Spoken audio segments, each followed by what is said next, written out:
взаимоотношения с Грузией. Поездка наших представителей научной интеллигенции и представителей нашего народа в Грузию, о том, как их приняли. Зачитаем, поскольку это все-таки там не затрагивается ничего о нас. А вторую часть касаемо Юни, нашего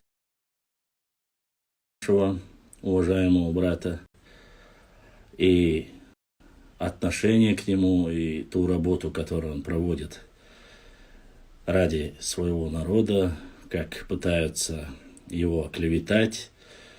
Хотя это не в первый раз, я думаю, для Юни это стало неким таким фетишем, и он даже ему нравится, когда его начинают незаслуженно обливать помоями, поэтому он, как и я, думаю, очищается лишний раз от своих грехов. Вот, и вот такая разносторонняя, максимально разносторонняя у нас будет вот настоящие братья познаются вот так. Вот первый донейшн, который пришел, вы никогда в жизни не поверите, пришел из соседней республики Ингушетии. Братан, за поддержку, за то, что уважаешь. К тебе у нас столько уважения, ты же знаешь. Наши с тобой взаимоотношения ты прекрасно знаешь. Очень два того я ты донат. Алейкум ассалам. Ну, не скажу, что мало. Сейчас подождем. У нас еще YouTube канал. Ибраим сейчас собирается. И Telegram еще подключили. Думаю, что в YouTube будет больше. Но все-таки... Нет, не от Бузуртанова.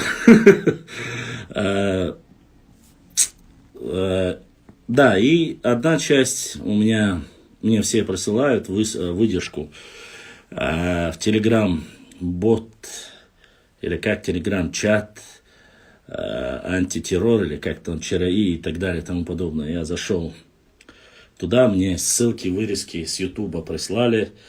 Многие по этому вопросу, что к чему, и дополню, и отвечу.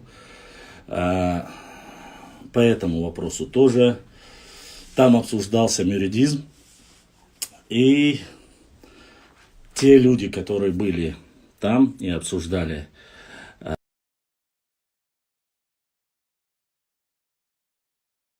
мюридизм как таковой, люди со своими познаниями истории, я понял, что, к сожалению, что многие,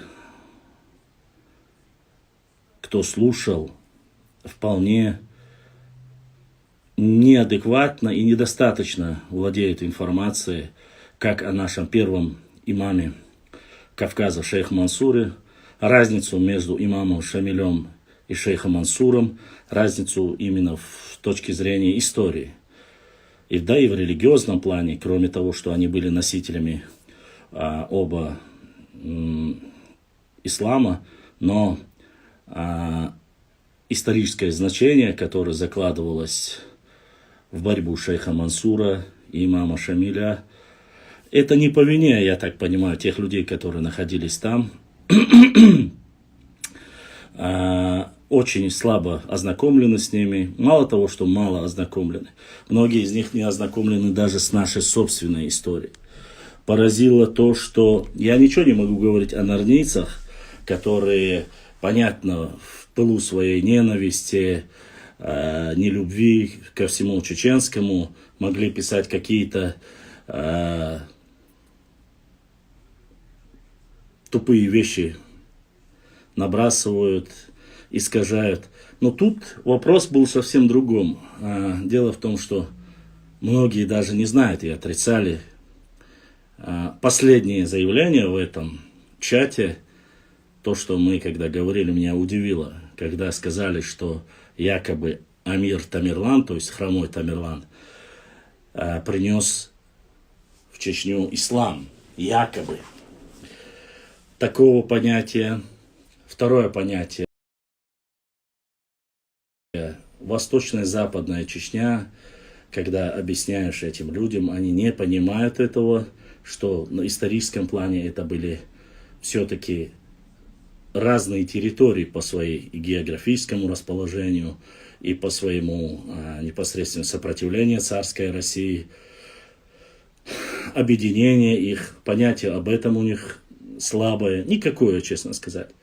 И плюс ко всему они не верят и прямо с кровью изо рта утверждают, что проникновение ислама на территорию Чечни, когда не понимают, что значит проникновение ислама на территорию Чечни.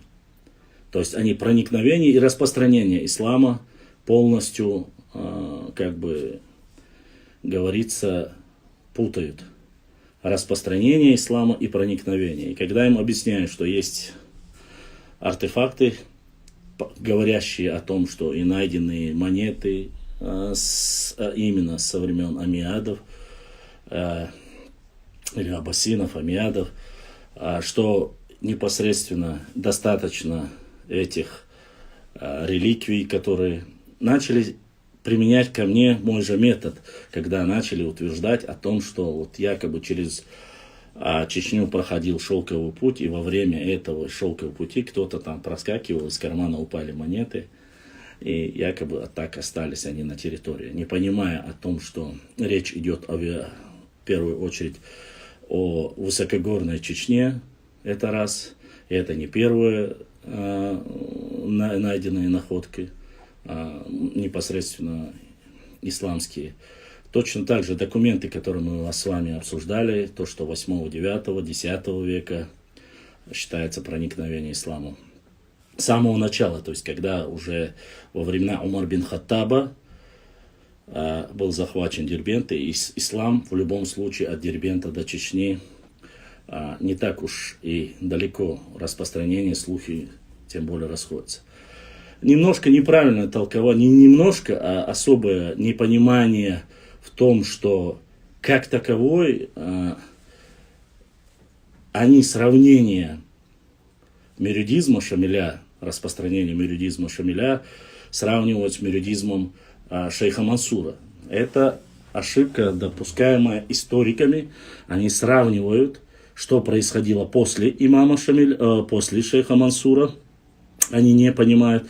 И во времена имама Шамиля. Сопротивление имама Шамиля на территории Чечни, будем говорить, длилось 19 лет. И имам Шамиль строил теократическое государство, основанное на шариате. Вот. Самая большая ошибка и самая не знающая историю, опять же, огромное количество документов, которые я опубликовал, говорится, и царской России, и не только, и нашей, и я сам непосредственно был в горной части нашей Родины, о том, что даже во время имама Шамиля уничтожались башенные комплексы и так далее. Это они говорят, что это недостоверно, это неправда. И ребята, так сказать, в кавычках, знающие историю древнего и настоящего, пытались каким-то образом провести аналогию современных алимов и алимов того периода непосредственно. Я же, опять же, рассматриваю только с точки зрения религии. Не стоит забывать об этом. Поэтому много моментов, которые я выслушал, чтобы понять, кто знает и что знает. Ибрахим, ремарка небольшая. Какие бы вопросы ни приходили на YouTube, прошу тебя сюда направлять их обязательно. Понимаешь? Белшод. Никакой Галгай Мохк не существовало. Никогда не существовало на территории Чечни. И не было его. Я отвечаю на твой вопрос. Никогда. Ингушетия вообще сама создана как округ, автономный округ, или область, или район только в 1860 году. И то, что ты говоришь, кстати, ты подводишь меня как раз-таки карте. Карта, конечно же, я вам зачитаю ее, покажу. Фрагмент подробной карты Российской империи и близлежащих... Сбяхмобил. Со эфире аутилимон маяцюк.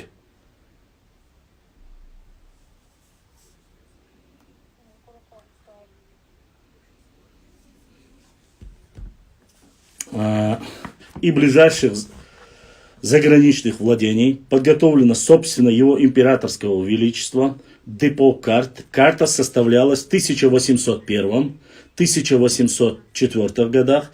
В обиходе эта карта нередко называется столистовой картой Российской империи. Здесь представлен вариант карты, изданный в 1816 году. Начиная наш эфир, я вам обещал, что покажу карту. Ну, раз Билшот так прямо настойчиво просит, чтобы мы показали, давайте мы вас ознакомим картой, которая была в 1801-1816 году напечатана. Я вас ознакомлю с ней, уважаемые друзья. Так, пока наши гости придут в эфир, так, я прошу, более или менее, чтобы было видно. Так. Карту для начала, давайте я вам покажу карту. Вот она карта. Фрагмент подробной российской, видите, карты Российской империи. Ближайшие, вот видите, ближайших заграничных владений подготовлено, собственно, его императорского величества, депо карт и так далее. Год 1816. Чтобы было всем видно. А теперь давайте я вам покажу эту карту. Посмотрим. Вот территория в тот период, считающаяся, числящая за Чечней. Чтобы было видно, написано чеченцы. Вот, видите, да, всем видно. Вот написано чеченцы. Вот уже за Сулаком написано владение Умахана. Владение Умахана. Видите? Чтобы было видно. Это за Сулаком. Вот аух. Смотрим дальше. Малкой. Чеченцы. Смотрим. Река Аксай. Чтобы было всем видно. Река Аксай. Дальше. Это все притоки. Видите? Это все притоки. Вот Сунжа. Река Сунжа. Вот часть Малой Кабарды. Это к тому периоду. Это те самые земли, которые в дальнейшем были у Бека Черкасского. Идем, смотрим дальше. Там написано чеченцы. Это у реки Аксай. Смотрим, где еще написано чеченцы. Чеченцы. Смотрим, от какой же реки написано. Увеличиваем. Река Шолхи. Видите? Или Асса. Та самая река Асса. Видите? Вот она идет. Чеченцы. Где находится Фартанга? Или по-другому Мартанга. Чтобы было видно. Смотрим. Название. Нашехи. Кагутхи. Это все на территории Чечни, чтобы было понятно. Вот граница Чечни. Видите? Милей. Чтобы было понятно, вот она граница. Вот граница. Видите? А это вся остальная территория. Это Великая Грузия. Видите? Грузия. И там дальше к морю уже здесь нету дальше карты. Чтобы было видно. Чтобы Нашха, Кагутхай. Это все относится к территории Чечни. Аухар. Карак. Дальше смотрим. Что же здесь написано? Тагай написано здесь. Дальше смотрим. Голбы написано. И, наконец-то, вот река Асса. Вот. Вот где Ингуши. Вот отток Ингуши. Та самая карта вот на границе. Старые Ингуши. Дарьял. Между Сунджей и Шолхой. Вот где находится. Вот Владикавказ. Крепость. Вот та самая военная дорога. Это все территория, вплоть до этого куска, она входит в Малая Кабарда. Относится в тот период к кабардинцам. Как видите, начиная от этого периода. Смотрите. Если осетины смотрим. Смотрим, чтобы было понятно. Вот. Еще раз повторю. Границы чеченцев на карте вплоть до реки Асса. Фортанга внутри, далеко внутри чеченцев. И по всей территории написано чеченцы. Карту можете проверить. Вот распечатанная карта. Смотрите. Карта оригинал, чтобы было всем понятно. Если кому-то еще что-то. И еще есть один интересный момент. Хочу заметить, это для нас, для чеченцев.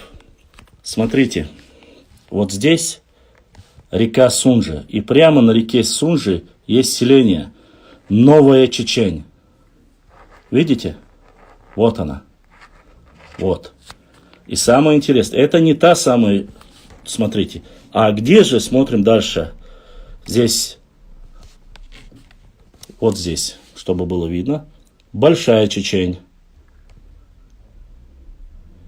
Видите? Здесь и здесь. Большая Чечень, Новая Чечень. Чтобы было видно. Это река Гиха. Написано. Здесь, по крайней мере, написано быстрая. Нет, это Аргун. Просто река быстрая написано. Это Аргун. Видите, по Аргуну Большой Чечень, Новая Чечень. Здесь есть еще, я так понимаю, это Алда. Вот она. Родина первого имама Кавказа. Надеюсь, чтобы было понятно для всех. Это карта историческая, достоверная. Мне смысл этой карты, как говорится, подделывать или выдумывать нету. Таких карт у нас немало, и понемножку обязательно, по мере возможности, я буду распечатывать и показывать для всех людей. Вот. Та местность владения Умахан, которая написана, мы знаем, да, есть документы, где выпрашивались чеченские земли непосредственно у царской России, чтобы ими владеть. А то у нас всякие там горшки красные и его прихлебатели, Хапизовы, все любят у нас показывать, что это вся территория вплоть до Аргуна принадлежала якобы когда-то была или существовала их территория. Ну да ладно, это оставим. Продолжаем дальше. По мере, я надеюсь, что к нам присоединятся. Но в прошлом уже взрослые люди, тогда было принято называть и Уарства, и ингуши. Нет, не было. Ты взрослый человек, Билшот. Я тебе показываю, что ингуши и старые ингуши, которые написано, там находится, валикум ассалам, находится отдельно. Точно так же, как написано, допустим, Иранистан, Осетия. Есть такое вот название. Здесь написано Иранистан, Осетия.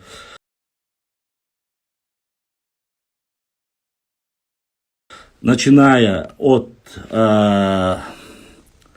реки, как она здесь называется, я не знаю. Как-то она называется. Фаюк или Паюк называется река. Вот от нее вплоть до горы Казбека полностью написано Осетия. Поэтому в Ютубе 80 человек. Вопросы, если оттуда будут, присылайте любые.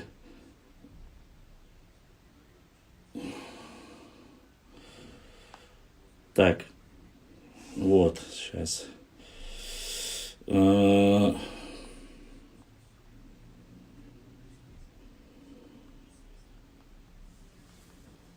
Так что, так, пишут все равно во время эфира. Так что 80 человек у нас в Ютубе. Мы не будем говорить, что нас сейчас в прямом эфире смотрит 90 тысяч человек. Мы скрываем. Нет, у нас, надеюсь, в Ютубе, в Телеграме все подключатся. Видео сохраняй. Ибраим, обязательно сохраняй видео. Потому что через час каждый, я думаю, меня будет выкидывать. И мне нужно будет перезагружать и снова заходить. Мы затрагиваем сразу, чтобы было из Инстаграма, из Ютуба, из Телеграма. Все, кто желает, чтобы могли зайти и задавать вопросы и писать. Я надеюсь на это, по крайней мере. Вот. И мы поговорим. Что касается Грузии, взаимоотношения чеченской интеллигенции и грузинской интеллигенции, оно налаживается все больше и больше. Поскольку грузины сегодня, на сегодняшний день, грузинская интеллигенция не понаслышке знают о наших... Так. Надеюсь, он сможет зайти в эфир.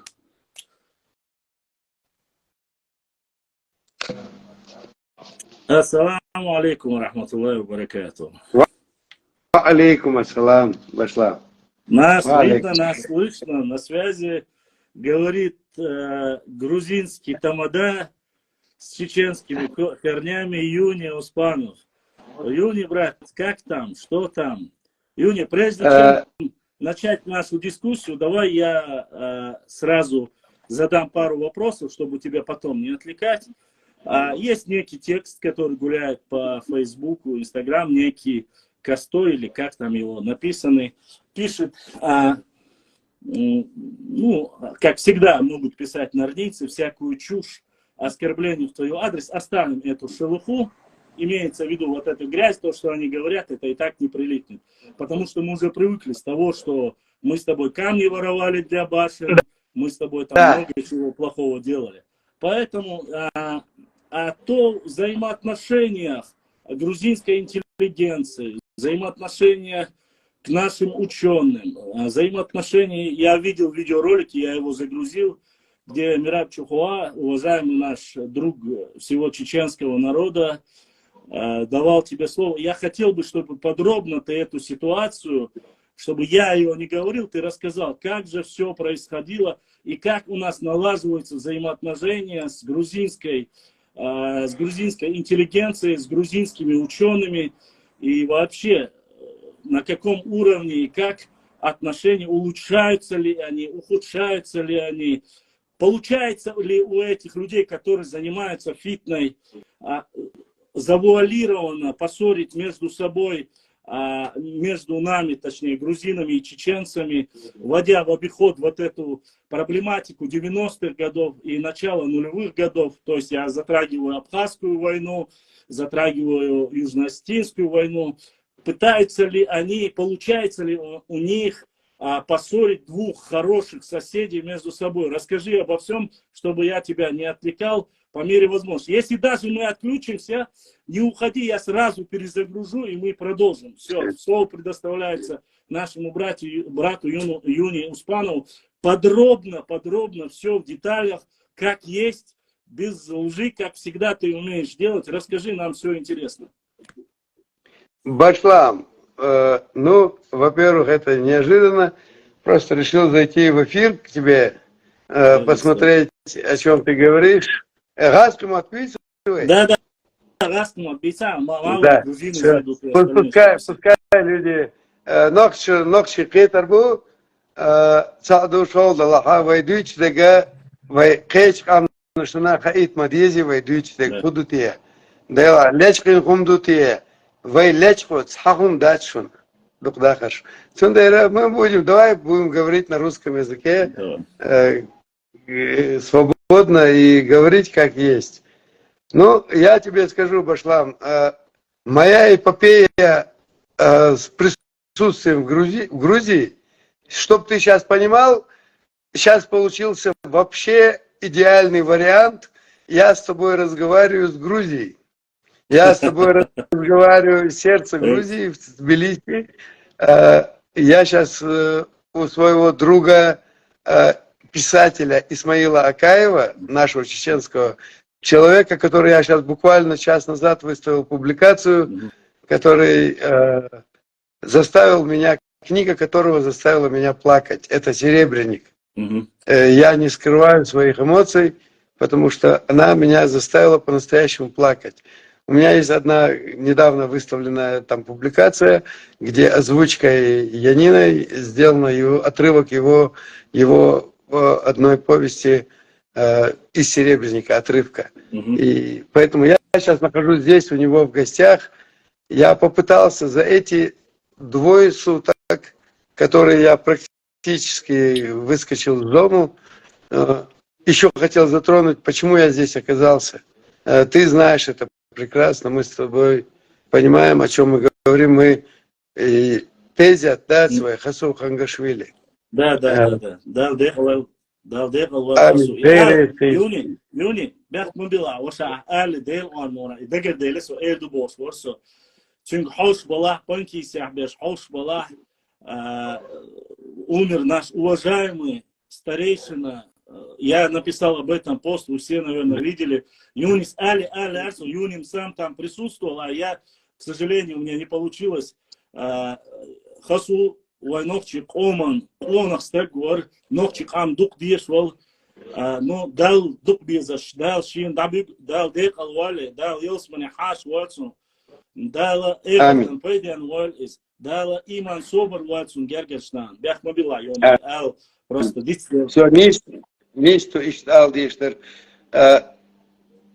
Месяц назад, когда я здесь был на конгрессе кавказоведов, 3 недели назад, с 17 по 21 ери конгресс, Волчка, когда конгресс закончился, я посчитал для себя нужным обязательно поехать в Панкиси. Это 2,5 часа отсюда езды еще от Тбилиси. Стигвава на Хасу Волч, Урусуэль. Цункадам Бирбас, Джабраил Хангашвили, Цунчичвуи. Это великий человек, который очень многое сделал для имени чеченцев в Грузии. Это житель Панкиси, Джабраил. Далга Штальцун, Шоду, Шухайчаксин, его Кадамбяш, Бейшин, Вейнварсу. Я приезжал сюда к его детям пособолезновать. И вот сейчас был, когда на конгрессе, я посчитал должным обязательно поехать к Хасу Хангашвили, его двоюродному брату, заодно увидеть и брата, и заодно и пособолезновать ему по Джабраилу. И я его застал 3 недели назад в очень тяжелом состоянии. То есть я хотел с ним как-то пообщаться, поговорить о чем-то, но он не был в состоянии говорить. Он очень тяжелом был в состоянии, поэтому и ждал действительно. Вот, прошло 3 недели, и я приехал сюда на соболезнования на Тезят, Кузвейнуса. Я увидел всех его родных, близких, я увидел его дочерей, замечательных интеллектуалов, Макку, Дишни Вайолшега.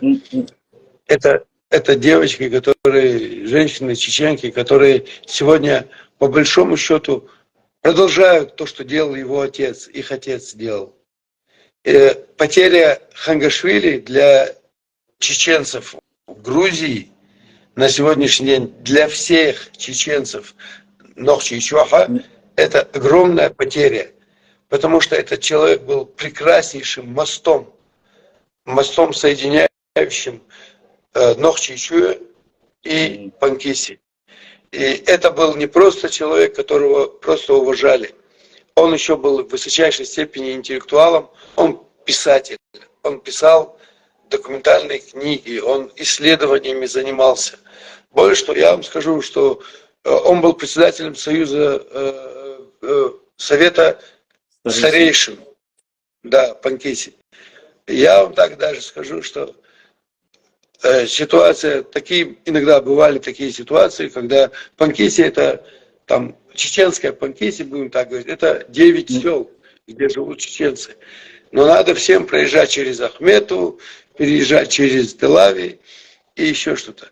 И если какие-то возникали межнациональные проблемы, как обычно, грузины перекрывали трассу и там митинги, и все на свете, и получалось, как отрезали этих людей. И эти конфликтные возникали ситуации. Были националистические нападки. Хасу Хангашвили, он был способен, кроме того, что он интеллектуал и интеллигент в высшей степени, он мог себе позволить запросто выезжать на любого рода, хоть с полубандитствующими, хоть полукриминальными там, людьми, со всеми, с толпой он мог выходить и спокойно доказывать позицию чеченской молодежи, из-за кого случился конфликт. Он мог запросто заставить слушать себя и убеждать. Это был тот регулятор, не просто в научной среде, это был регулятор в обычной жизни Грузии. И поэтому неспроста. Я-то приехал вчера, был на Тезите. Вчера был. А позавчера его хоронили. И меня не было там на этой церемонии захоронения. Но туда приехали все представители власти Грузии, начиная от губернатора Кахети, и все министерства, все были. Там был близкий наш друг Мираб Чухуа, там был Иракли, наш друг. От слов родственников на тезе вчера, когда я был, они были очень благодарны людям, прежде всего, конечно, грузинам, грузинской власти, за то внимание, которое они оказали, посетив и побывав на похоронах. И они отдали должное. Это человек, Хасу Хангашвили, Бяхмабиласу, может, я затягиваю, но мне только хочется сказать, что этот Хасу Хангашвили, он лично сделал очень много для того, чтобы грузины узнали чеченский народ. Это человек, который влюбивший грузин в чеченцев. Он очень много сделал для этого. Хистинцев, я не знаю, как нас называют корейцы, но осетины нас называют по-другому. Цацайнаги, да. Цацайнаги. Там дагестанцы, может, нас называют по-другому. Может быть, там, я не знаю, уйгуры по-другому. Поэтому это не важно, как нас с тобой... Это я понимаю, я это именно затрагиваю, потому что для дальнейшего нашего с тобой дискуссии ты прекрасно понимаешь. Конечно. Конечно. Поэтому я тебе четко даю тут же ответ и отвечаю на вопрос. Мне все равно, тебя зовут Башлам. Да. Мне все равно, как русские, как им удобно, они назовут тебя образно Борисом. Меня Юни зовут. Меня везде, в России, всю свою жизнь, мне все говорят, давай мы тебя назовем Юра. Можно тебя Юра называть? Никогда в жизни. Найдите в себе усилие, выучите мое несложное имя. Хотите Юнибанк ассоциируйте, хотите как хотите, там еще что-то, там любые эти вещи. Но будьте добры, называйте меня именем, которым меня нарекли моя мама и мой отец. Поэтому то же самое здесь.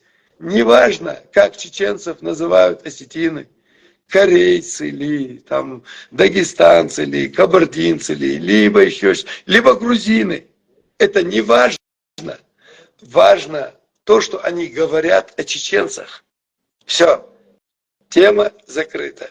Так вот, этот самый Хасу Хангашвили, Далга Штольцен, он настолько был уважаемым в грузинском обществе, уважаемым не просто среди людей, он уважаем был, признанным был авторитетом среди властей, представителей власти, признанным авторитетом. в научном сообществе. Его слово было очень серьезным и значимым. И даже я сейчас скажу, может быть, то, что может быть там как-то не понравится, даже когда возникали конфликты на территории Панкиси, Да. С властями ли, с местным населением ли, еще что-то, он четко говорил так, когда кто-то даже намек делал, что вы здесь пришли, вы не коренные или еще что, он четко доказывал и говорил, мы пришли сюда, потому что нас позвали. Грузинские князья, грузинские цари нас позвали защитить их границы от набегов. Мы пришли сюда по приглашению.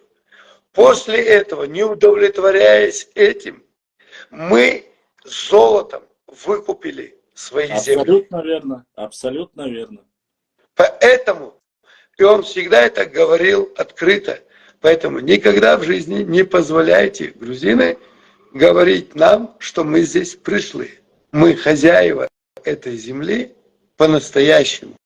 И мы, ваши братья, были, есть и будем. Теперь Хангашвили, Хазу, я вот сейчас был там. Я приеду скоро сюда опять. Говорю, как есть. Приеду почему? Потому что я хочу понять эту систему. Пустота не терпит. Чтобы ее кто-то должен обязательно заполнить. И на сегодняшний день чеченская нация граждан Грузии должна найти себе подобного хасу, который это сделает. И на тезе-то я сегодня я понял простую вещь, что там есть очень много достойных людей. Очень много достойных людей. И у них там будут теперь выборы. То есть среди старейшин будут проходить настоящий бешлам и мадии, то есть никто не говорит, что обязательно или там безусловно или еще что-то. То есть настолько много достойных людей, там же живут тейпы чеченцев разных тейпов. Начинают мялхи, дышни, там еще все тейпы. Все тейпы там присутствуют. Поэтому, естественно, сейчас все хотят, чтобы был услышан каждый голос. И совет старейшин становится настоящим. И они мне сейчас говорят, что у нас здесь очень много достойных людей, занять нишу Хасу Хангашвили, и мы будем проводить выборы. Это уже тебе говорит о многом. Конечно. Для меня, для тебя, что должно быть важно? С кем мы будем говорить? С кем мы будем выстраивать отношения? Как мы их будем выстраивать? Со своей исторической родиной.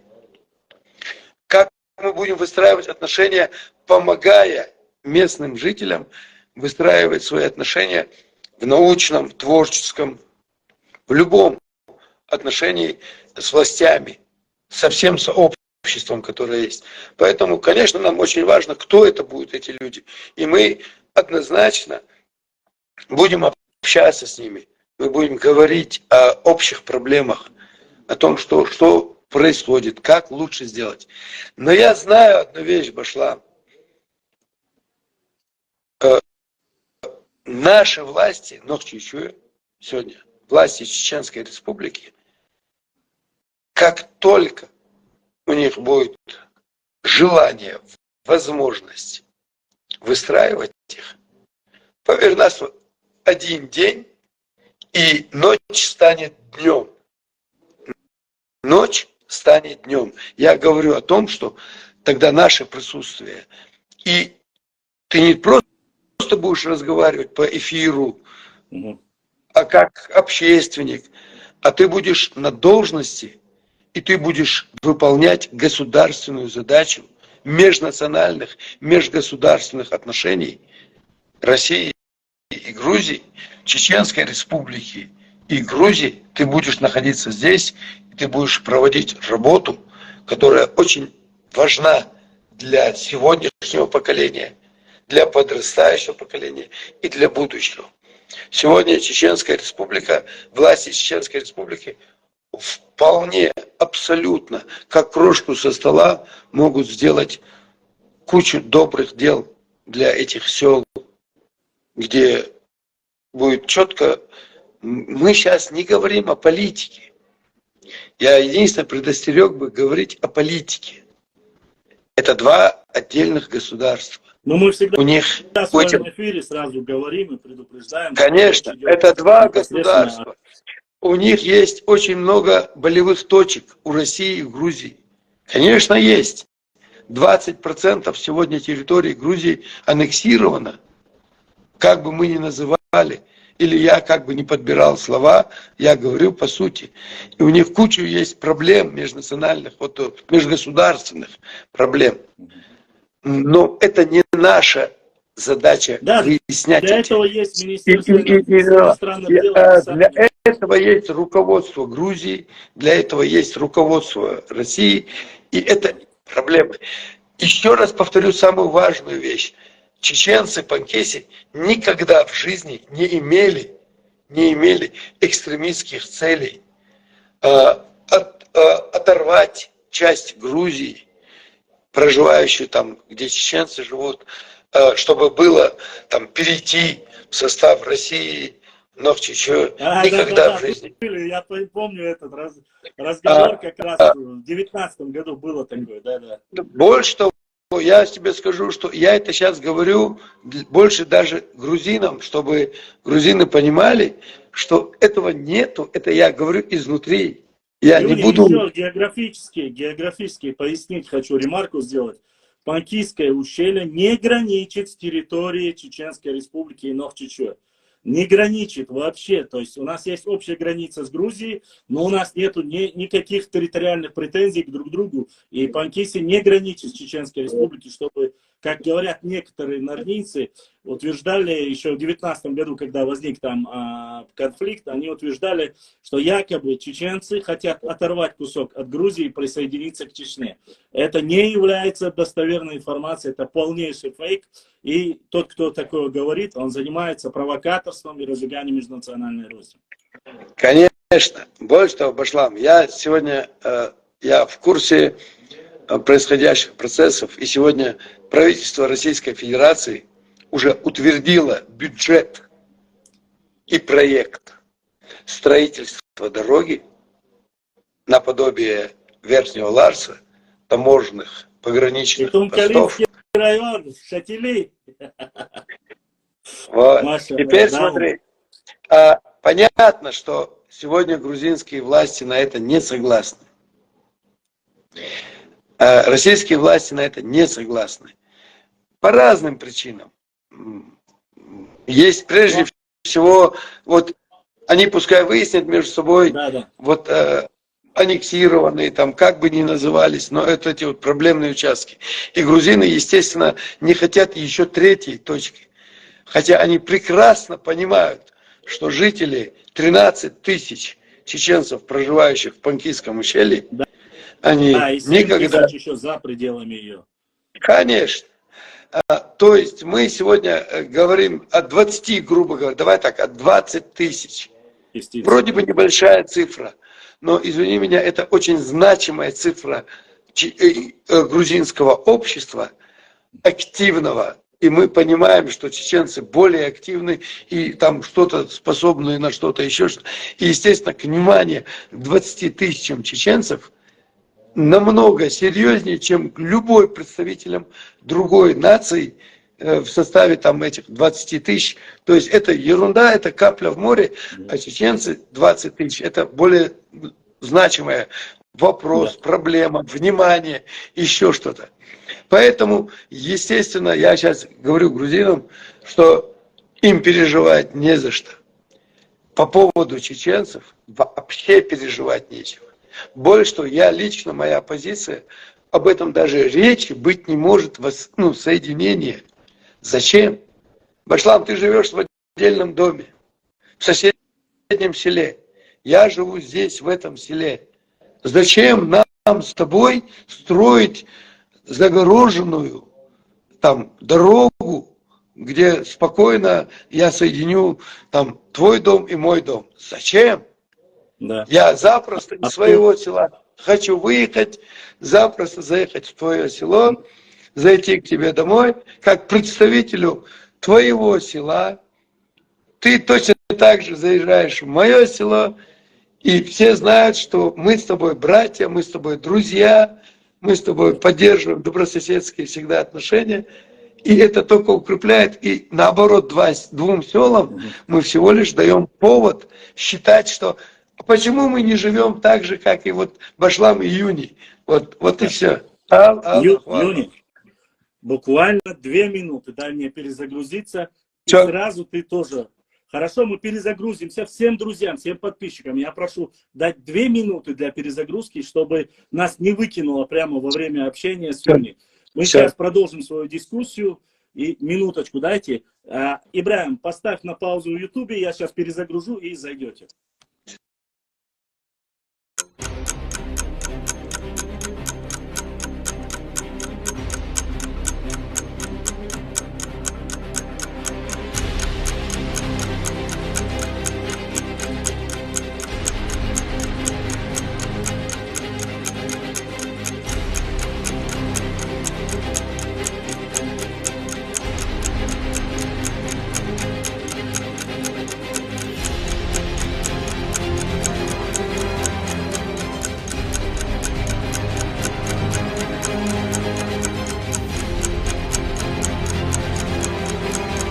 Дорогие друзья, не забудьте ставить лайки и подписаться на канал, кто еще не подписался.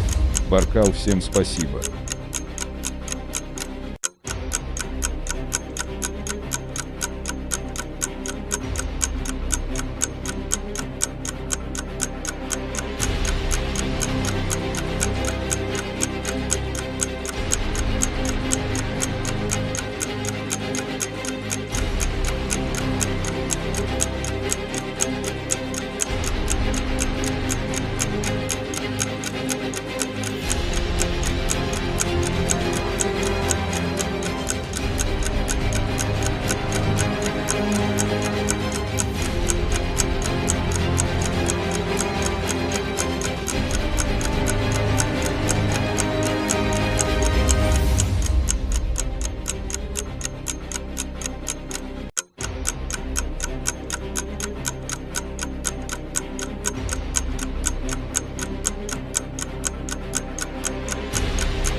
Итак, мы продолжаем эфир.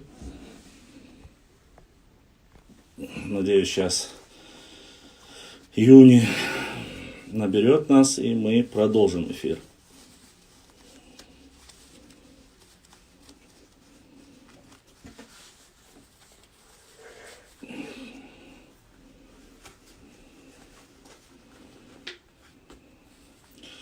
На вопросы, конечно, тоже будем отвечать. Никаких проблем нету.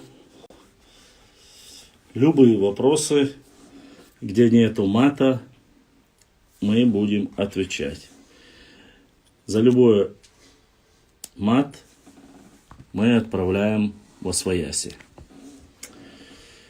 Сейчас. Так.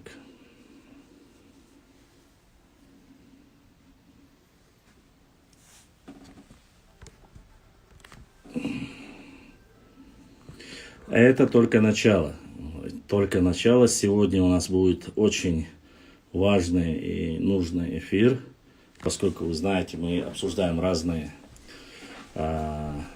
тематику. Мы затронем. Сейчас мы в первой части поговорили в основном о Хасу Хангашвили, вот, о дальнейшем, о его непосредственно влиянии, взаимоотношениях между кистинцами и грузинами, взаимоотношения со своей исторической родиной, как много он сделал. И, честно сказать, по разговору с Юни мы узнали, насколько большим авторитетом и значимым человеком был Хасу Хангашвили. И надеемся, выборы нового председателя Совета Тейпов Панкиси станет опять же такой же человек, который сможет продолжить работу и налаживать взаимоотношения между представителями нового народа, кистинцами и грузинской властью, а также взаимоотношения со своей исторической родиной. Мы знаем, что как раз таки мы обязательно сейчас и продолжим.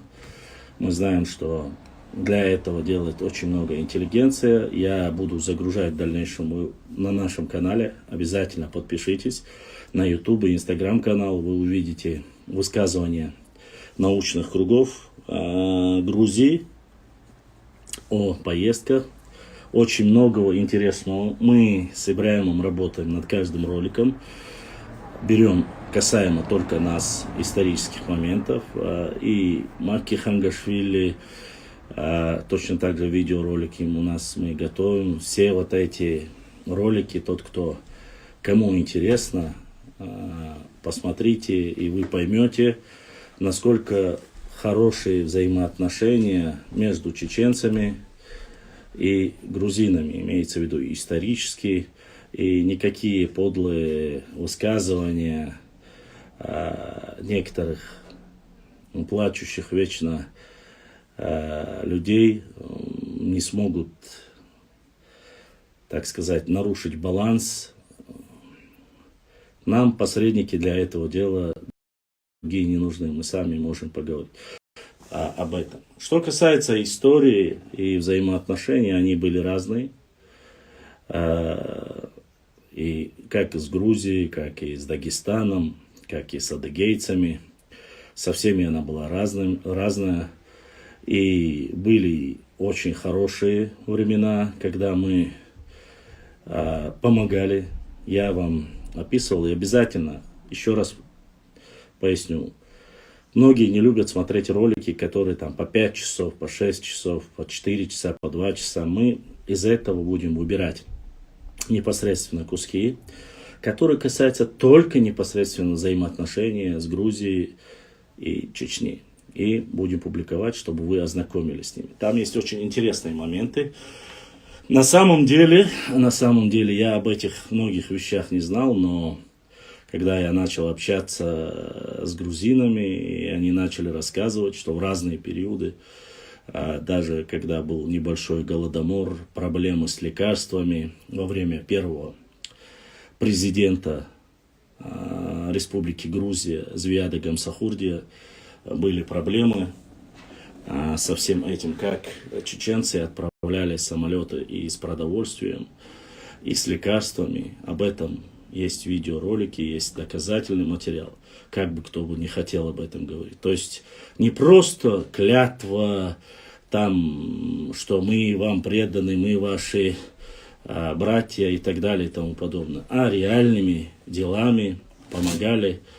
Об остальных моментах, тяжелых и болезненных и для Грузии, и для чеченского народа, были разные отношения. Юнис сейчас должен зайти. Сейчас в любом случае на перерыв ушел. Я перезагрузил, он сейчас зайдет, Мурат. Вот. Поэтому очень много интересного, важного. И самое важное, значимое, что я хочу сказать, пока еще не вошел в эфир Юни. Это уже не последние разговоры о том, что вот именно непосредственно я хочу акцентировать. Я многое слышал, особенно когда наши панкийские братья еще не нашли, был такой злой Изя там, да, вы помните, когда он там начинал говорить, рассказывать о каком-то добровольческом корпусе, состоящий из 10 тысяч чеченцев, якобы участвующих в абхазской войне. Мы с уважением относимся к абхазам, с уважением относимся к грузинам. Взаимоотношения между ними – это их взаимоотношения. Влазить в это я не буду. Но скажу так, на сегодняшний день я смотрю, сколько роликов, научных роликов, доказывающих о близости, о взаимоотношениях между грузинами и абхазами, проходит очень сильно. То есть они есть в доступе, вы можете посмотреть их в Ютубе. У них нету друг друга даже такой ненависти. Да, они какие-то оспаривают исторические моменты. И в этой коллизии, когда взаимоотношения между абхазами и грузинами, я опять же наткнулся на один документ, исторический документ, видеоролик, где сын Звияда Гамсахурди говорит о том, ныне покойного, которого похоронили на территории Чечни, вы знаете, да, потом эксгумировали, отвезли, похоронили в Грузии, где сын Звияда Гамсахурди рассказывает о реальном количестве, сколько человек, добровольцев, участвовало в конфликте. Это очень важно. Опять же, я не хочу вникать в подробности, на чьей стороне, кто это сделал, какие-то масонские, рептилоидные вот эти движения, я не хочу в это влазить. Но хочу сказать так. То, что наши братья кистинцы, нохчи, которые проживают в Панкийском ущелье, нашли выход на этого человека. Он признал ошибочно всего, что он говорил. Мы знаем, прекрасно знаем ситуацию, что платили, кто платил, что отправляли. Это все мы узнали, и благо сейчас вот этой фитны нету. Хотя до сих пор некоторые скидывают, говорят, что якобы это грузин. Нет, это не грузин, говорит. Он не грузин, у него мать была грузинка, по его же словам. Отец у него был осетин, Кулумбеков. Поэтому у него Кулумбекашвили фамилия была. Поэтому, чтобы было понятно, взаимоотношения с Грузией, еще раз, достаточно образованным людям, грузинам знать. Мы, нохчи, соседствующие с грузинами, прекрасно знаем нашу историю. Есть простой народ Грузии, есть простой народ нохчичу. И взаимных отношениях, гостеприимства. Вы посмотрите, сколько на территории Нохчичу сегодня есть улица Грузинская, рестораны Тбилиси и так далее и тому подобное. Большинство людей прямо толпой ездят в Грузию отдыхать, покупают недвижимость, открывают бизнес в Грузии. Почему? Потому что они не относятся враждебно к чеченцам, и мы не относимся враждебно к ним. Поэтому эти великолепные взаимоотношения будут только усиливаться, иншаллах. И вот наш брат Юни вернулся. Где Юни, где Юни. Кстати, любой желающий может отправить запрос и, показывая свой фейс, вести диалоги. Вы не думайте, что я там определенно кого-то только приглашаю. Нет, Юни зашел в гости, и мы даем слово продолжить. Юни, небольшой экскурс сделал пока. Тебя тут все очень сильно ждут. Так что продолжай на том, что ты начал говорить. А то у нас вторая часть будет не меньше важной и горячей, чем была первая часть. Бяхмобил и Парвахан. И как бы... Башлам, А, ну, во-первых, мне интересны твои эфиры, дерется. потому что я тебе скажу одну простую вещь. У меня есть одна философия, когда я всегда по трассе подбираю голосующих. Мгм. Даже не голосующим, зная нашу национальную особенность, что у чеченцев нельзя останавливать машину не голосующим. Да. Почему? Две причины, чтобы вы все знали. Первая причина. Когда ты остановил машину и посадил человека, давай я тебя отвезу. После этого, если случилось ДТП, и что-то случилось, и пассажир твой погиб, а ты остался жив, родственники потерпевшего придут к тебе с кровной местью. И Да, тут ты абсолютно должен верно. будешь поклясться на Коране, что этот человек сел добровольно. Он сам тебя просил. Да. Он сам тебя попросил отвезти его, посадить в машину. Это первое. Поэтому, когда руку не подняли, нельзя останавливаться. Но я даже, когда стоит женщина там с ребенком, там люди стоят явно с детьми, я им просто моргаю и показываю, ну, мишки ейшсун. И даже когда останавливаешь, как правило, вечер уардали сахтя, шин сахтя, шешлять жду, и кюглять, слять жду, уардали. Цханда, и я понимаю и эту ситуацию. Я останавливаю и сажаю людей. Поэтому, как тебе сказать, вот эти моменты, они очень сильно существуют. И у меня есть философия. Я этим людям, недавно я на днях одному человеку, даже полная машина людей, так если сувал, сагялер, элемсек вархи. Нет, терки сервасер сухалер, наоборот, терки мазалки дави шуса. Бюшель дуй, что кюгляться да, слять шупи сега, 15 захода, лять шупи. Асмачан сацай на теви на дави гурвасера, третий молся поз. Амел дас чувал, чувал. Собох, шацачалер, камеры сацича, дела, и сосуаш маяц в камере. Мелхалки там бывает.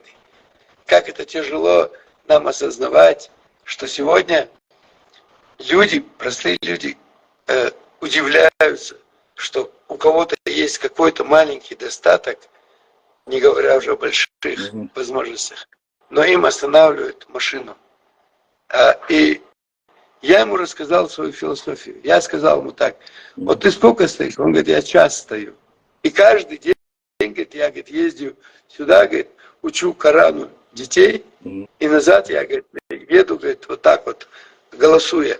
И час минимум я стою, голосую, проезжает сотни машин, и вот так тяжело я добираюсь до дома. С 15 до 3 мол совхоза. И я ему рассказал одну свою философию, что вот ты представь, ты стоишь 1 час, ты устал держать руку, ты уже в один момент ты говоришь сам себе: ты порядочный человек, ты добрый человек, ты замечательнейший человек, ты ради людей все это делаешь, но ты стоишь и голосуешь, и тебе не тормозят машину. И ты себе в один прекрасный момент говоришь себе: я устал быть порядочным. Вот эти люди, проезжающие мимо меня, они непорядочные, и их большинство. И теперь я с завтрашнего утра я стану таким же тварем, как и они, и я точно так же буду людям относиться. И вот в тот момент, когда он только собирается эту клятву произнести, в этот момент я подъезжаю. Да, никто не хочет. И он говорить садится правду, в машину как ко мне этот древний, и себе говорит: мудрый, послушай, героический Хамзат, там, народ, не да. парень, там, кто он есть, да? И он говорит: послушай, сам себе говорит, оказывается, не я один такой идиот, еще один есть, оказывается, второй.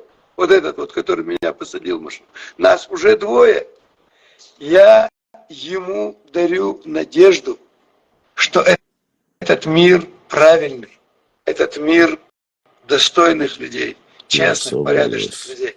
Я к чему сейчас все это привел пример? Вошла домой. Я сознательно начал говорить правду. Очень легко говорить банальности.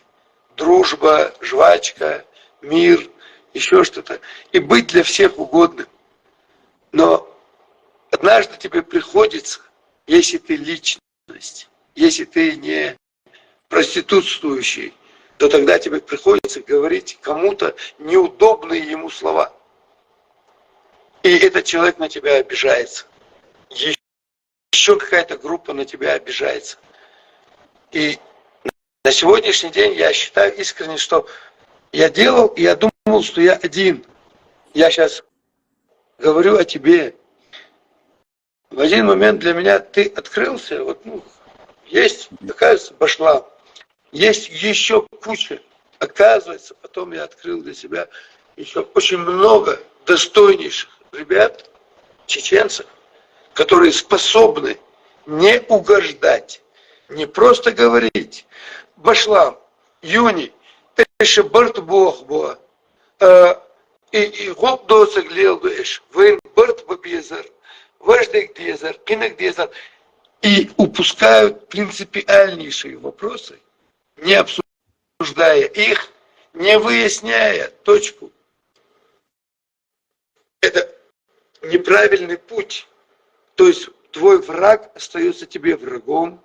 Ты просто с ним нивелируешь эту ситуацию, но ты откладываешь проблему на будущее. Это хорошо еще, если ты оставляешь проблему себе. Ты говоришь себе, что ладно, я это сделаю через 5 лет. Я буду терпеть это все, а через 5 я сделаю. Кто из нас волен считать, что утром проснется? Первое. Второе. Мы должны понимать, что мы оставляем проблему будущим поколениям. Йони, хочу добавить к твоим словам, мы с тобой видели видео, где наша интеллигенция, где наши старейшины, писатели в начале 90-х годов здесь, в Грозном, на телевидении записывали видео. Помнишь это видео? Старое, еще до Дудаевское. Да. И помнишь, когда собрались все эта интеллигенция, среди них знающие люди, и Абузар Айдамиров еще живой, они в то время являлись такими же инициаторами и говорили, что нужно решить эту проблему. Но их в то время никто не послушал. И оставили этот вопрос. Прошло 30 лет, и мы до сих пор... Дальше продолжай. Поэтому, Башлам,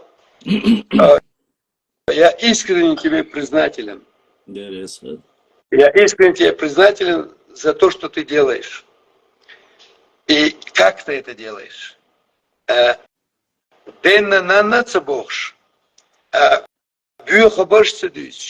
Не отвечая их грязным языком нашим чеченофобам, сегодня не разговаривая с ним ихним же языком, хотя мне лично приходится в личке, по телефону это делать постоянно. У них постоянно какие-то новенькие появляются, которые искренне думают, что я какой-то из интернета, и что я прячусь где-то, и что я трус, и что я не из жизни, что я в Назране или там в любом месте не бываю, что у меня нету рук, у меня нету кулаков, у меня нету никакого другого ресурса ответить им или еще что-то. И вот начинаются вот эти проклятия, начинаются еще что, вызовы. Пожалуйста, я-то живой, я-то ездию. Будь ты мужчиной, приди ко мне навстречу на своей же территории, скажи свой адрес, и я приеду к тебе домой. Вот тогда я, еще раз тебе повторяю, я признателен тебе и таким ребятам, ребятам, как ты, которые сегодня это делают. И тогда я хотя бы из-за присутствия вас в этом пространстве, искренне переживающих и что-то делающих, хоть палец о палец что-то делающих, я хотя бы имею возможность пойти перекурить. Видите вас, Бог, я символично это говорю, что я могу хотя бы хоть что-то на что-то отвлечься. Другое, зная, что мое место не пусто, и здесь мы есть, эти ребята, как Даггар Дуаглаш, Даггар Уэльнаш Яшсун, Даггар Сагат Яшсухаман, Сема Болш, Шухалар, дал сей дальше. И Алди Яшсунфа. Даггар Бог, Вириела, Пицахумадушин, Хуяга Бог, Айна Уашк Бог, Война Уашк Бог, Вириелуш, Дела, Сун Юршел, внимания нету. Мне нету достойного ко мне отношения. Ко мне нету там, у меня нету этого ресурса, которого я не вижу со среды своих зрителей, почитателей, там еще что-то, подписчиков. Не уставайте. Не уставайте. Вы даже не представляете, вот это лезвие, вот скала, она имеет тяжелейший подъем, но потом есть очень легкий спуск. Вы найдете все это в виде того, что плода того, что вы делаете, того, что мы делаем, А мы-то что делаем? Мы всего лишь хотим справедливости, честности, правильности, честности исторических фактов, документально. То есть мы готовы дискутировать, пожалуйста.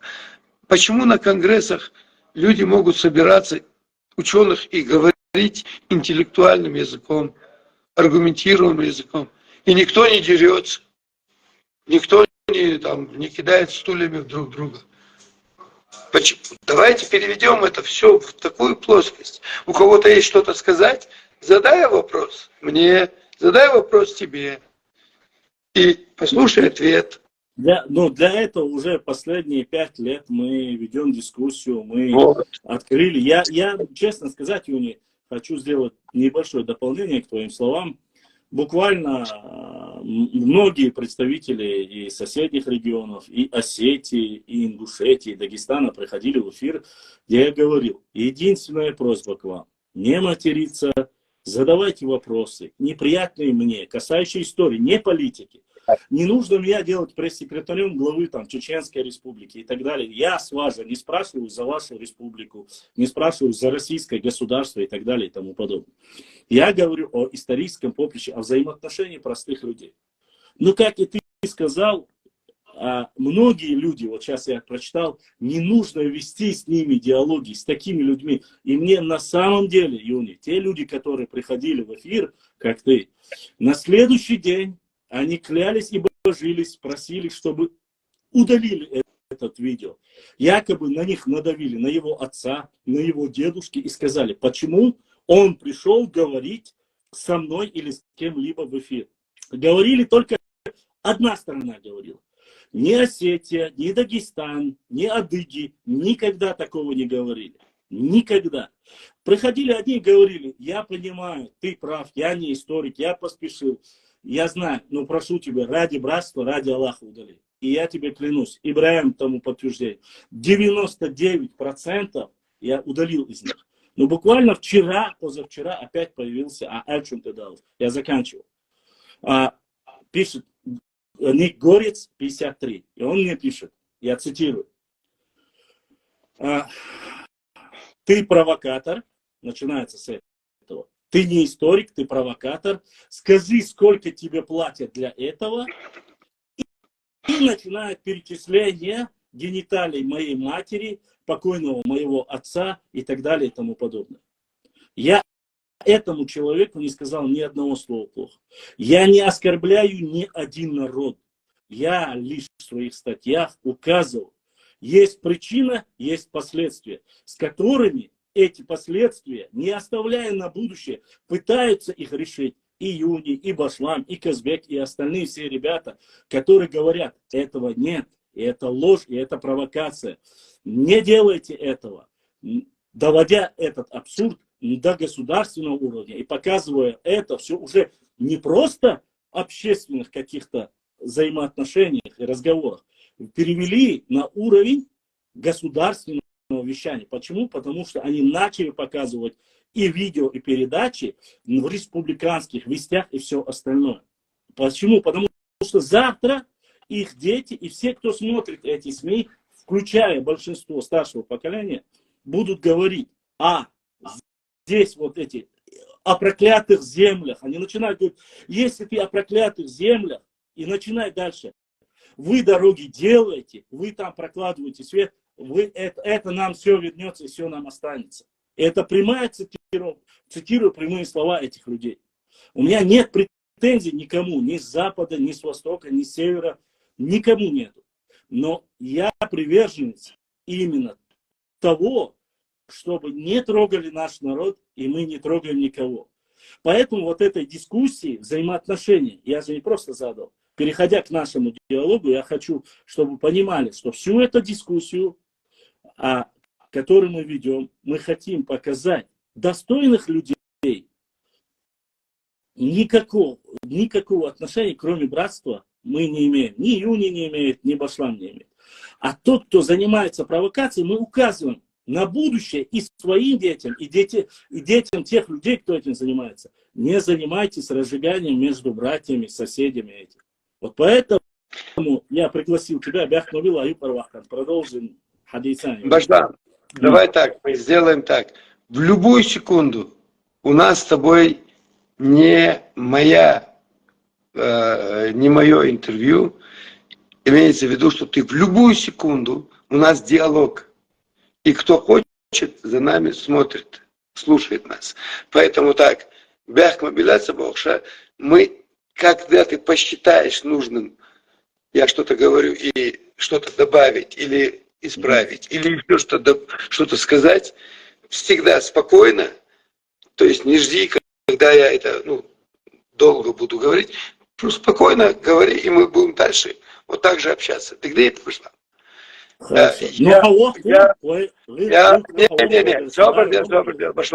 Башла. Вока жима вайцхандаса вай юпарметик йокаряц. Вай гылк дадохардас хандас. Но амбаду сусан кунах хоу сусан да хоу хосан сусана хосунда хоу хо сундера санис нақваствон. Nis naqwas. As huna pur blahuna sa nis naqwas khal. Rilqi hubok rvatsun sandas. Mel lichunga vaqurvasu. Hunha sade hojin wala hayl talirdu. Sunha sade sobok wala aslilo shtiga aslilo diz shtiga asmulilo diz izaha. Sunder sunaha hunaha. Sunder vai nis naqwas edom. Садала, шоудала, в бешбол, арболга, дыггер бешбол, болга, хузаха, ас дыггер хуйг ал диешту, баркал ахдяшу. Дыггера сунсатам хульшбега, ас хуйг да ал диешту. Из хо акал вешу. Юни дел да сун хоптяха, хонис сахиет. Юни хоптяха, хохарц хиетсу. Из войны после дома. Сундер верила. Войрил док ждать, он вообще цандас док ждать. Но он был до войны шина постом. А смысарга бохи. Войхамел хаздуи. Суберец вистульшмывати. Так она унахиеш. Даггар сей оман сей вашахиеш.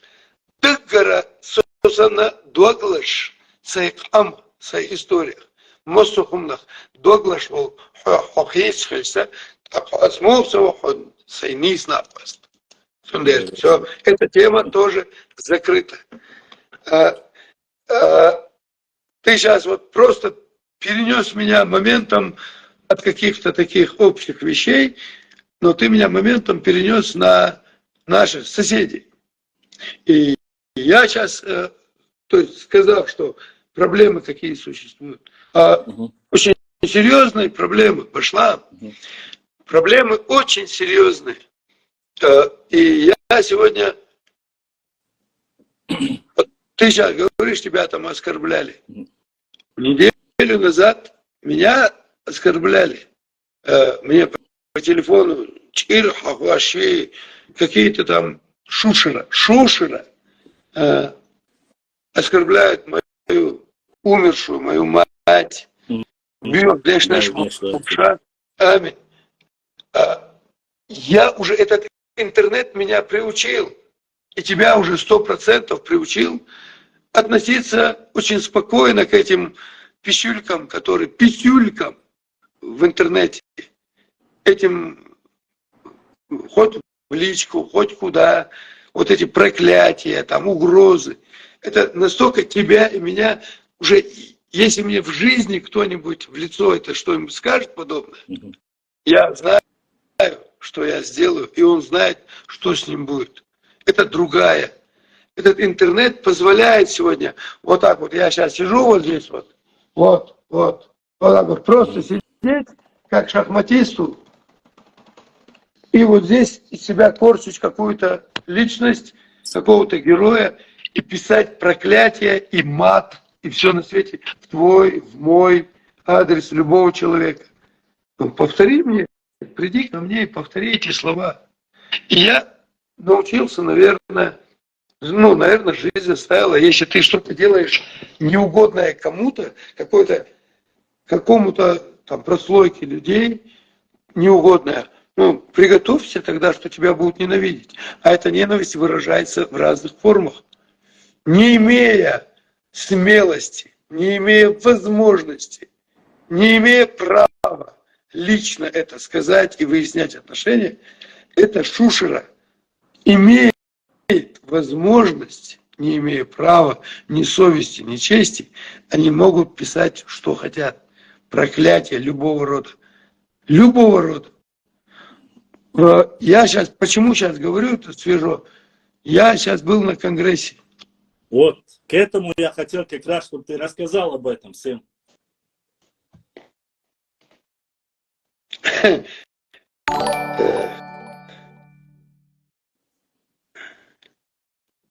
Сейчас я удалю из своей памяти этого грязного человека, который мне писал проклятие и мат про моих родителей, чтобы я спокойно мог дальше продолжить, чтобы безэмоционально. Я был на конгрессе в Тбилиси ровно, получается, месяц назад. И побывав здесь, и организатор, я выставлял свои публикации, и там организатор мероприятия конгресса Мираб Чухуа, профессор Тбилисского государственного университета, он проводил международную конференцию кавказоведов. Я говорю, как есть, Башлам. Я не историк. То есть у меня нет образования. От того, что у меня душа болит, от того, что я знаю больше, чем многие историки, от того, что я осознаю эти все процессы, мне не дает права сегодня называть себя историком. Это мое приличие, это моя порядочность. Я не хочу, чтобы кто-то даже сказал, что я какой-то самозванец. Но я знаю историю поболее, чем многие историки. И правильные акценты я знаю. Я на конгресс еду, потому что я, как общественник, я хочу заниматься вещами, которые важны для межнационального единства. Я еду, потому что здесь проживает в Грузии часть моей нации, чеченцев. Я еду сюда встретиться по дороге, здесь на месте, пообщаться с представителями научной интеллигенции своей нации в кулуарах, в гостинице, за столом, за рюмкой чая, с другими учеными. пообщаться, и я еду для этого. И еду еще для чего? Чтобы вот со стороны посмотреть и послушать, насколько правильная тенденция идет вот этого научного общения. Нет ли тенденциозности, нет ли перегибов, нет ли того, что нужно где-то указать, что процесс научный должен быть, наука есть наука, понты понтами, амбиции амбициями, желания желаниями, сказки сказками. Поэтому ты знаешь меня, как тогда на таком же конгрессе у меня случился конфликт с Асланом Куазом. Дал Геч Дуэльцу. Хотя этот человек, Исмаил,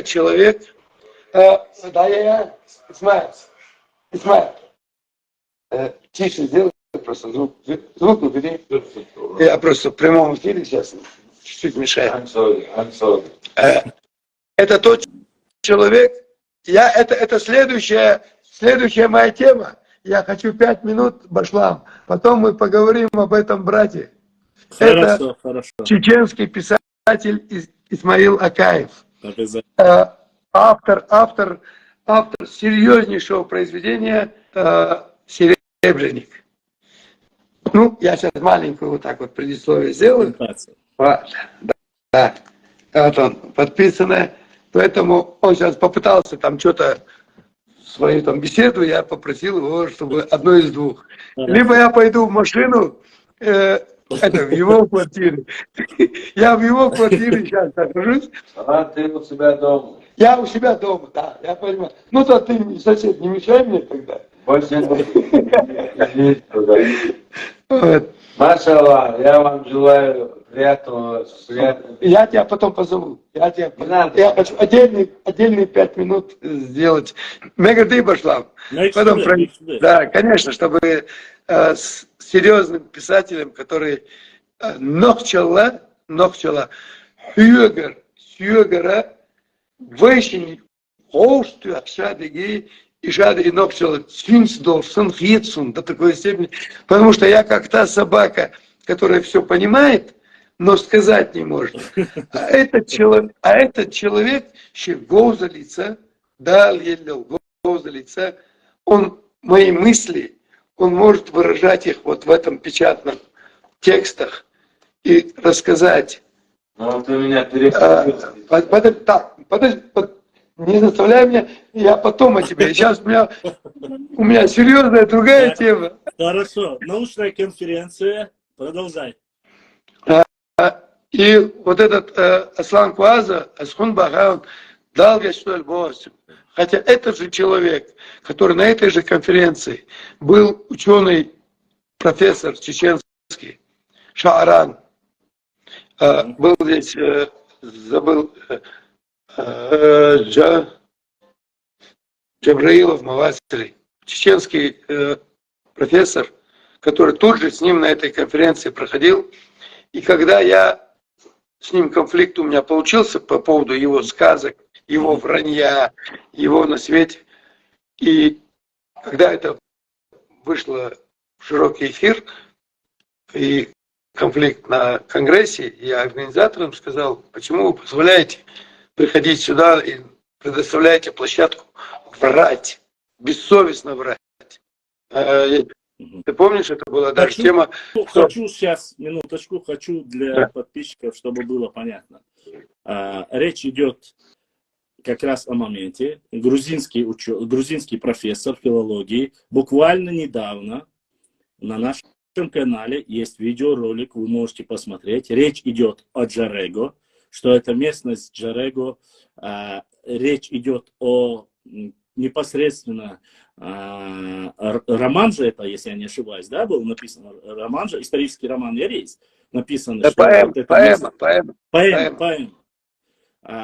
Фамилия его написавший, Казбеги написал его, да? Важа Пшавели. Да. Важа Пшавели написал книгу. Речь как раз шла о том на конференции, что якобы, чтобы я хочу ввести, что якобы речь не идет о чеченцах, что все это происходило на территории нынешней Ингушетии, что чеченцы не имеют никакого отношения ни к истинцам, ни к этой истории, поэме, что это все вот такие высказывания были в адрес в то время на конференции, где Юний, как вы сейчас слышали, сказал, что это недостоверно, и после этого, подтверждая научно, подтверждая каждое слово Юни Успанова, уже на научном уровне, не как Юни говорит, он-то общественник. Этот профессор приехал в Чеченскую республику, поехал в Итункалинский район, они доехали до этого родового села, где все это происходило, и она научно полностью подтвердила, что Важып Шевела писал именно от чеченских кистинцев, и что вот эта вот непосредственно поэма была о чеченцах кистинцев. В основе, и все, кто это отрицает, без разницы, будь то в Грузии или в другом месте, она не называет национальности, вы можете увидеть, этот ролик есть, что это абсолютно недостоверно, и все, что происходило, происходило на территории Чечни и Тункалинского района, недалеко от Шатили грузинского, и все эти действия. Я просто экскурс ввожу, чтобы было понятно, чтобы Юни лишний раз не приходилось. И вот эту недостоверную информацию в то время Юни опроверг, и этот казус произошел. И все, Юни, Бяхмобила, я как бы быстро... Это была Цира Бермидзе, профессор. Да, Бермидзе, да, профессор. Да, профессор. Это та самая женщина, которой тогда Аслан подбежал и сказал, мне вот Юни угрожает. Это он. Это она? Это она. Я не знал, что это вот. она, честно. Можешь посмотреть еще раз. Я отдельно стоял за 50 метров, и ему тогда говорю, зачем ты это делаешь? Ах, пич сам будет, Аслан. Ах, вот досик сам здесь. И я, когда к нему претензии, и он увидел мою твердость, он убежал от меня, побежал за спину этой женщине и начал ей, я на видео это показываю. Но как я он думаю, что ладно, о нем мы не будем, он ныне дело в том, что я сейчас объясню, к чему я сейчас объясню. Я почему-то это долго подробности пошли, а суть моя была в том, что я сказал Асланина дал геч дуэль. Аслана Кадзо и Бусар Псагвар, но Мелхарц вала и швеца, Мелхарц вала и новчишца, Мелхарц вала и шадига дал геч дуэль. Но этот человек при жизни Аслан Куазов, когда после этой конференции умер чеченский профессор, а он был там никто, Аслан был случайно приглашенный с переводом поэмы Важып Шевели на ингушский язык. Он ее перевел как поэт. Он поэт. И он с этим докладом приехал на конгресс. И он, после того, как умер чеченский, которого он видел, с которому он на этой конференции говорил салам алейкум, взрослый человек, чеченец. Когда он умер, через год, он написал публикацию, пост, пусть земля ему будет железобетоном. Я свидетель. И этот человек и дал нисмадуар, ажанс, кошу дялят султя. Аслан вот шу. Дели духа. Вай царь терлур мадац. Царь лилинак вай лилур мадац. Вай цадовштик вай лилур мадац. Сундера. Я буквально недавно, мне человек в комментариях пишет, что это вот тот самый крыса, там тот такой-то, это тот там такой-то, сякой-то. Я там слышал там о нем такие. Я просто говорю, что я сплетни не собираю. Я не знаю, какие сплетни обо мне. Ты не знаешь, какие сплетни о тебе обошла. Но мы не должны собирать сплетни. Да. Это первое. Второе. Бусар Псагвари. Я не хочу опускаться до его уровня. Хотя он говорил слова мусульманам, своим коллегам, научному своему профессору Нохчичуна, который ему ничего не сделал. Вот уж эльдац. Только лишь за то, что я попросил этих профессоров тогда на этом конгрессе, попросил после этой всей ситуации, не разговаривайте моим языком, не делайте то, что я делаю. Я свободный, я могу там, вы интеллектуалы, вы воспитанные, вы там, но хотя бы просто 2-3 слова, что так нельзя себя вести, как вел себя тогда Аслан Куазов. И этот Шаарани, он был Джамбеков, вот, профессор Шаарани Джамбеков, дал Гечдольцев. Он просто был в числе тех профессоров чеченских старших, которых я попросил и сделал видео, где они просто сказали, что так нельзя себя вести, так неправильно себя вести. Нельзя заниматься вот этими провокациями. Только лишь за то, что он был в числе тех людей, которые были на этом видео, он себе позволил говорить, пусть земля ему будет железобетонна. Ладно. Перехудит здесь. Акабогас башлам. Акабогас. Асланина дал гечдует. И сунте адует соли ноги, цу эллаги, цу диц ноги и гирт ноги. Вейдует сега вейнте амаду. Ахтаган я астаган сундуал ихум элче хана хуна сюа хожио говорю. Ночью еще идущий амелдация богш. И что амадуй? Да. То эту тему закрыли. А теперь я был на этом конгрессе, вот последнем. Вот что-то мы долго идем к этому конгрессу, да? Да. Я был на этом конгрессе, и ко мне подошел Мираб Чуква, организатор, профессор. Чтобы вы понимали, Мираб Чуква — это близкий помощник президента, бывшего президента, Царство ему небесное, Зияда Гамсахурдия, президента Грузии. Это близкий его помощник. Это его правая рука. Он с ним был на территории Нохчичева. Это исторические моменты, которые мы не можем упускать, которые были в истории нашей. Это человек, который знает нас, чеченцев, изнутри, хотя его профессия, специализация, будем так говорить, научная, больше связана с Ингушетией. Но это научная его степень.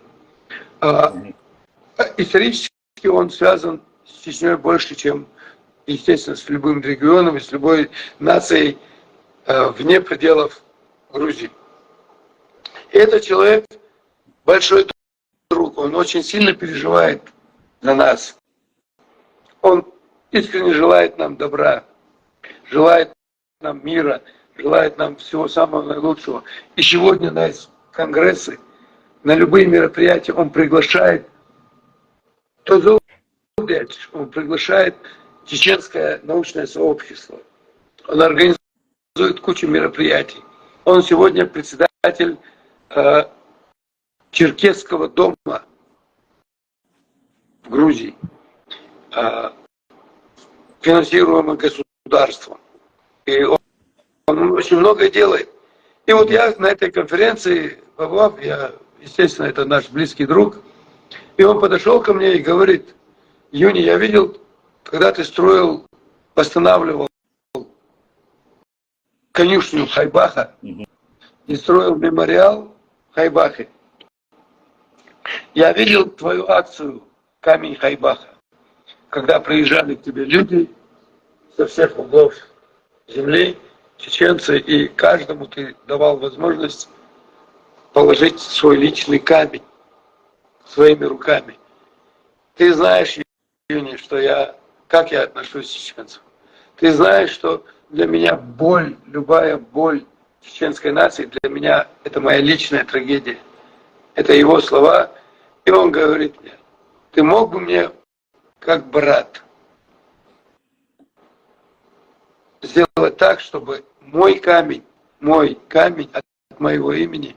Я не могу туда сейчас поехать, чтобы мой камень тоже был на этом хайбахе. И просто это был очень искренний мужской разговор, это боль. И я ему сказал, естественно, Мираби, мой брат, я обещаю тебе, я найду возможность поехать туда и твой камень положить. Башлам. И я поехал туда, приехал с конференции, на Орсун, Година, Рошничев, Вежлибуса, на Острибуса, и Мешается. я сейчас поговорю.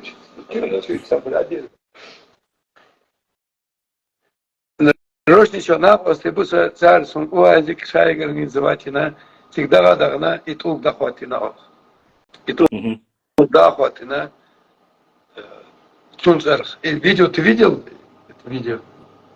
Да, нет, про камень нет, не видел. О, зря. Башлам. И в Инстаграме. У тебя есть великолепно, Асинтях твоем, чтобы все слышали, Асинтях твоем. Я 3 года жду от тебя видео. 3 года от тебя. Вот первый раз я серьезно это воспринял. От Вахи. Я от всех вас жду ролики. Я уже сколько должен вас спросить. Вот в этом и проблема.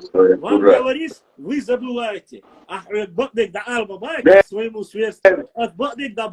Ты меня кинул 3 года с этими видео, я жду. Я тебе прошу, Юни, любое видео, история про наш народ, Юни, потому что нас смотрят с Иордании, с Турции, с Европы.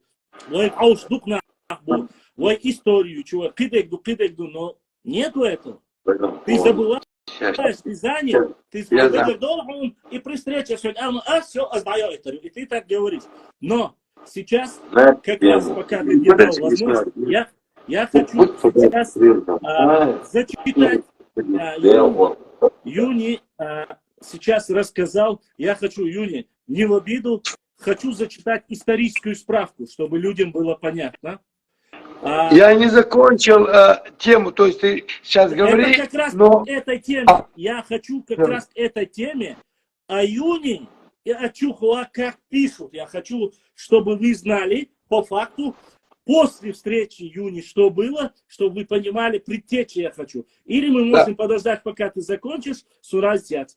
И вот я зачитаю, я быстро зачитаю, чтобы всем было понятно.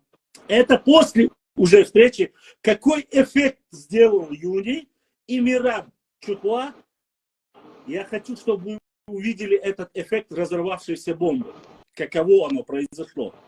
В последнее время появились ненормальные тенденции подменять правду на ложь, и все ради каких-то политических целей. Я прямо цитирую. Такое явление называется политической или исторической, простите, должен зачитать, проституцией. Сегодня мне прислали ссылку на чат у грузинского филолога и политического активиста Мираба Чухуа. Точка. Тема поста была посвящена трагедии Хайбаха и чечено-грузинским взаимоотношениям. Несомненно, эти два момента никак не касаются ингушей. Но есть один мелкий провокатор, чеченский, в кавычках, Юни Успанов, с маленькой буквы, чтобы было понятно, насколько безграмотная бездарь. Но никак он не мог сделать что-то хорошее в жизни, не нагадив на чужой лужайке. После хвалебных речей, я цитирую прямо, после хвалебных речей обеих сторон, это существо Успанов выдает пост. И еще, дальше он цитирует Юни Успанова. И еще, никогда не говорите об ответственности всех грузин за негодяев из числа грузин, ответственных и лично принявших участие в этой трагедии. У чеченского народа хватает разума и благородства не винить грузин. То есть это цитата Юни Успанова, он цитирует. Да. У чеченского народа хватает разума и благородства не винить грузин. Как должно и хватить эти же качества, не думать плохо о чеченцах за участие некоторых из них в бедах грузинской Абхазии и Южной Осетии. Точка. Пусть мудрость и историческая память тысячелетних братских отношений грузин и нохчи, дзурдзуков, глиговой кисты, обязывают нас помнить и чтить добро и дружбу наших народов. У нас прочный фундамент, хорошее будущее. Ремарку сделаю, Юни. Дагер, и Бешнич Аллен. Лучше не скажешь. Но он цитирует сейчас тебя. Да. Будучи дальше идет оскорбление. Заметьте, хочу отметить, что Юни Успанов в своей речи слова не сказал в адрес кого-либо из соседей. Речь идет о взаимоотношении Нохчи и Грузии. Больше ничего. Подчеркнуто, идет дальше текст. Будучи по происхождению, а тут уже задело, поскольку, когда правду говоришь, они сразу начинают на оскорбление и понижение. Будучи по происхождению недавнем прошлом андийцем, в скобках аварцем, с каких это пор Андии являются аварцами, я не знаю. Ну да ладно. Уже с большой буквы, он тут понял, видать, что ошибку надо исправлять, Юни Успанов, но никакого отношения к дзурдзукам, глигвам и кистинцам не имеет, а является свежим перегноем в этногенезе чеченского народа. И это явление, несомненно, его личное и нормальное. Точка. Я не знаю, что личное и нормальное. Я честно сказать, я не понял такого, что он имеет. Каждому свое. Важно понять, что у таких свежевыпеченных чеченцев нет права лезть туда, где у него нет истории на 0,001%.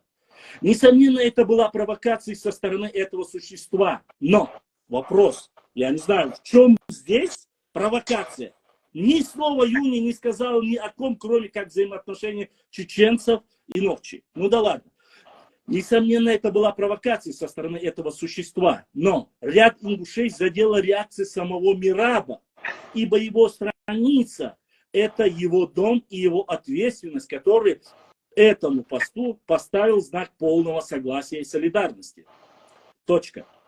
Началась перепалка, где моздокский шашлычник, опять же, без кавычек, то есть грамотность описания зашкаливает, оскорбляет ингушей и снова проговаривает, что вы все нахче и хватит балаболить. Смайлик улыбающийся. Мираб, как будто язык проглотил, начал удалять сообщения. Не все, а выборочно только ингушей. Это тот же самый Мираб, чтобы вы знали, которого цитировали, закидывали и Руслан Бузуртанов, и все остальные, когда он говорил хорошие слова о наших братьях-ингушах. Но сейчас он уже стал, как вы видите, дальше мы продолжаем. Я написал Мирабу свой взгляд на данный инцидент. Мираб Чухуа, добрый день. Прочитав здесь ваш чат, кажется, что речь идет не о грузино-чеченских отношениях и не о чудовищной трагедии в Хайбахе. Точка. Ваш друг Юни, в прошлом аварский андиец, он подчеркивает и оскорбляет Мирабу Чухуа, доносит, что Юни якобы аварский андиец, а ныне чеченец. Стоп, я хочу сделать небольшую ремарку. Это тот самый Юни, и это он никогда не скрывал, что к чему. Но я хочу этому человеку и все, кто на него подписан, пасквили. Вы и ваши авторитетные старейшины, включая чечено-ненавистников, Мухаммад Кодзо и остальные, поехали в Дагестан, поехали в Гуниб и клялись в братстве, говорили, что в Ингушетии есть 4 улицы в честь имама Шамиля, если не 7. Вы клялись и говорили, что вы братья, и что вас очень много связывает аварцам, даже не андийцам, а именно аварцам. И сегодня в этом тексте вы уже упрекаете Юни Успанова за то, что он якобы андиец аварского происхождения. Я, честно сказать, не знаю, как это с точки зрения психики и психологии описывается, но такого казуса Белли я еще не видел. Продолжим дальше. Дальше продолжим.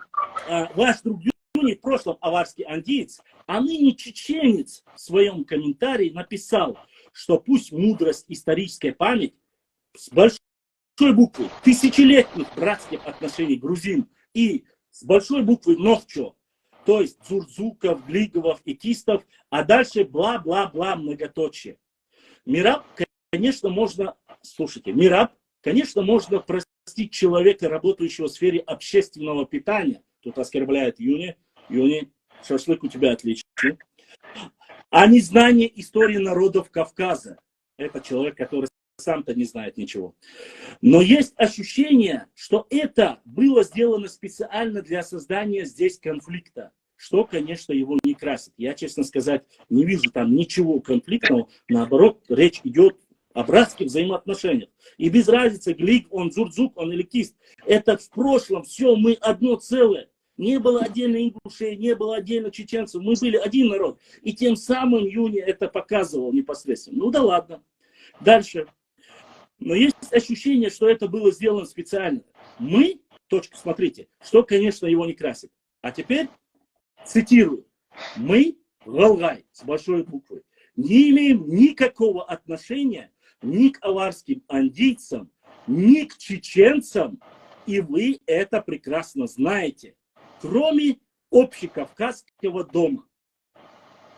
Прошу заметить, что это не фитна, что это цитата и прямой текст, который опубликовал человек, который и в Фейсбуке, и в Севу есть, и можете посмотреть дальше.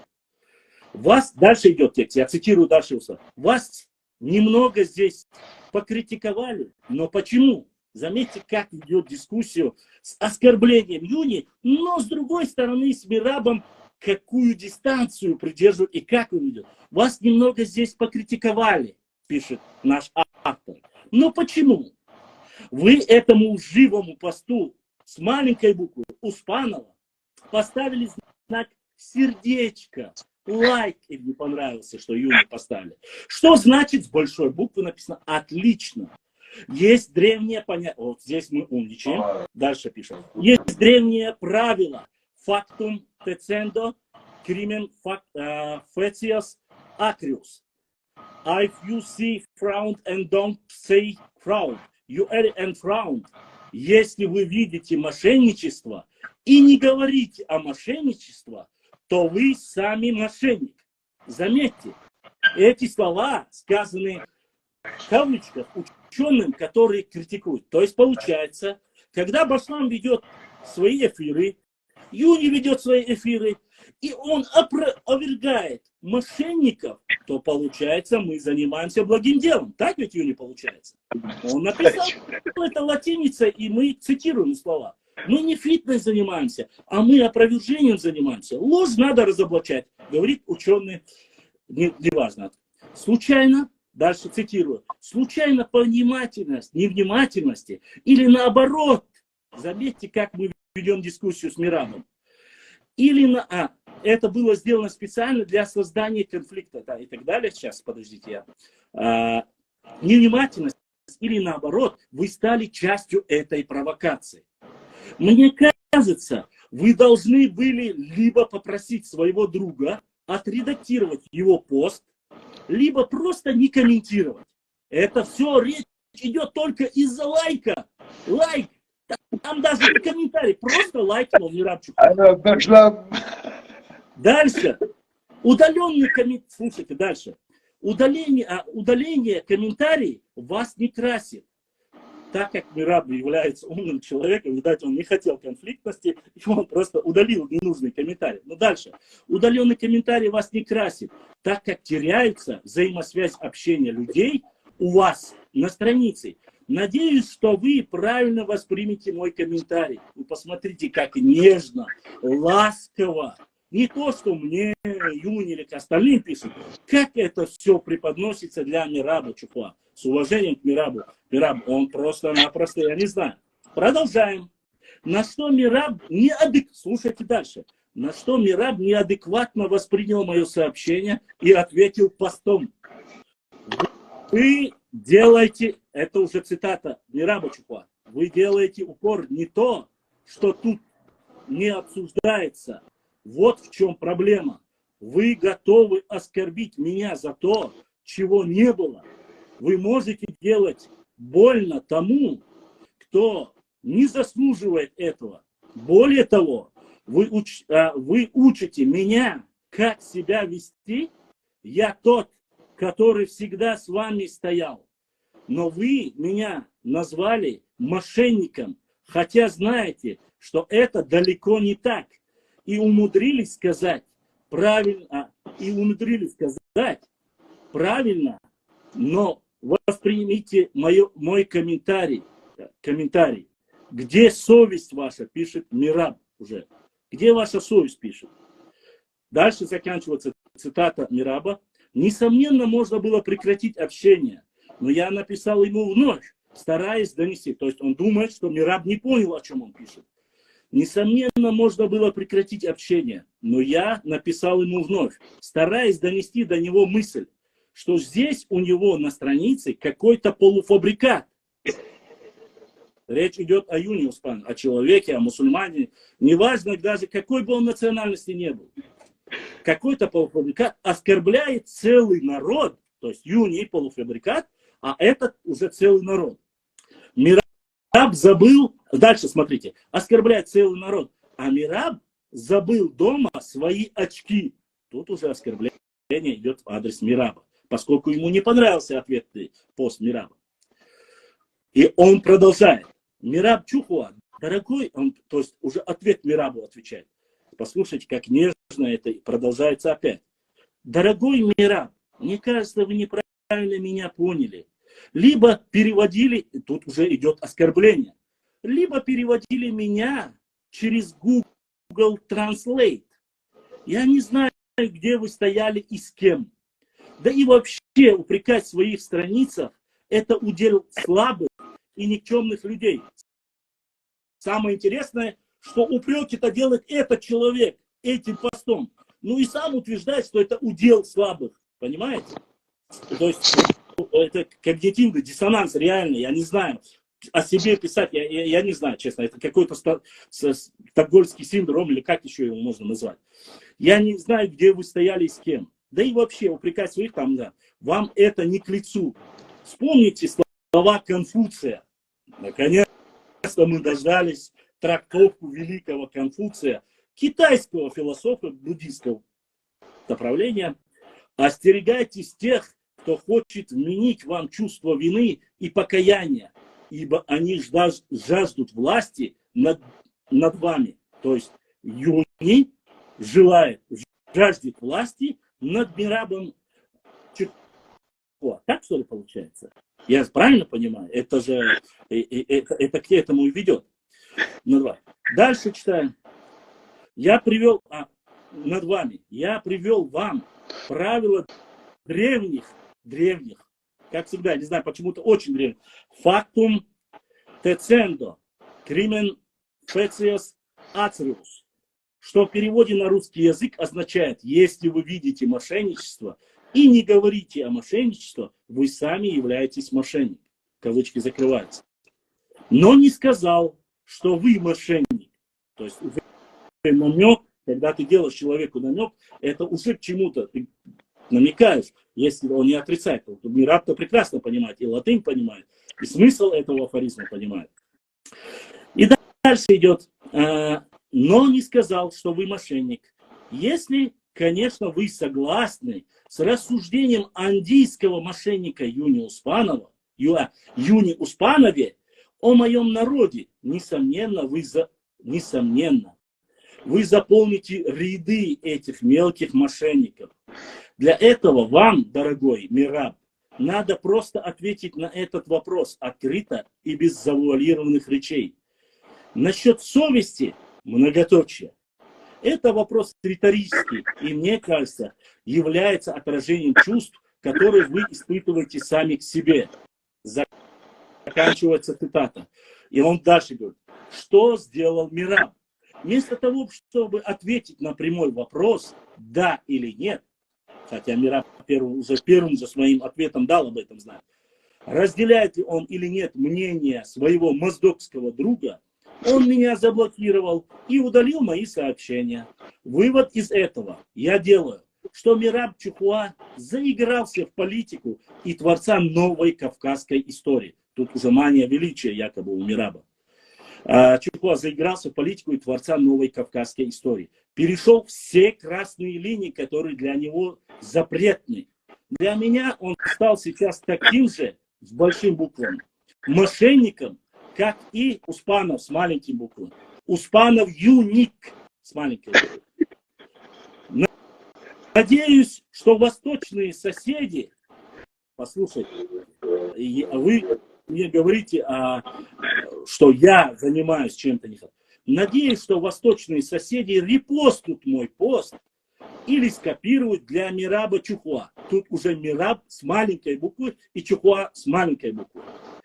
Честь и совесть Мираб не продается и не покупается. Они очень сильно любят говорить эту тему, что якобы если что-то хорошее говорят о чеченцах, то их купили. Всех грузинских ученых купили чеченцы. Юни, у тебя, походу, много денег. Чуть отослать мне долю, делись со мной. Честь и совесть Мираб не продается и не покупается. Она либо есть, или ее вообще нет и не было. Надеюсь, вы человек верующий. И напишу вам, послушайте, и напишу вам для размышления на ночь грядущую стих из Евангелия. Да, не из Корана, из Евангелия. От Матфея 27, стих 3. Тогда, послушайте, самое интересное, это я цитирую. Тогда Иуда, предавший его Иисуса, Иса, алейхиссалам, увидев, что он, Иисус, осужден, и, раскаявшись, возвратил 30 серебряников первосвященникам и старейшинам, говоря: согрешил я, предав кровь невинную. Они же сказали ему, что нам до того, смотри сам. И, бросив серебряники в храме, он вышел, пошел и удивился. И на грузинском идет цитата. Заканчивалась цитата этого пасквиля. Уважаемые мои друзья, вот здесь Белшот мне пишет, Юни, прости за столь рассказ, да. Пишет мне, что я там люблю, послушайте, манеры моего зачитывания или моего исторического образования или что-либо, это он, этот пасквиль написал с надеждой, он просил меня, не меня, а весь всех чеченцев, он просил репостнуть и довести это до Юни и до Мираба Чухва. Юни, я до тебя довел, ты моздокский шашлычник, понимаешь? Ты андиец аварского происхождения. Я не знаю, и к чему это было, и что вообще ты сказал. Я не видел там ни слова. Единственное, что это было, для чего это сделано. Ну и больше всего, я хочу, чтобы вы понимали, у Мираба Чухва стоит флаг, который еще со времен, ну поскольку он вел дружбу во времена Гамсахурди и Дудаева, у него стоит старый наш флаг без волка, то есть когда еще были времена, дудаевские времена, этот флаг стоит. Этот факт им очень не нравится, и они тоже это публикуют. Юни ничего не сказал, он наоборот подчеркнул о единстве и Нохчи, и Галга, что мы одни. И это все произошло, после чего, Юни, сейчас я тебя остановил момент, чтобы люди поняли, кто такой Мираб и кто такой Юни. И вот ты мне расскажи вот этот момент. Что же на самом деле произошло там такого, что ты стал моздокским шашлычником андийского происхождения, андийско-аварского происхождения? Что же там такого произошло, за что на тебя так ополчились? Мне просто, я зачитывал, я тебе отправил, ты улыбнулся и сказал, что это для тебя честь, что про тебя такое написали. Да. Поэтому я хочу знать, и чтобы мои зрители знали, почему все это так произошло. Расскажи нам этот момент. Но все это, Юни, дай мне 1 минуту перезагрузить, потому что я знаю, что ты начнешь, и время закончится. Друзья, не расходимся, слушаем дальше о взаимоотношениях культурных центров Грузии, Чечни, и вообще интересно о нашей истории. Послушайте, может вам понравится, может не понравится, но здесь говорят правду. Ибо наш ученый сказал, если вы увидите мошенников, опровергните, чтобы самим не быть мошенником. Так что я перезагружаю. перезагружаю, не уходим, остаемся. Сколько минут? 2 минуты, да, чтобы перезагрузил. Да. 2-3 минуты. Ты меня развеселил сейчас. Я даже так не прочитал это.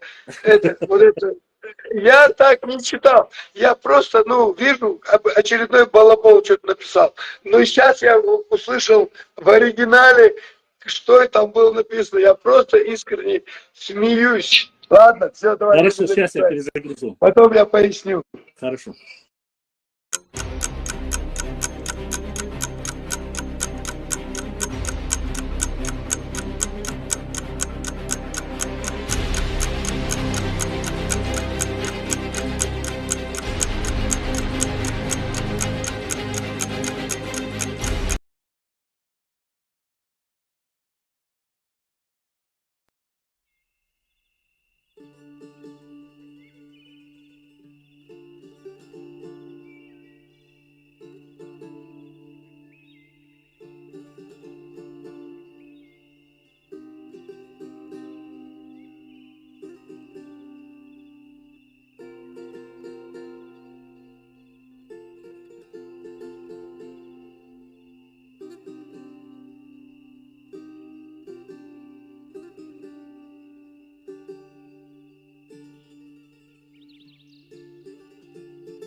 Мобил.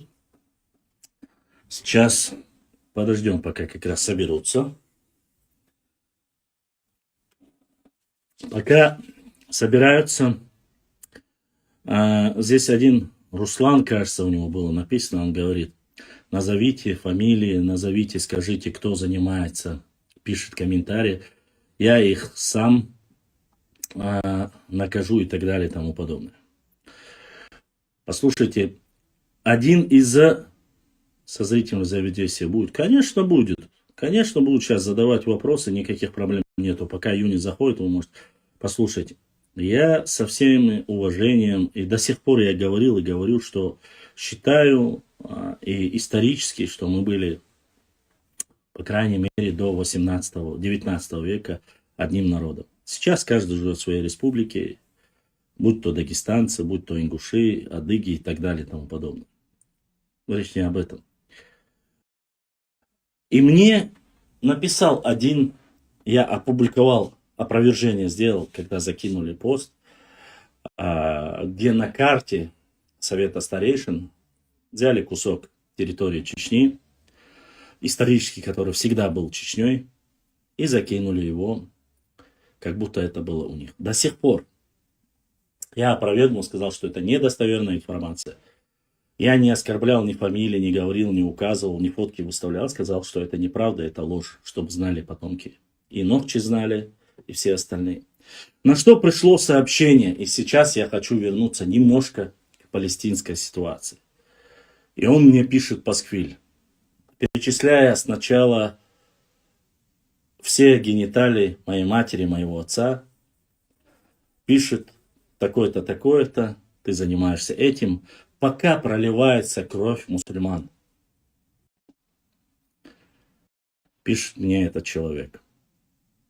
Я хочу, чтобы вы понимали, уважаемые мои братья и сестры, я не публикую себя на страницах, кроме вот то, что провели конкурс там по чтению Корана, делать дуа за наших братьев. Я как могу помочь? Дуа ламазде абиха бюх, ламазде межги водился, предик дойлас. Это все, что я могу сделать для наших братьев-мусульман из Палестины. Это пока июнь не зашел, я хочу вас подвести, объяснить вам. То же самое делают тысячи и тысячи, почти что все население нашей Родины.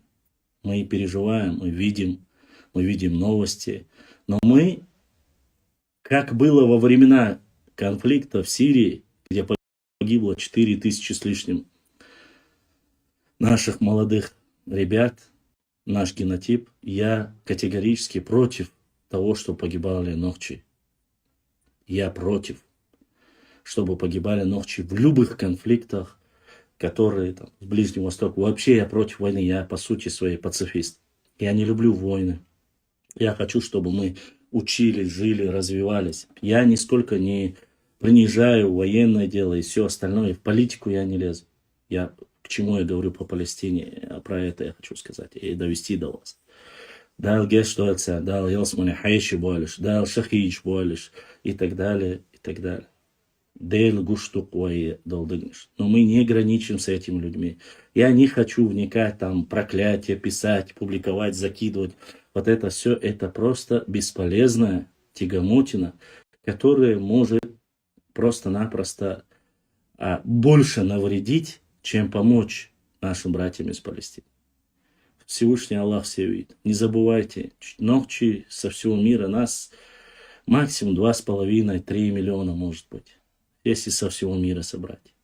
Арабов же вокруг той же Палестины почти что за 200 миллионов, если не больше, все арабские страны.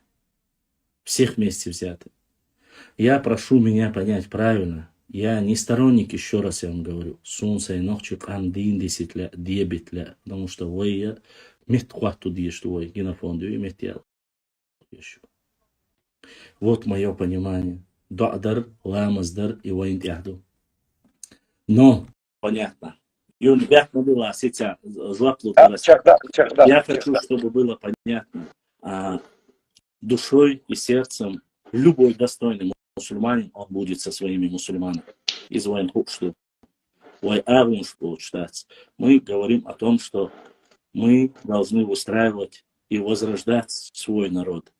И по любой месте, сюгаю видео, ой галереи, ой аудосан, массунет чукайс диеш, мадацой, масса лырдал диеш, ой кам лырда диеш, ой деб диеш, ой дах диеш, ой армах бехту. И этот человек за такое мое отношение мне пишет, пока мусульмане убивают мусульман и так далее и тому подобное, ты пишешь такие опровергающие посты. Мне написал в личку, уважаемый или неуважаемый нарнеец или кто-либо. Когда чтобы каждый услышал, говорю, когда лилась рекой кровь моего народа, ногчи народа, в 2002 году, в 2003 году, в 2004 году, не то, что просто опровержение маленького поста, вы целую книгу написали. Мы с вами на границе, мы один народ, босс. А что? Вы про нас написали книги. Ваш Идрис Абадиев. И книгу эту мне привезли с Твери, которая находится у черта на куличках. И вы меня сегодня упрекаете, что я просто-напросто опровергнул ложь, сказал, что это неправда. Вам писать книги, брошюры можно, а мне сказать, что вот это неправда, не ведитесь, выжрачу ходовку хрещатшим. Бог, что вам вы сами бы постыдились бы этого. Ни больше, ни Я не занимаюсь, еще раз, я пишу, у меня огромное количество постов. У меня книга Хасана Бакаева, моего уважаемого, Гурама Гумба и многих других. Я просто-напросто писать огромное количество, у меня просто-напросто есть огромное количество материалов. Но я не могу этим заниматься, поскольку у меня технически пока есть проблемы, и сбой у меня произошел. Я сейчас, многие знают, я повторяться не буду, но сейчас совсем плохо с финансированием, из-за этого я не могу это все сделать. Поэтому по мере возможности, когда у меня появляется телефон, я беру интернет и публикую. Ни во зло, ни Дагестану, ни адыгам, ни всем остальным. Поэтому не надо писать, пока умирают миллионы мусульман, ты занимаешься. Да, не занимаюсь. Я просто живу дальше ради своего народа, всей мусульманской, но я не могу ничем им помочь, кроме дуа и намаза. Я ничем не могу. И мой маленький народ тоже ничем не может. А вы и подавно не можете. И все, что можно, отправить гуманитарку, Савин, Гумьялардар, Ламаздар, все все чеченцы этим занимаются. По мере возможности. Поэтому я вас прошу, ногчи омик, ногчи мата эрдарас, шайдэлдаш, шаш айгатса дочь. Хак, шей жүктіші, дұққа социальный сети шушун. Цец эш ассаяхча, хитс асвиш, чучуах. Цадоог цадуч. Штейн питан цадяш. Штейн бухан питан цадяш. Войк дабахлур боч болтуам, вой этсуал чуга дат. Войк дадахлур доч дол хума, мақис, хаудал махил. Петел. Цундера, عجيب حيق لي خلي بس بوش لسقيت صعد يحتاج يشتغلهمش ناخ باي قيدك ايش شو قيش حق والغصة دشونس نو وين دو على بالخ اصلا بويتس غير شو نقشي قام حيق لي خير وي дишь дах дишь دوي. И заключая, чтобы Юрий продолжил сейчас свою дискуссию, я хочу сказать, есть один из достойнейших алимов, которого я люблю, уважаю, ученый с большой буквы, который 20 с лишним лет прожил и в Саудовской Аравии, и в другом месте, и в Египте, и в Аскаре учился. Когда я у него спросил, у меня сердце болело, когда были вот эти провоцирующие ролики, продают наших детей туда-сюда, я сказал, я просто задал вопрос. Я в то время был еще, это сколько лет, 10 лет тому назад, я спросил, что за война идет в Шаме? Священная она, в Шаме, в других местах. Йемен стреляют саудовцев и так далее и тому подобное. Про Турцию я спросил, он мне сказал очень важную и нужную вещь. И я хочу с вами поделиться. Каждый может решить. Я сказал, является ли это джихадом, является ли это войной. И так далее, священной войной и тому подобное.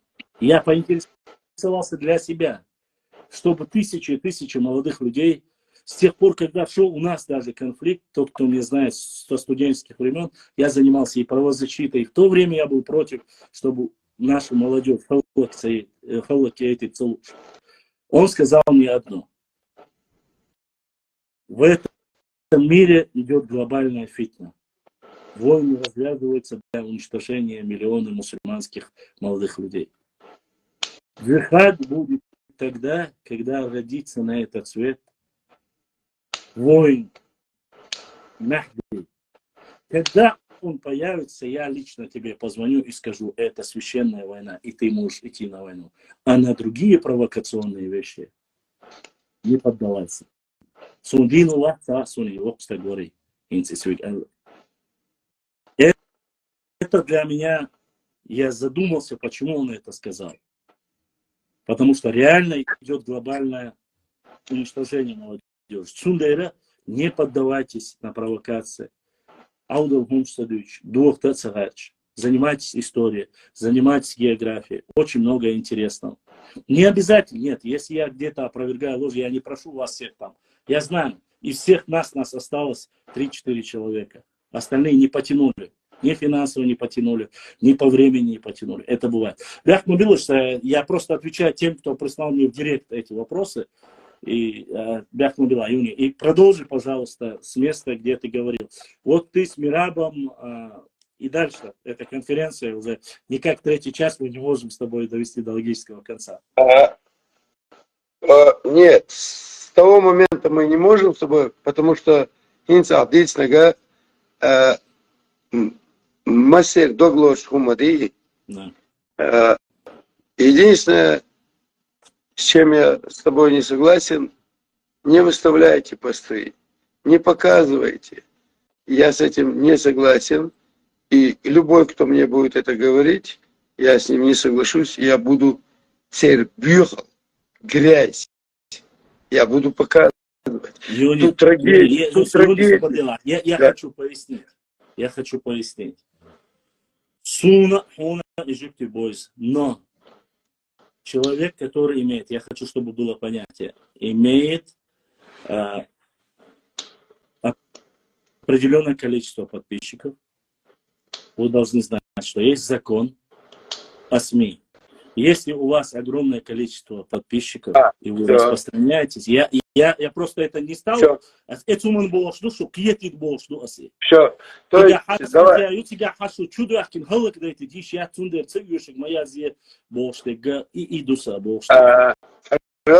Башлам, буквально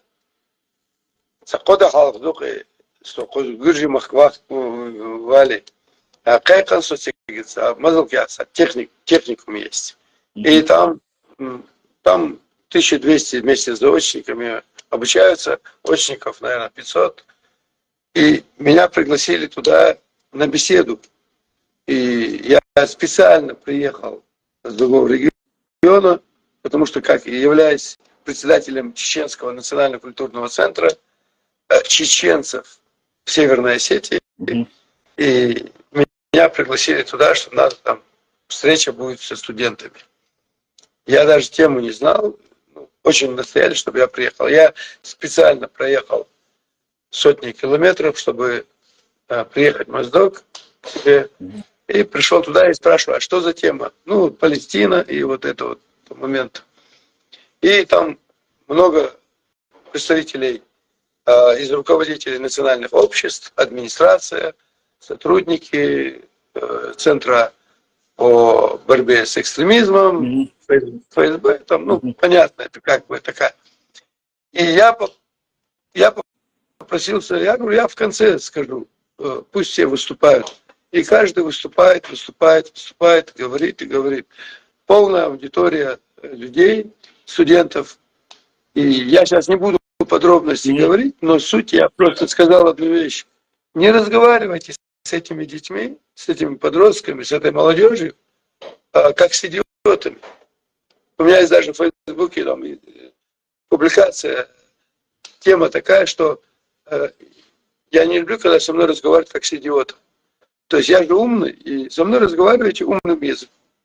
А на конференциях, которых экономических форумах, там, туристических форумах, там, еще каких-то там серьезных форумах, когда собираются серьезные люди, чтобы ты заметил, там люди, министры, премьер-министры, разговаривают открыто.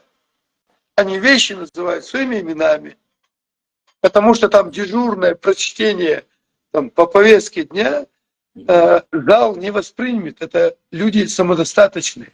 Поэтому они вынуждены внутри себя разговаривать с своей аудиторией очень открыто, указывая даже на свои недостатки и реальное положение дел, которое никогда в жизни не будет звучать для... Там, они это уже не озвучат для общей публики. Я тогда сказал так вот, ну зачем с ними разговаривать? Естественно, у каждого человека, независимо от вероисповедания, независимо от национальности, душа болит за Палестину. У любого нормального человека, которого мать, отец воспитали. Нет, тут никакого тут сомнения нет.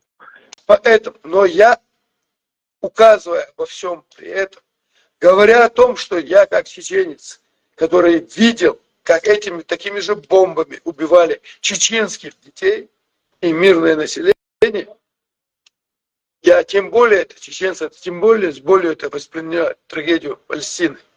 Но сегодня я говорю так, посмотрите на Махачкалу, 500 молодых ребят, достойнейших, правильных людей, которые четко воспринимают, что такое добро и зло, их судьбы переломаны.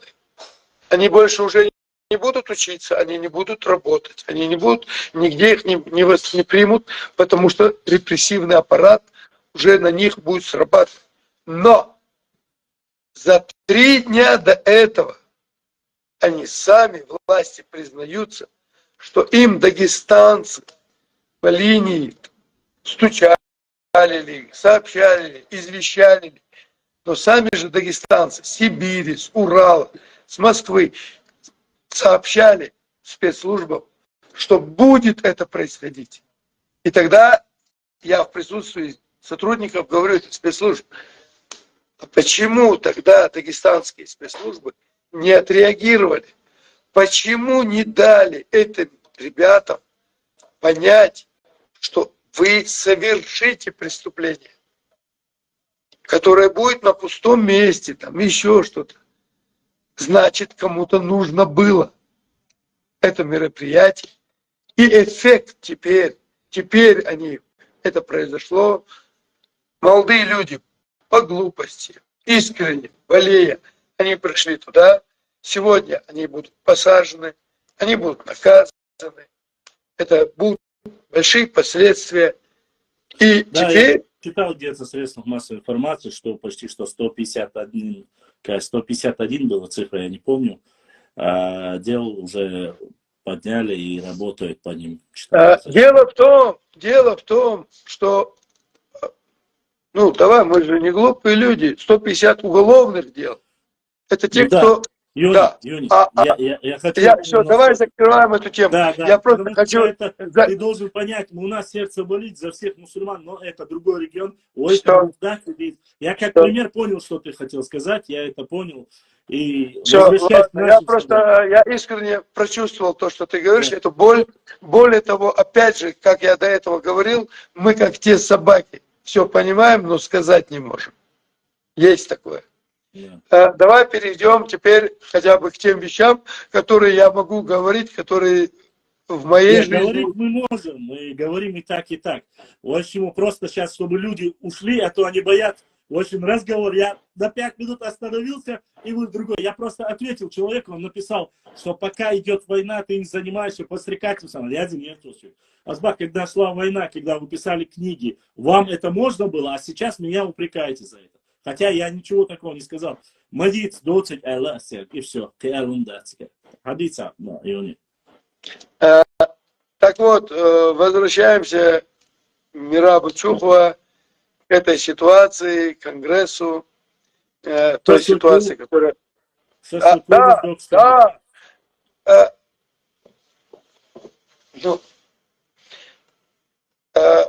На Конгрессе я... Вот, Башлам, когда вот то, что ты сейчас прочитал комментарий, я его впервые сейчас услышал, хотя он у меня везде есть и в моих публикациях, то есть он есть, у меня не хватило терпения, даже начав что-то прочитать, у меня не хватило терпения до конца его прочитать.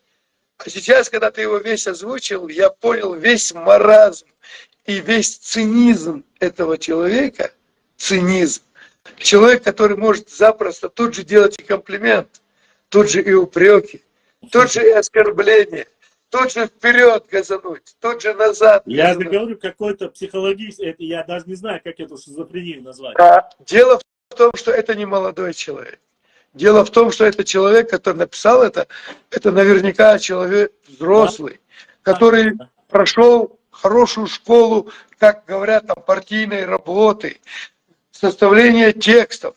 Но это демагог, а в нашем случае, как я их называю, обычный, банальный балабол. И, к сожалению, сегодня со стороны ингушской нации, я говорю ответственно за свои слова, со стороны ингушской нации и со стороны ингушской общественности, как правило, выступают именно только балаболы. Сегодня ситуация среди ингушского общества именно является таковой, что любой человек, который говорит альтернативное мнение или здравое. Юни, ты попросил сразу перебить тебя, Да. если я не Да, да. Я честно скажу, Юни, не все со стороны Ингушетии такие. Мне говорят, Нет, ты не есть понял. люди... Я говорю, что озвучивают позицию. Нормальные люди молчат. Но 90% нормальных людей молчит, но в эфире озвучивают, говорят балаболы из числа ингушей. И это стало настолько нонстримом, настолько стало правилом, что любой человек, здравомыслящий, из ингушского общества, который имел бы способность, смелость и просто честность сказать свое личное мнение, молился,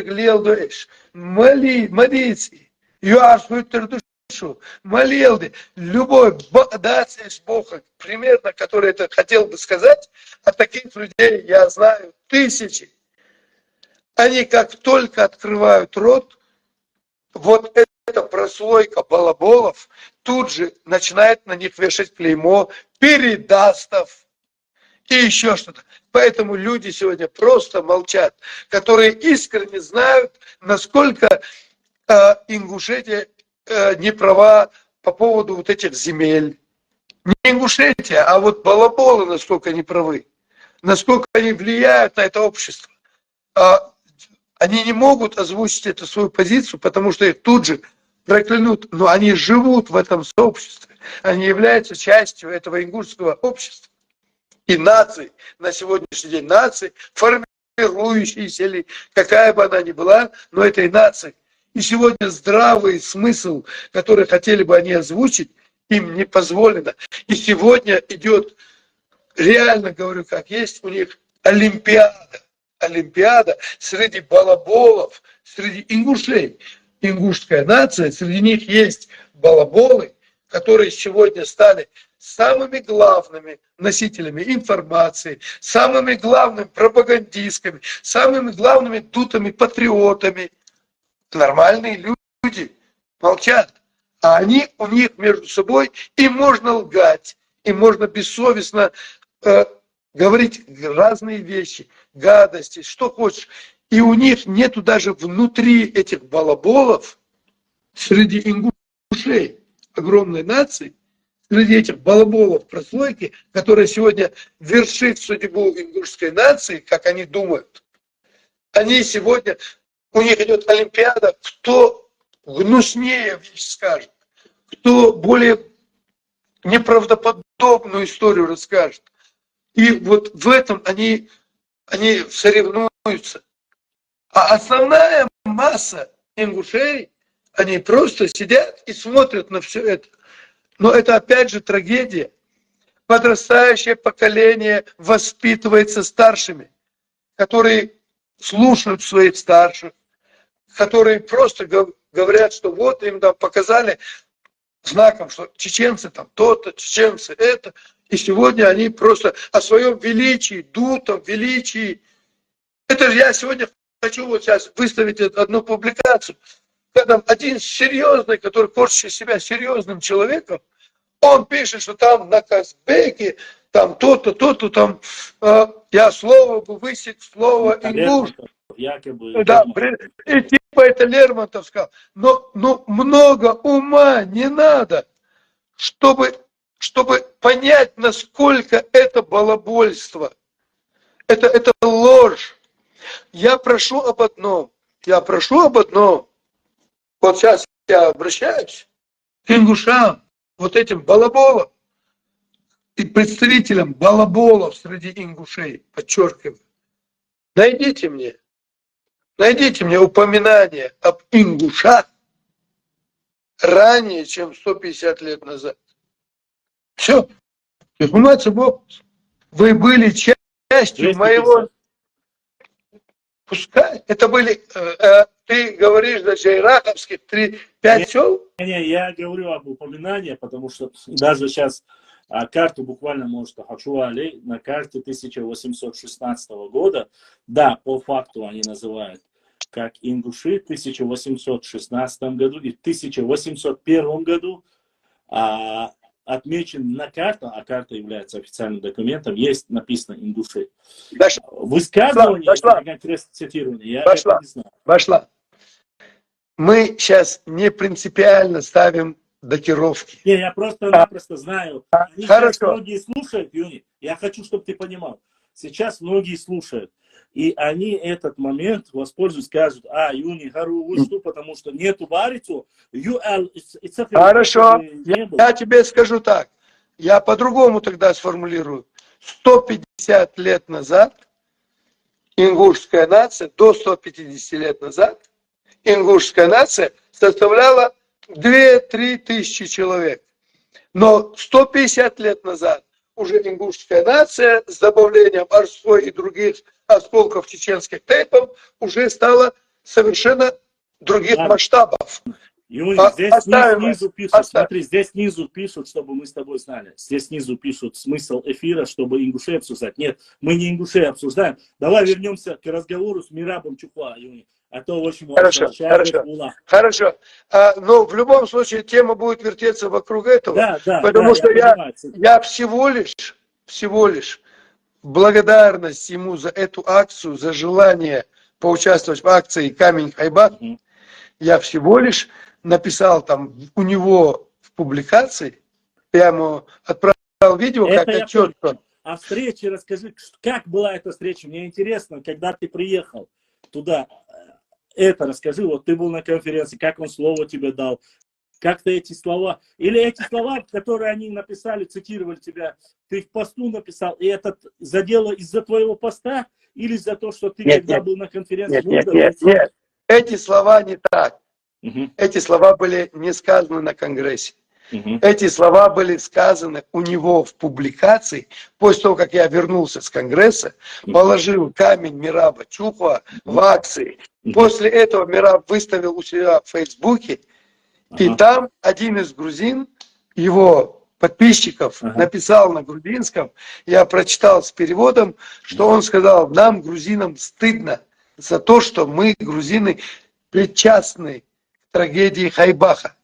Все понял. И ты уже отвечал на это. И я отвечал на эти слова.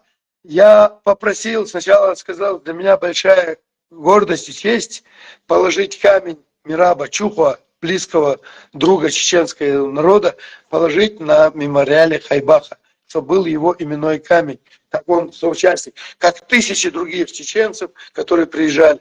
И среди них, чтобы был Мираб Чухва, представитель Грузии, грузин, наш брат. И второе написал так. И еще очень важный момент я хотел бы сказать, что, обращая внимание на то, что человек написал, что нам стыдно, что мы, грузины, сопричастны к трагедии Хайбаха.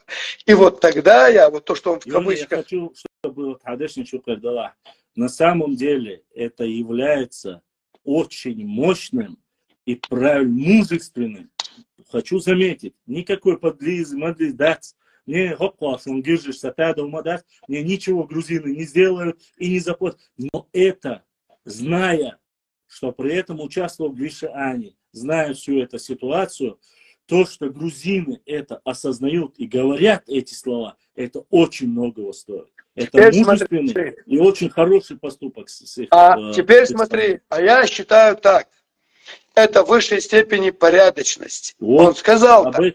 Но это близко не является истиной. Истиной в каком плане? Он написал: нам стыдно, грузинам, что мы сопричастны.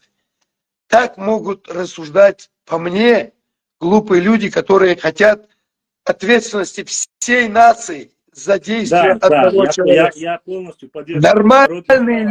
Нормальные люди это даже не говорят, потому что я предполагаю, что со мной, напротив меня, находится очень умный человек, мудрый, который понимает, что от того, что наркоман, там, чеченец что-то сделал, это не есть ответственность моя.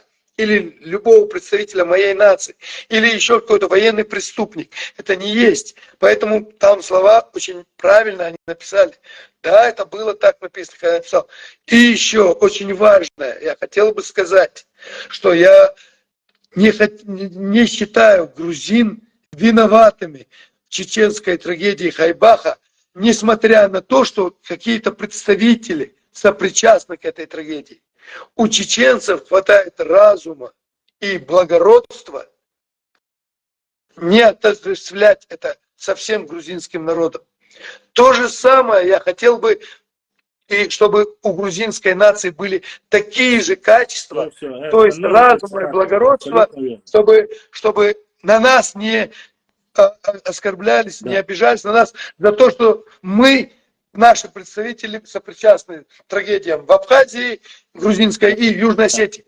Все, и тогда я сказал простую вещь, Башлам, это же простая вещь. Да. Я просто взял, сказал, что тысячелетняя история отношений грузин и Нохчи, и в кавычках, всего лишь указал, по большому счету, термины, которыми использовались грузинами в их архивах в обозначении нашей нации. Глигвы, кисты, зурзуки. Зурзуки, кисты, глигвы. Да. Правильно так, потому что я просто по датировке, чтобы было. И вот тут я прошу минуточку от тебя, Юни. Я хочу историческую справку внести для наших подписчиков. Уважаемые мои братья и сестры, все подписчики, когда вы или кто-либо упрекает или говорит мне, Юни, да и любому, кто говорит о дзурдзуках, о кистинцах, вы начинаете говорить, это нужно, важно, значимо, зачем вы пишете в начале текста. Я хочу, чтобы вы понимали, уважаемые мои братья и сестры, мы сами себя называем нохчи. Вот в диалекте правильно через нохчи, в нынешнем литературном языке нохчи. Но это очень важно с точки зрения истории. Если мы откажемся, хотя многие ученые и доказали это давно, откажемся от названия, исторического названия, дзурдзуки, почему я ее не сказал, кистинцы, когда он говорил о Хасо Хангашвили, кистинцы, мы появляемся, становимся молодой нацией, которая появилась когда впервые упоминаются чеченцы. В 1605 году, первое упоминание чеченцев. А до этого, подводя к тому, что сказал Юни, 1000 лет существования взаимоотношений, это говорит о том, что мы должны кровь из носа всем доказывать и показывать, что грузинские ученые говорят, грузинские, я же вам зачитывал, сильнейшие грузинские армянские историки говорят, что название Дзурдзуки и область Дзурдзукетия – это горная часть Чечни. В дальнейшем она началась называться Кистетия. Сначала Дзурдзукетия, потом Кистетия. Я ни в коем случае, ни я, ни Юни, прошу подметить, что как раз таки говорим о единстве нашего народа, когда упоминаем Дзурдзукетия, Кистетия, а потом уже и глигвы добавляем. Потому что до Вахушки Багратиона упоминания глигвы нету. Об этом и говорят многие ученые. И все они мы являлись когда-то, являлись одним народом. И поэтому я хочу, чтобы вы понимали, не надо нести бред и разговоры о том, что нам не нужно название Дзурдзукетия, нам не нужно название Кистетия или Мисджегия. Вы, когда говорите, когда я вам говорю, что правильно говорить всем русским, грузинам, армянам, когда вы говорите, кто мы Нохчи, и мы живем Нохчи-Чуя, вы говорите, чеченцы это бренд, во всем мире знают чеченцев. Да, я с вами не спорю. Но никакой разницы нету между названием чеченцы и дзурдзуки, чеченцы и кистинцы. Нет никакой разницы. Чеченцы название мы получили более позднее от осетин, будь то, некоторые говорят от осетинов, поскольку они цеценагами называли, некоторые говорят от кабардинцев, потому что они шашанами нас называли. Но не факт, не об этом речь. Поэтому Дзурдзукетия, Кистетия и Глигветия, как сказал Юни, абсолютно верно. Тысячелетия взаимоотношений между Грузией был. И никогда не отказывайтесь, потому что вы отказываетесь от своего прошлого, от своей истории и от своего народа, от которого не стоит. Юни, бях мобила. И я хотел сказать, Юни, то, что написали, это понятно, я понял. Но мне важно, я знаю 100%. Была изюминка, ты должен колись. Была изюминка на этой конференции. Что было на этой конференции, я хочу, чтобы ты рассказал. Я уверен, что что-то там интересно в любом случае на этой последней конференции было. Расскажи, ну, может, если не было, скажи, ничего интересного не было. Как это все было? Не, Башлам. С изюминки начать или же про Зурзуков, Кистов, Глиговых? Как хочешь, ты можешь с любого Чтобы начать. не потеряться во всем, ну давай тогда паузу сделаем шуточную. Какая она была? Я приезжаю туда на конференцию, по большому счету, как диспетчер, посмотреть, чтобы ни одного... Сколько вас было? Детально, обязательно. Нас Мираб Чухова пригласил 150 ученых. Я не ученый. Больше того, я объективно к себе отношусь, когда там, ну, зачем эти регалии? Это то же самое смешно, когда Башлам написал историческую какую-то там произведение там, или еще что-то, труд свой исторический. И просто потому, что Юни профинансировал издательство, печати, там еще что-то, я говорю, условие мое, чтобы я был соавтором. Но это настолько глупо выглядит, я хотел бы об этом даже два слова сказать, это настолько глупо выглядит, как будто люди не понимают, люди-бараны не понимают, что это труд Башлама, а это человек, который прицеплен, потому что он его руководитель, или же финансирует это, или еще что-то. Неужели вот это ребячество когда-то не пройдет в нашей даже научной среде, когда просто руководитель берет труды своих подчиненных там историков, там еще что-то, реальных ученых, которые просто из амбиций желает поучаствовать, быть сопричастным к этому научному труду и вписывать свое имя.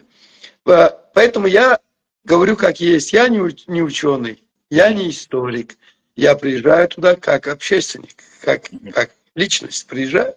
И моя задача просто последние годы, после конфликтов вот со всеми вот этими делами, с балаболами, заключается лишь только в том, как есть говорю, я призываю организаторов Конгресса не позволять, будь то мне, либо другому, не позволять говорить неправду, поклепы, версии, которые абсолютно ложные, националистические, на серьезном международном конгрессе, которые будут дальше способствовать конфликтам. То есть ты говоришь то же самое, что да. по сути своей просит оппонент, который написал такой памфлет про тебя. Конечно, конечно. Я говорю об исторической правде, и чтобы не было вот этих вот провокационных вещей. И за этим, по большому счету, слежу на этом конгрессе. И примерно я могу себе позволить в силу своего статуса, в силу своего возраста, в силу своего положения, просто указать, даже примерно сказать, что зачем. Ну вот, например, в составе ингушской делегации ученых приезжает на конгресс человек в национальной одежде. Но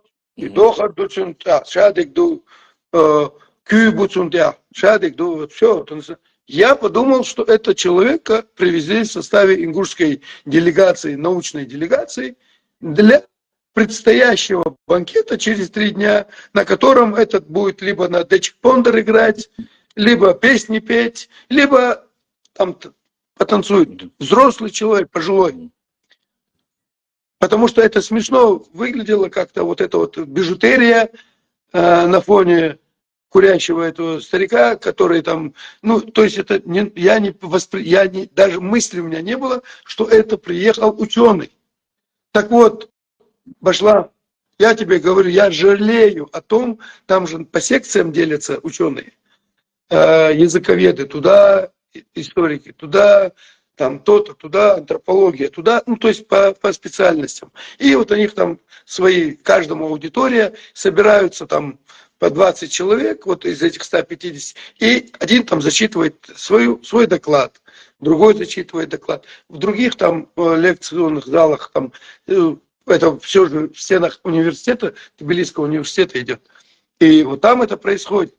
И тогда я просто жалею, что я не попал на это. Я не знал, я не мог предположить, что это ученый, оказывается. И мне один парень из нашей делегации выходит и говорит: Юня, сейчас я слушал доклад этого, которого Ряженого. Я его назвал Ряженый. Он ходит с бейджиком, как участник Конгресса. Я себе этого не позволяю, потому что мне это претит. То есть, зачем примазываться напрямую к делегату Конгресса кавказоведов, если таковым я не являюсь объективно, статуса нету. И зачем мне его придумывать? Или же просто... Что у него был статус? У него был. Угу. Так вот, он, оказывается, делал доклад, Башлам, я же ответственно заявляю, и сейчас выйдет, в конце концов, я сейчас попрошу у Мираба Чухова, в конце концов, вот это сборник докладов о конференции, о Конгрессе. Кто с каким докладом выступал, тема и содержание. Это все должно публиковаться после каждого Конгресса. И это самое страшное, что любой доклад на Конгрессе, он идет, издается толстым изданием, многочисленным, и он ложится в архивы, библиотеки, на которые ты, историк, или любой историк, имеете право ссылаться. Да, конечно. Доклад такого-то. Да, да. И вот теперь я хочу подчеркнуть одну простую вещь. Организаторам конгрессов очень ответственно надо относиться к подбору своих выступающих, своих докладчиков. Потому что это потом можно делать на любое балабольство ссылку. И представь теперь на ссылку того же Аслана Куаза, который утверждал, который перевод всего лишь сделал Важа Шавели, поэмы, он всего лишь на него можно ссылаться и говорить, что в Панкисе нету чеченцев, что это все ингуши. На него можно ссылаться и говорить, что Важа Шавели, когда указывает в своей поэме, что он писал-то про чеченцев, Да, но он имел в виду, представь, это ученый, участник Конгресса, пишет такую либерду, что он вообще-то имел в виду ингушей. Ну вот эта чушь завтра любой другой ученый имеет право научно ссылаться на этот труд. Да, после конференции, конечно. Да. Теперь смотри, вот я про этого Ряженого говорю. Выходит парень наш и говорит, что доклад у этого человека о клинописи. И этот человек доклад делает вот в этой одежде. Вот. Он говорит, что он перевел 3 миллиона знаков клинописи. Пошла. Клинопись. Вот. Ну, я понял, клинописи. Каких 3 миллиона? Где они? Подожди. Мне интересно, где он нашел 3 миллиона знаков клинописи? Где он эти нашел таблички? Он имеет в виду вообще, может, он шумеров имеет в виду, Урарту, может, имеет в виду, или из... Башла. Что он имеет в виду? Башла. То есть, если это была бы правда, то этого гения нужно было бы сегодня просто как икону. Нобелевскую премию можно было. Так вот, наш молодой ученый, понимая, что он несет чушь, он ему задает вопрос.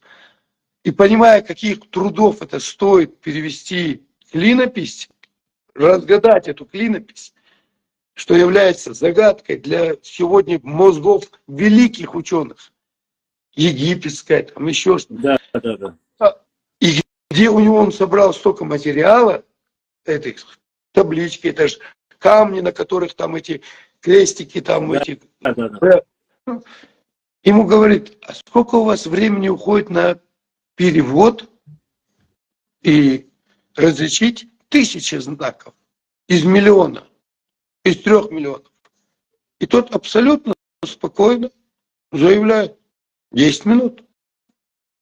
Вошла, это То есть гений. тысяча петроглифов, чтобы расшифровать, у него уходит 10 минут. Не петроглифы, а клинопись.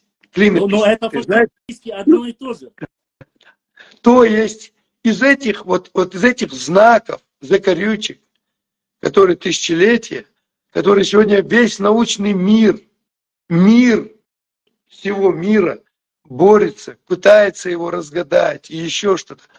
Человек приезжает из Назрани, одетый в дешевую национальную одежду, 3 дня ходит. Да нет, это потому что это смешно было. Я это говорю, как есть. Но ты приезжаешь в Грузию, ну одень хотя бы нормальный костюм. Если на ту одежду одень. Одежду одень нормальную хотя бы. Я поэтому шхицу, этот человек говорит, что он 3 миллиона знаков перевел, и у него на 1000 знаков на каверзный вопрос чеченского молодого ученого, сколько у вас времени уходит? Вот он мне рассказал, я, говорит, задал ему вопрос, вот в этих кулуарах, вот, ну не в кулуарах, а на вот этой секции, которые они сидят. Он говорит, 10 минут, 1000 знаков. То есть это гений. Это гений. И я, естественно, даже говорю, компьютер не может. и я об этом, естественно, говорю организатору нашему, организатору, многоуважаемому Мирабу Чухова, что уровень конгресса, международного конгресса, куда приезжают представители стран Европы, других стран, всех республик Северного Кавказа, России, Грузии, других стран, все собираются ученые, такой уровень непозволителен для балаболов, как площадка для самопиара, для своих амбициозных заявлений и еще чего. Поэтому вот здесь должно стоять табу на уровне принятия доклада. И если мы хотим говорить серьезно, потом пошутить на какую-то другую тему, тогда это говорится, объявляется музыкальная пауза, заходит шут и начинает нас развлекать. Мы посмеялись, он выходит, и мы продолжаем серьезно обсуждать дальше.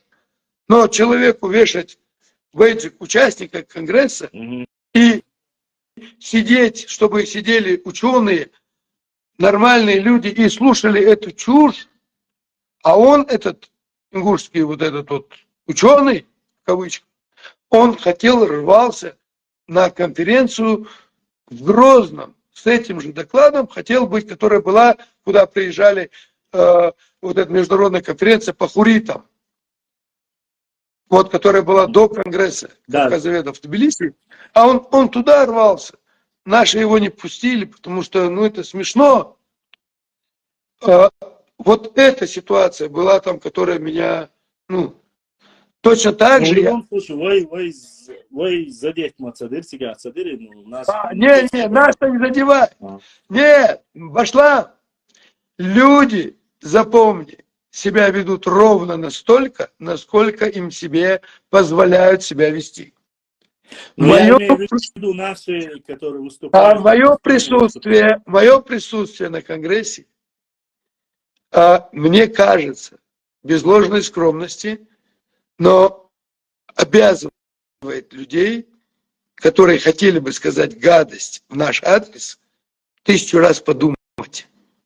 1000 раз подумать. Как организаторов, так и представителей балаболов. Подумать, стоит ли говорить или нет. Даже там был профессор Харсиев, Борис Харсиев, по-моему, Харсиев, крупный такой ингушский профессор. И он даже к нашим молодым ребятам подходил и говорил, что «Вайтханду, вайтсахалдиешду, шадик, аз Бог, никаких». Пошла. Не надо. Я слишком знаю хорошо это публику. Тот Борис Харсиев, который говорил с чеченцев, писал про эти пасквили все плохие. Вот. Который, но Челгаш, это взрослый, старый человек, Да, я профессор, который видел. комментарии Может, это не пишет. он, может, кто-то просто взял его фамилию и А? использовал. Нет, ну давай будем так говорить, взломали его аккаунт. Нет, взломали Цабаса. Может, он не сам, может, не знает, кто-то взял просто фото. Всякое же может быть, а Самсун благодарит. Нет, ну ты хочешь верить, что это было так. Скажи так. Я просто почему говорю, Юни, ну, в данной ситуации, если подошел, если говорит, может быть, на самом деле, может, это не он. Бывают разные, там, взламывают, заходят, там, потом из болдерсами, Ну, ладно. какой-то шанс, конечно. Давай оставим шанс, правильно? Да, Оставим шанс. Вот, так вот, эта ситуация была. То есть там были еще несколько ситуаций, которые, я сейчас, может быть, вылетело у меня с головы, я сейчас помню, но там были ситуации, которые, конечно... Я почему это говорю, Юни, именно, я хочу тебя подвести к чему. Я знаю, что в последнее время многие грузинские ученые ссылались, я не к тому, что там соседи, там, курьез, нет, я не к этому говорю. Я про что говорю? Про то, что ты же знаешь прекрасно. Они на этой конференции, после этой конференции выступали грузинские ученые, где рассказывали, что на нашей территории найдены артефакты, на которых старыми грузинскими асавтавруле написаны, вот, они ссылались на чеченских ученых. И это делали очень опытные грузинские ученые. Понимаешь? Я вот к этому подводил, может, что-то было такое, что тебе показалось. Мы должны понимать одну простую вещь. Вот сейчас возвращаемся к этнонимам Кисты, Дзурдуки, Глигвы. Я еще раз призываю, вот ты правильно сказал, чеченцы не должны говорить, что это не наше, мы не знаем этого, мы новчи и все, и точка. Давайте так, тебя же мало интересует или меня мало интересует, как нас называют какие-то там, может быть, чукчи, может быть, молдаване, может быть, там еще какие-то другие нации. Мы знаем, как осетины нас называют, мы знаем, как называют нас адыги, мы знаем, как называют нас дагестанцы, и мы знаем, как нас называли грузинские. Да. Это не значит, что мы должны теперь забыть слово «нохчи» и перейти на наименование какого-то, как нас называл какой-то народ. Поэтому, но это мы должны знать, что это наше название. То есть у твоего отца, у твоего прадеда, ты узнаешь случайно, что твоего прадеда называли, кроме имени там Ислам или Хамзат, его другое село за то, что он тогда что-то там начудил, его называли там Абарк, ну, примерно. И ты это узнаешь. Ну, называли, соседнее село образно называли. Но это же название твоего отца. Это же имя твоего отца. И ты его воспринимаешь, когда разговор идет о твоем деде, прадеде, ты говоришь, да, и вот там те тоже моего деда и таким словом называли. И таким именем называли. То же самое для нас это всего лишь просто название грузинское, как грузины издревле называли нас, чеченцев. Теперь мы от этого, во-первых, не должны отказываться. Во-вторых, ситуация сложилась таким образом, я просто уже много лет этим занимаюсь, этой проблематикой. Проблематикой в таком, пусть не научном, а околонаучном плане.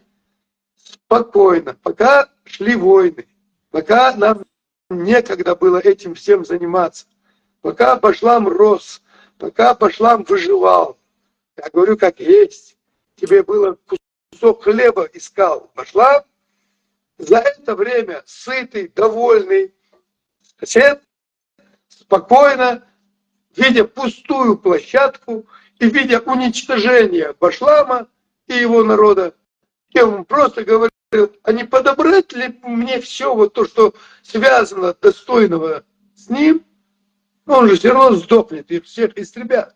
А давай мы заберем все, что вот это есть, достойное в его имени, давай заберем себе. И они спокойно ходили по всем архивам грузинским, и любое упоминание о кистах, глиговах, зурдзуках, они просто убедили свой народ, свою общественность, и нас, получается, убедили в том, что все, что связано с зурдзуками, это все, это только им принадлежит. Но пошла, давай мы подумаем, давай так, нормально. Нас 10 братьев, вот ты, я и еще 8 братьев. Я сегодня решил отделиться от вас. По каким-то причинам я решил быть отдельным.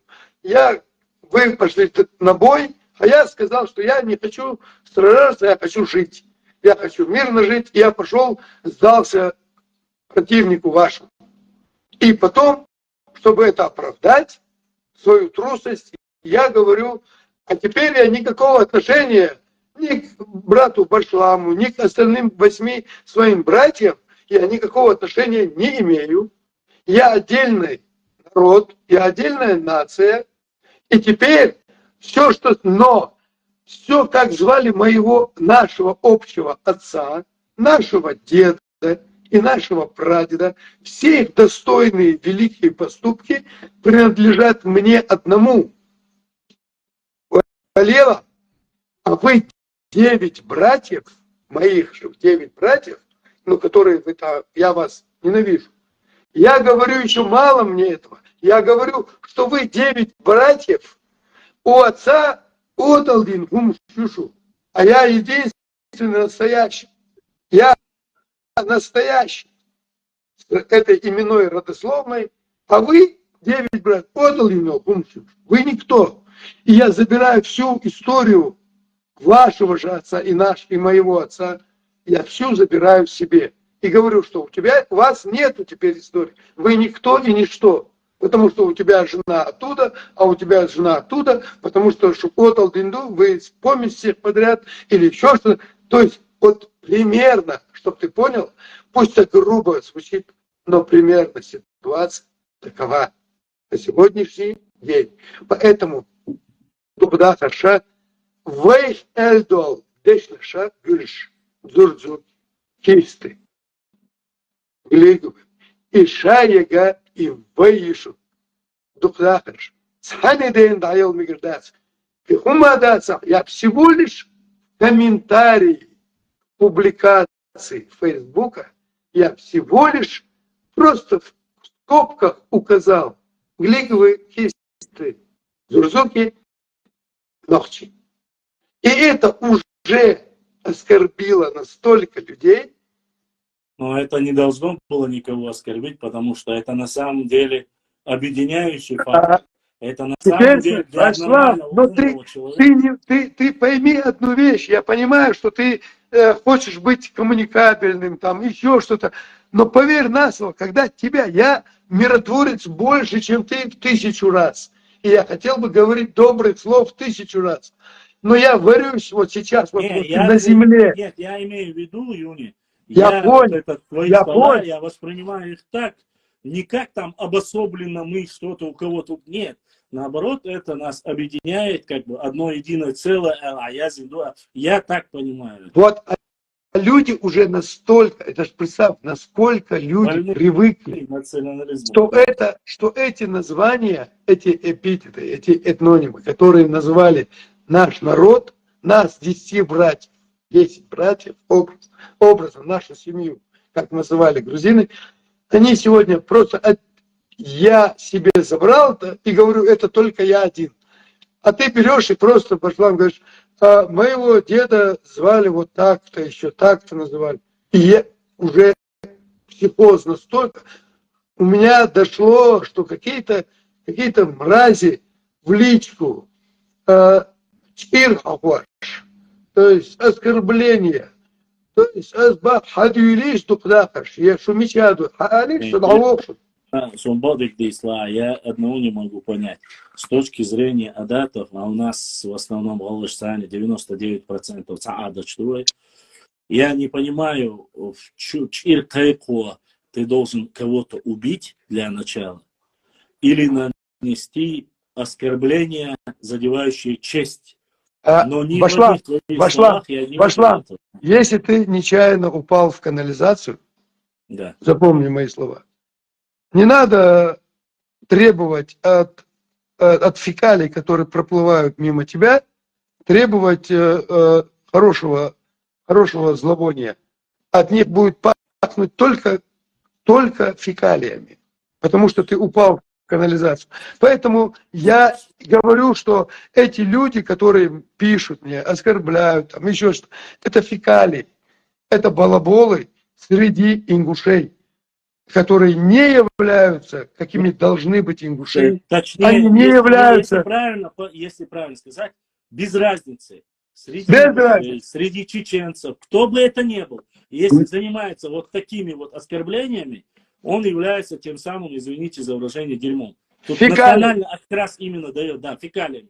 Национальности разницы нет. Дело в том, что я сейчас говорю о конкретной ситуации, которая неделю назад. Мы же сейчас с тобой говорим о комментарии. И вот то есть эти проклятия, они постоянно есть. Я в этой среде постоянно, получается, окунаюсь в это. Потому что я что-то скажу, и обязательно вокруг появляется канализационная система вокруг меня. И она обязательно выстраивается и проплывает. И каждая фекалия пытается что-то сказать в мой адрес. Вот сейчас, неделю назад, я хочу подчеркнуть, я просто в комментарии указал, что тысячелетняя история отношений грузин и ногчи. И это заставило людей по новой оскорбительной форме оскорблять, как ты смеешь вообще эти названия, эти этнонимы применять. Да, я зачитал этот текст, вот. Уже видно, что... Чеченцев. Это только мы имеем право на эти этнонимы. То есть вопрос заключается, Башлам, я сейчас вижу нашу главную задачу сейчас вернуть название эти этнонимы, вернуть чеченцам, как подобает, по-настоящему. Больше что я тебе сейчас расскажу в связи с этим еще одну ситуацию, которая глубже была раньше. Это с Халухаевым Гилани, когда он мне в первые мои визиты уже 5-7 лет назад, он мне просто по-братски, так как бы в дружеской форме, он говорил так вот: слушай, теперь ты поймешь логику. Он мне просто говорил: Юдий, а зачем мы называем Ногчи, Галгай? Зачем? Нам это не надо. Нам надо общее одно название. Давай мы будем работать над тем, чтобы ингуши отказались от слова Галгай, Ногчи отказались от слова Ногчи, самоназвание. А мы будем называться вместе словом Кисты. Давай над этим работать. Ладола. Это говорит человек, который уже посадил 2 ученых в архивы Грузии, и которые уже сидят несколько лет до этого, и любое упоминание в древних писаниях, где находят слово «кисты», они это моментом переносят к себе. То есть, приучив, Ладола, это мина в чем заключается?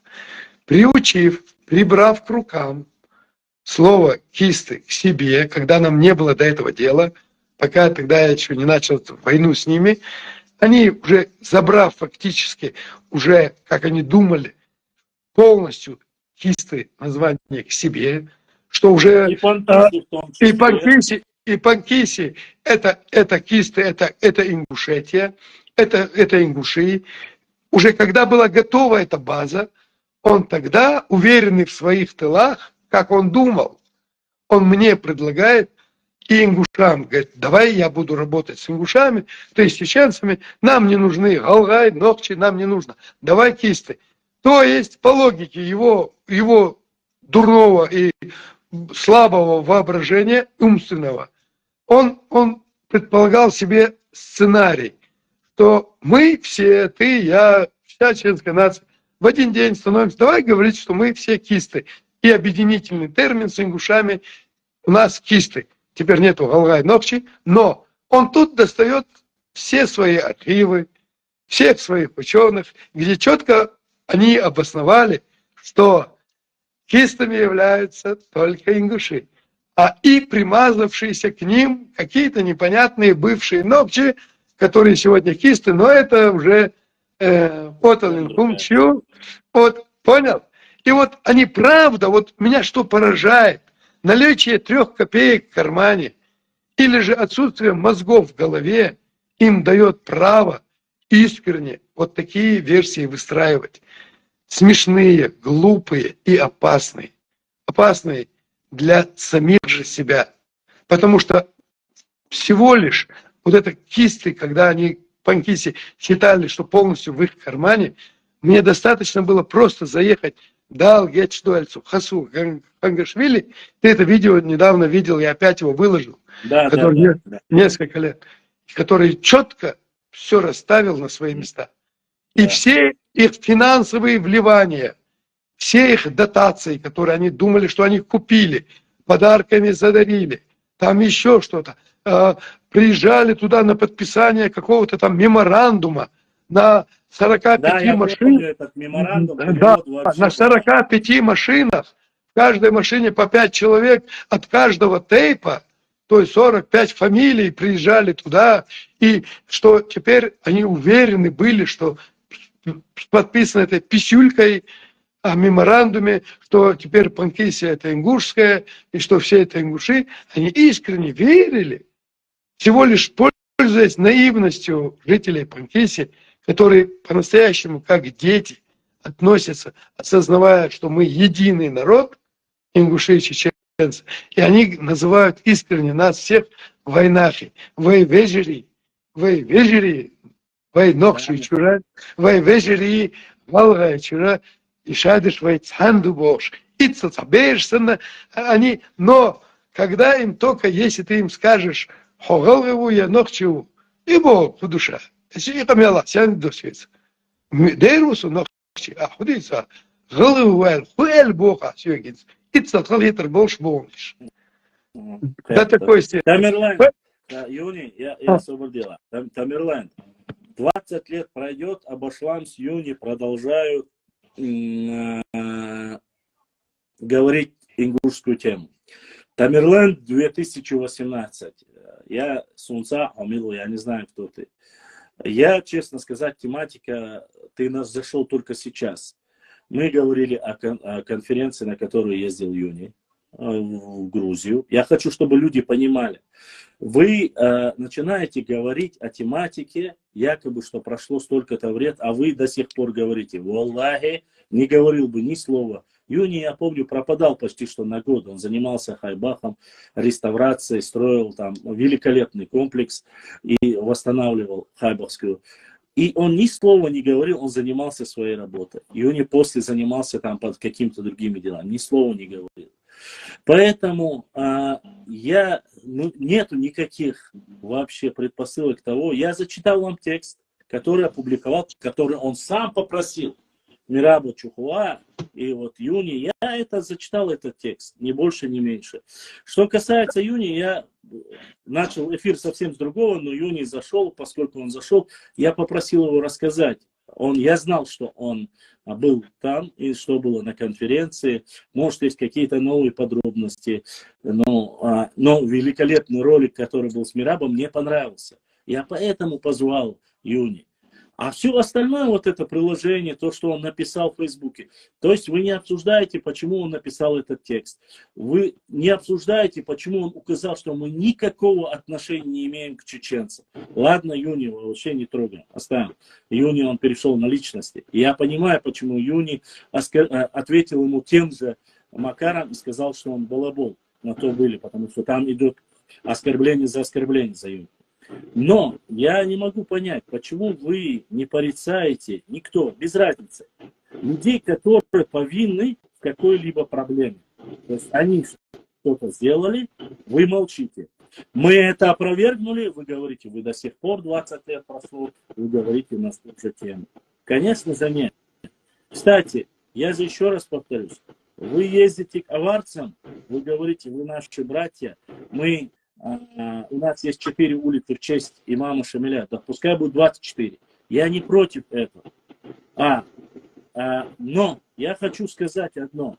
Оскорбляя с одной стороны, ваши главные представители говорят, что восхищены имамом Шамилем и все остальное, а с другой стороны вы оскорбляете Юни за то, что у него якобы происхождение английское-аварское. Здесь вы оскорбляете, здесь вы говорите такие, как вы нет.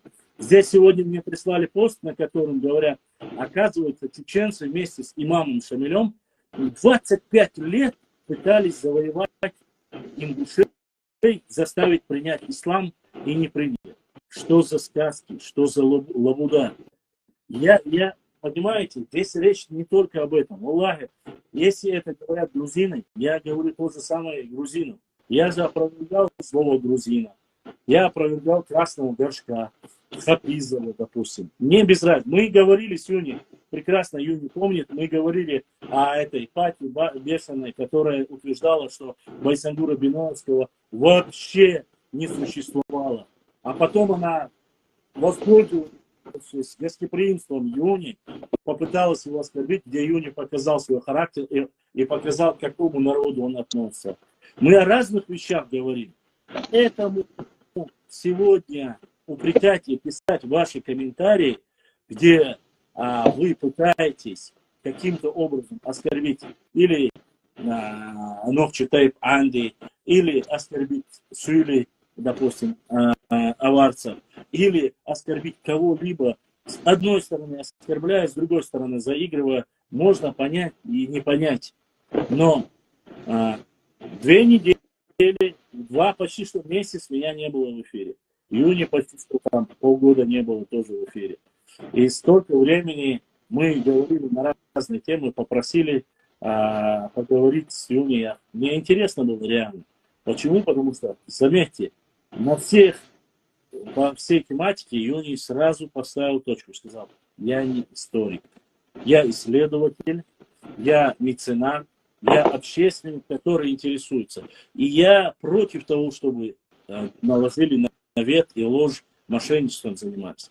На самом деле, я прекрасно понимаю, вот, если бы я, как человек, поехал на научную конференцию, я поехал на научную конференцию, где 150 ученых, да пускай не 150, 20 сильнейших ученых с Грузии, с других мест, пришли в эфир, пришли на конференцию и говорят, что за 10 минут хватает, чтобы расшифровать 1000 иероглифов, петроглифов, да что бы ни было. Вы должны понимать, в научном кругу есть такой миф и очень большое оскорбление адрес грузинских ученых. Что есть, то есть. Я натыкался, где они пытаются фальсифицировать всю грузинскую историю. Они говорят, что нету подтверждений многих. И лишний раз, чтобы этот миф не подтвердить, тех, кто не любит грузин, таких высказываний нужно остерегаться. Это реально, если бы ко мне даже пришли, ни больше, ни меньше.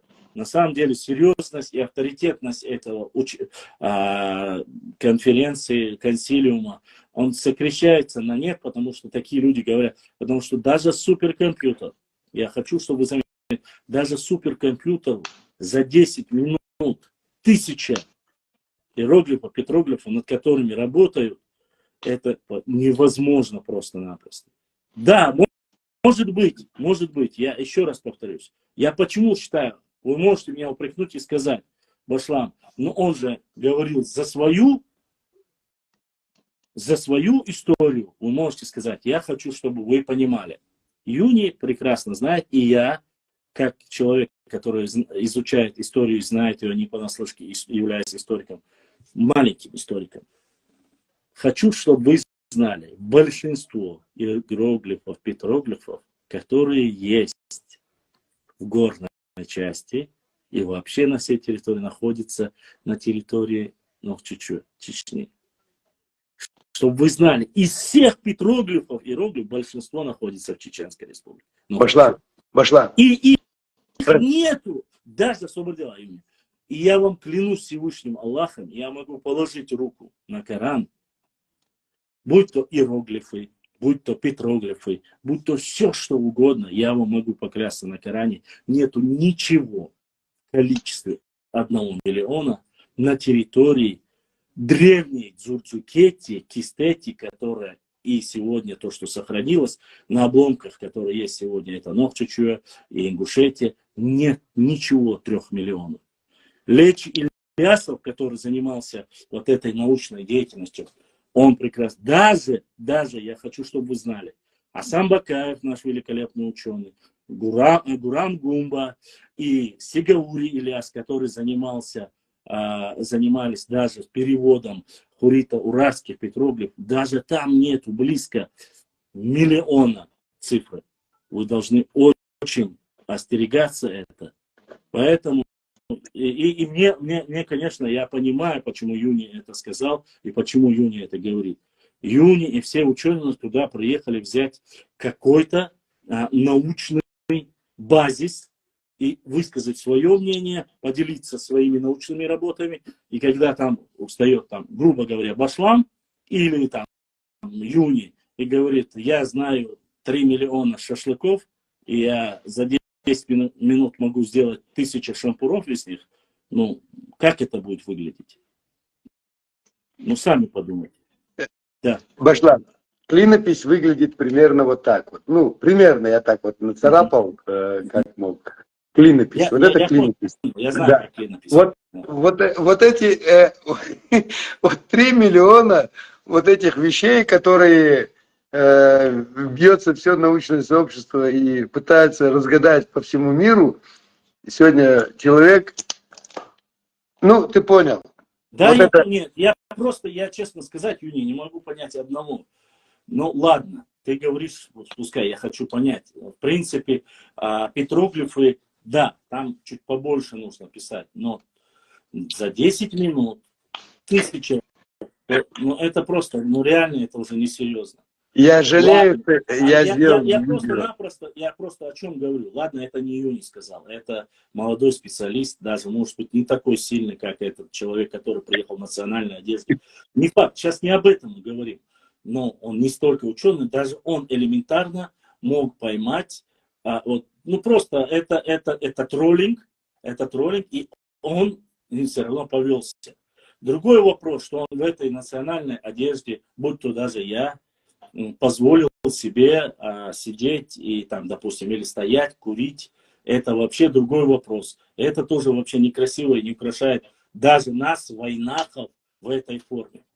Ну, там ряд вопросов, конечно. Ладно, я не буду сейчас. Мне важна была сама ситуация, то, что Юни и ученые поехали и показали себя, выслушали. Я знал 100%, что там будет какой-то курьез. Я знал. И мне самое интересное, что после последней конференции, когда у Юни произошло, да, с Асланом эта ситуация, после этого заинтересованная Ция ее называли, или как ее там? Ну, Цира Берамидзе. Да.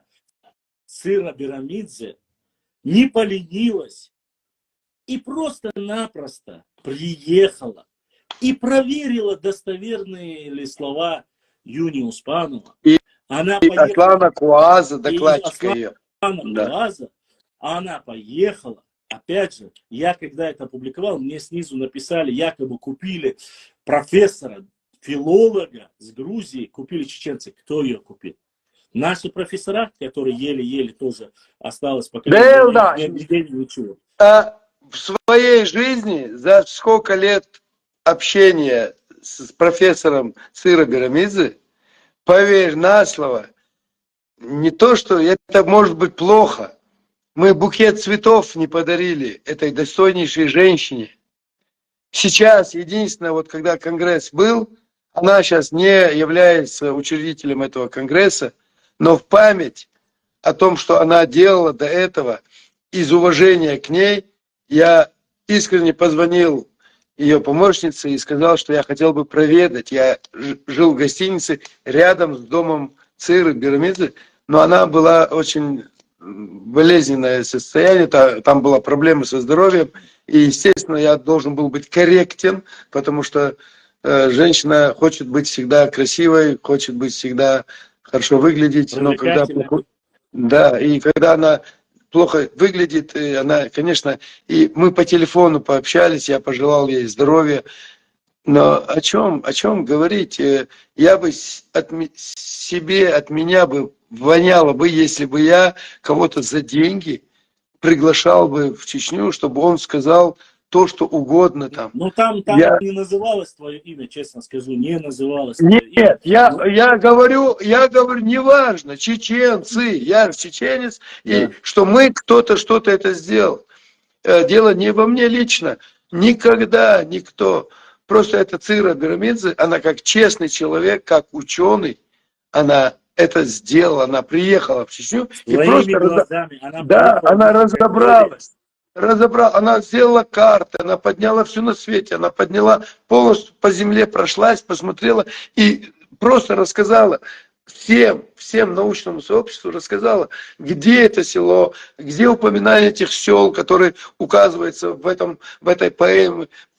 И она тогда корректно, учитывая, что нету человека, которого балабола, который тогда это утверждал, что-то по-другому, на ее же Не, ну, международном конгрессе. она в этом, хочу сделать небольшое дополнение, она в этом ролике утверждает и говорит, что там речь не идет даже об Аслане. Она сказала всему научному сообществу, Да. всем, без исключения, и грузинам, и чеченцам, и ингушам, и всем она сказала, если у кого-то есть сомнения, проверьте этот 1000000%, ну я как бы в кавычках не именно цитирую, она сказала всем, проверьте, и я убедилась в достоверности этого. Ни у какого научного сообщества, ни Грузии, ни любой республики, ни у одной страны, ни у одного другого специалиста, историка этих сомнений нету. Не, ну на этой конференции она это просто всего лишь, чтобы не называть балаболов балаболами, она сказала, я вам всем говорю, что это, кто бы что ни утверждал, но это ее была корректность. А я перевожу, я же знаю, она конкретно кому это говорит. Он более политкорректный, ты же не будешь. Естественно, я пытаюсь, я еще очень политкорректный. Но здесь вопрос стоит, Юни. Здесь просят тебя, еще раз возвращаясь, из-за Хасу Хангашвили, мы начали разговор сегодняшнего эфира о нем, об этом великолепном Нохчи Онхе. Я в своей статье написал, что это был один из самых сильнейших правдорубов и патриотов, который любил свою родину, свой народ.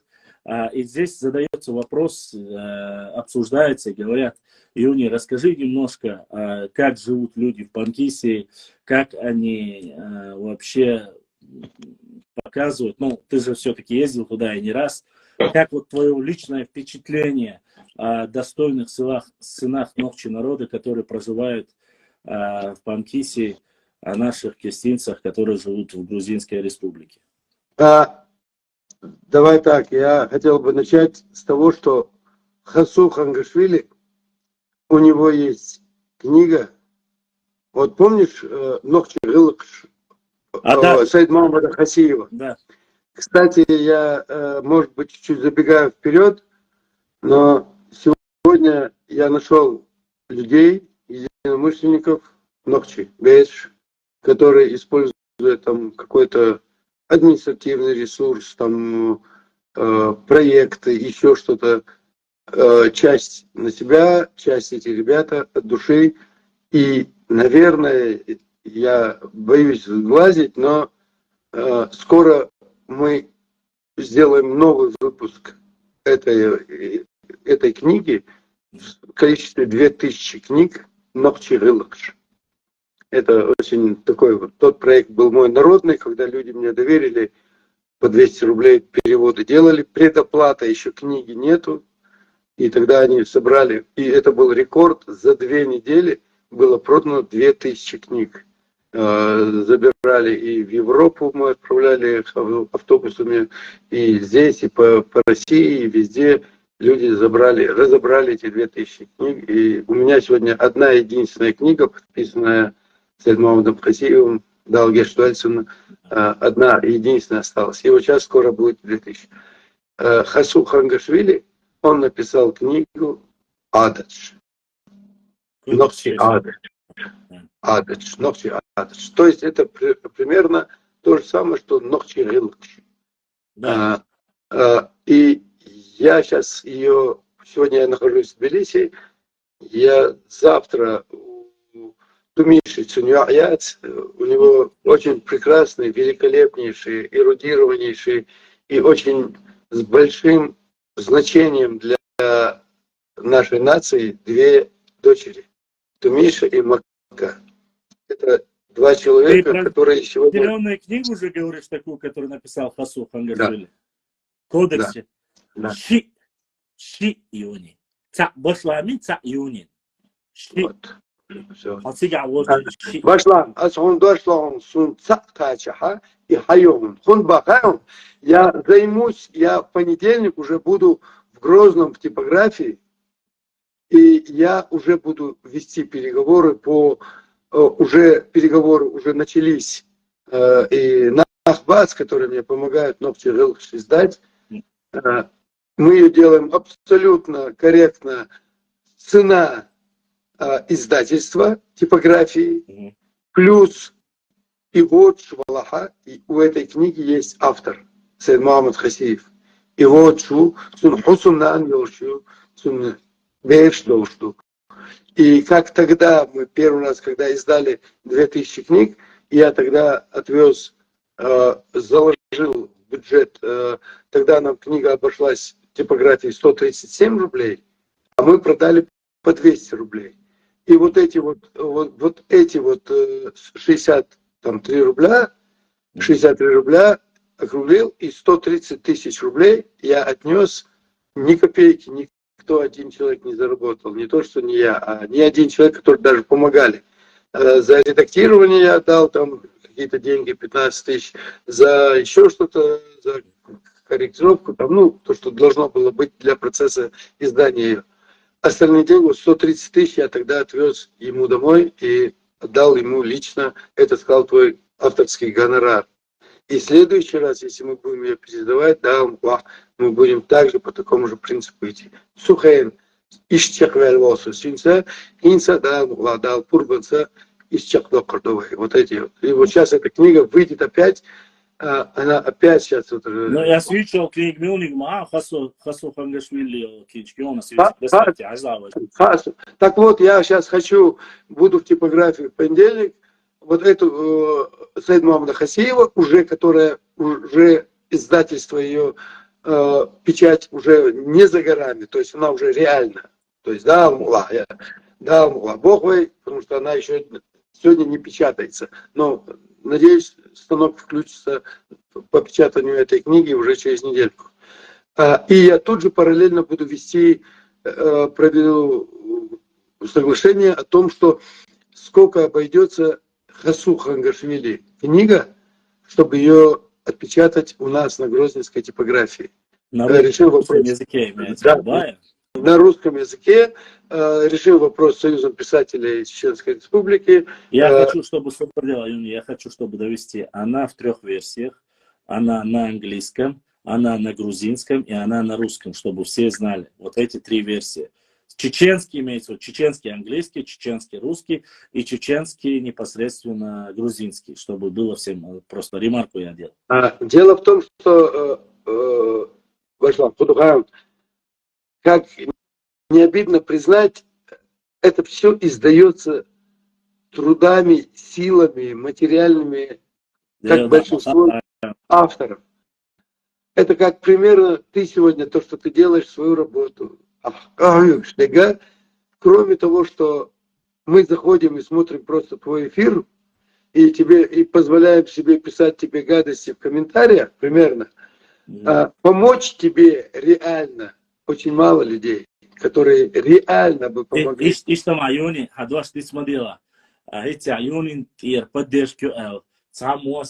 4 человека задонатили. И на том спасибо, Дерез, Хилдал, Сидуашу, за поддержку, кто Юнин, последний, что дает, Инсундер, Юнин, а так что Холмагар, 4 человека, железобетонно сегодня нам. Но я понимаю, Юния, Болштек, это наш бич, это наша проблема. Я честно понимаю, почему. А сегодня мы каждый раз ты благодаришься, каждый раз ты даже в свое время, я помню, ты сам становился инициатором первого хода и поддержки езвы Но что я хочу сказать. Нас в 2018 году, людей, которые занимались чеченской историей в основном, редко в случае опровержением, нас было человек 30-40 было.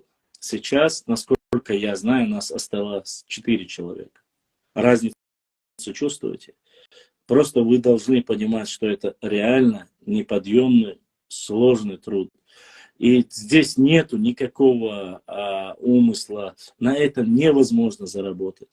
И вот эти книги, которые своими руками пытаются напечатать, брошюры, это очень... Да, ну вот, чтобы было понятно, вот книга, великолепная книга, которую я люблю очень сильно, Хасана Бакаева.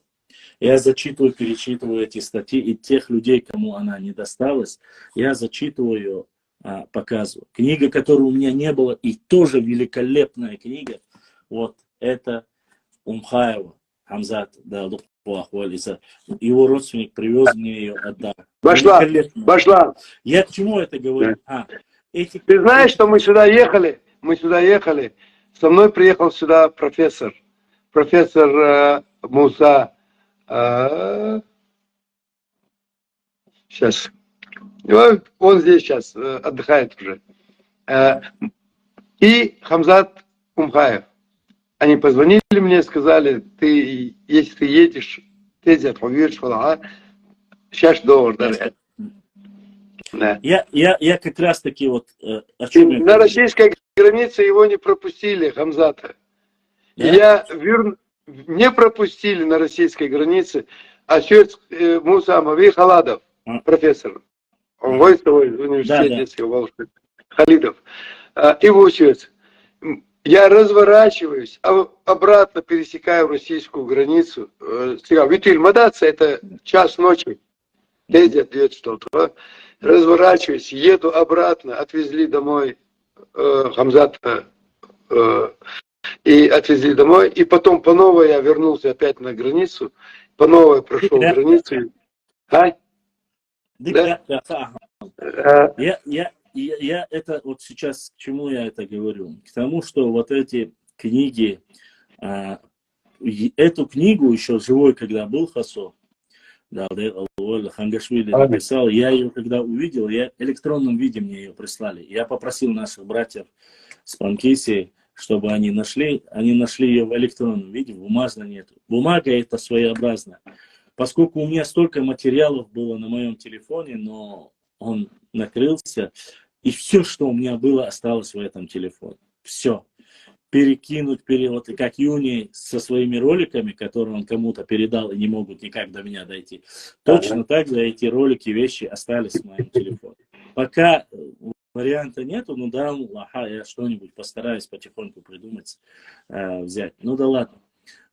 Это ноша, и это очень трудно реально довести. Я прекрасно понимаю, что вот то, что взял на себя Юни, это очень тяжелое дело, и то, что сделал Хасу Хамлишвили, останется, потому что этот кодекс чести, Новчела, кодекс чести написанный, Ада Чтува, Язин, они очень важны, поскольку наши ученые сейчас, которые утверждали, я хочу заметить, это ученые, которые сейчас в университетах преподают, лингвисты, филологи, насколько я знаю, если ситуация не поменялась, считалось, что у нас самый древний диалект являлся чеберлоевским и шароевским.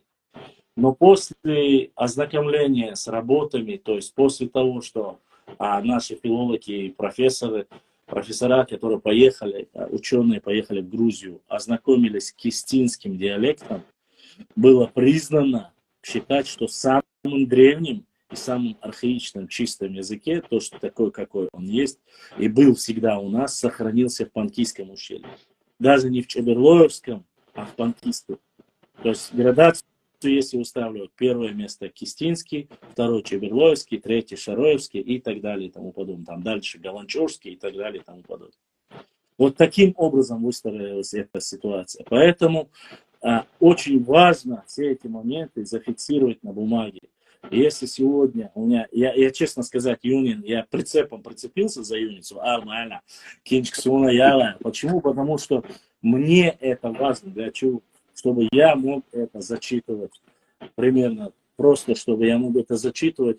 Здесь, в прямом эфире, когда кто-то что-то скажет, я мог взять, открыть книгу этого достойного сына ночи народа Хасу Хангашвили и зачитать вот в его книге так-то, так-то сказано. И просто Юни Бяхмабила свою парвахарна, все-таки они попросили тебе рассказать о Панкийском ущелье и как-то, чтобы не перескакивать, хадиса. Роль Хасу невозможно переоценить. Мадар тик вашвари, тик нахвасвари.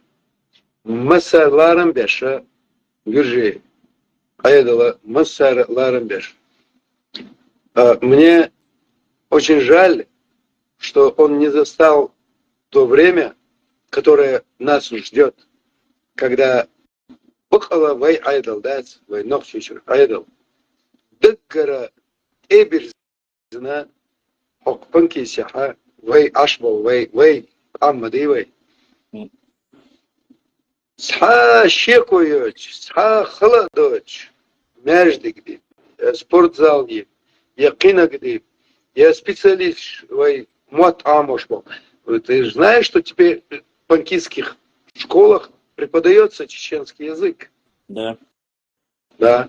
Более того, мне сейчас Тумиша и Мака подарили книжки, вот где там. Кстати, Макка и Тумиша являются уже учеными, докторами, кажется, да? Профессорами, да. Докторами. Да. Они очень серьезные в этом плане, и больше того, у них шикарное, прекрасное будущее. И вот сейчас я бы очень хотел, и я говорю об этом, они должны сюда почаще приезжать, общаться с нашими учеными и проводить работы, которые будут полезны. И царь Яштига в силах, что ок гюржи махкаха, царь Бакала в икам сидяш нахбуиш. Тяхо хасу теккара сунгьёш тяхо хитенцу. Теперь по Кисе 3 недели назад, месяц назад, когда я был у Хасу Хангашвили, когда имета волчрена, что хасхиатир сунсовен багдагальча, шечох халчавари, чарвелвари, така хасхиатвар ше гойч дерцо юня хавеем бохша, дикдусо чига бут халхасуни гина, аси марвалара, Daga dăsăunți, daga le terdăr să se near, să țuhena, cu scangres avos, să pânche să țăvă near. Маленькая деталь, заезжаю в Дуиси, вы вашу султан Борчишвили. Дечь пондерлах. С Америки, а вы. Жимше рискун арвелу, сажим Тинош деша, важдик деша, цигал Америка, цин связи, того что конгресс волчрена, цин публикации гагина, цин телефон теха, цига сашишон тево горвон, дуися дохал горвон. Так цар кафе хаил хлеб цига дуиси чувал ча, нахши са кафе юхас публикации нер Facebook, ча Instagram, ча нахши кафе. Цига хума кал жижи гална шхинка аля шай чепал хума кална аз цига болгаш бол мел хазду хаон хо аренцвал вроде бы ты в чужой стране в другом государстве и ты смотришь на кухню на персонал а цига а ежели ночи инсметр до гала му бывает ночи задри кухни чаши бол бяша шадик давяш беб кдудяш лаваши шадик печка там все Мел хасхитам су мы дик говорим, ночи кафе ёшкоза. Ресторан, дела, царала, ресторан. Сега, цан дождь, просто эллер, да, юг, шун сохт, да, душун сана пинах, да, ок, са, цейгер, са, антиквариат. Куз хавокша, севе харс таможня делается. Кудал яц, ночи кудали, и озом. Шун, да? Медный шун, там с орнаментами, со всеми чеканками. А любая вещь, которая больше 50 лет, она официально считается антиквариатом. Даже завозить нельзя туда? Вывозить с России нельзя. И я кудал ас-саяхан, ас-шундац, запаски бухадильна, так думаю, сейчас нахбу, сейчас Халидов профессор ву, сейчас Хамзат ву, дела, доголо цая, арбякам болняк, тезя дюрстел, да, бухадильна, далачбо, сайдага, далачбо бокша, сейчас хумаца эса, гинер, и хумаца элерца, шун, и шун даде, она с ресторанчик, с сохтан, стал, чего, да, аз бо и нох чичур де эндушун, нох чичур. Вой махкар де эндушун, сончгола и эшипьенак саната, вячи, да, муклахи, юг вокша, сацхум яхсуна. Хуяр, так даем бах юниц, кафе, название, так ела. Называется просто ресторан Панкиси. В Дуисе только заезжаешь с левой стороны, тига-юбка, новое здание, ресторан Панкиси. Один отдел, там стекляшка такой стоит, с одной стороны края пекарня стоит, бейп кдеш, что тига, ногчи, зудри, будь тига, бейп кдеш. А здесь один из стекляшки, и вот так вот рядом стоит, написано, ресторан Панкиси. Панкиси, ногчи, кы кафе аилен бог, качество сюда, а тига хочеруса, хинсом тига гостевые дома открыты, уже 2 гостевых дома открыты уже в Панкиси. Асам бада ящик, сумму хит. Хак-эдло Россия. Уже на полном серьезе, я ж мои тига, и планы построить дорогу. Да. Гюжи там рейс бацер, абсолютно и том хейлер кус хабош няхельче через Панкиси кус хабош был и няхельче. Нет, там больше бутига, расширить бинтига, нормально. Да, вот. Ну, там надо же кучу еще таможенных терминалов, вождей, рынок, там это серьезно. Уже выделены даже деньги на это. Хотя еще в Грузии не решен вопрос разрешения. Но и хельче, Уалем мел пархту херит, аквей, шадерши, просто хумкал, гыржи макадует, тем более тига, шабик, вейнш хельче, вейнчарна, Панкиси аш молчар, масан билш хербар, масу агор, это хербар. Мерш таслила, метикш херьер. Гюржишна, ты чё, мадуи? И транзитные, и Шехена, 18-19 веке, 17 веке, дукка гюржи хабош, кузабазашка, махбяс мола, сатой и тумкали, даже бен ведана, юк, он хацацасон, гюржмах лош, метигюк, называют. Гюржмах лош, метигю, я начали там многие говорить, я узнал, оказывается, и метига, называют, метиг цанхена, гюржиш, чё, махбяши, хабо, через Шаровский район хабо, махбяс, лиус, метиг, но, и считаю версии, кица версии моей тига, Томбячхена, царская Россия, вейц, Томбячхена, и тига, леца, лец, пленный, тига, латто, ша, тига, аж, кб, это бой, шах, и ниц, тебе, сам, и метик, цуча, аж бариш. А с Богом пошла, Делда, сукуз югвош, это бельч, а загранпаспорт хельч, а она кума цивишн. Загранпаспорт сигвор, да, как дольше дуса. Дольше. Пошла. Он чохас хетер, да, он. أسمع كذا صحني ويدحك كذي هو عايشين بعجن وبيش تخش سناق إن سبانكي سعاش بوناها سو موخي قام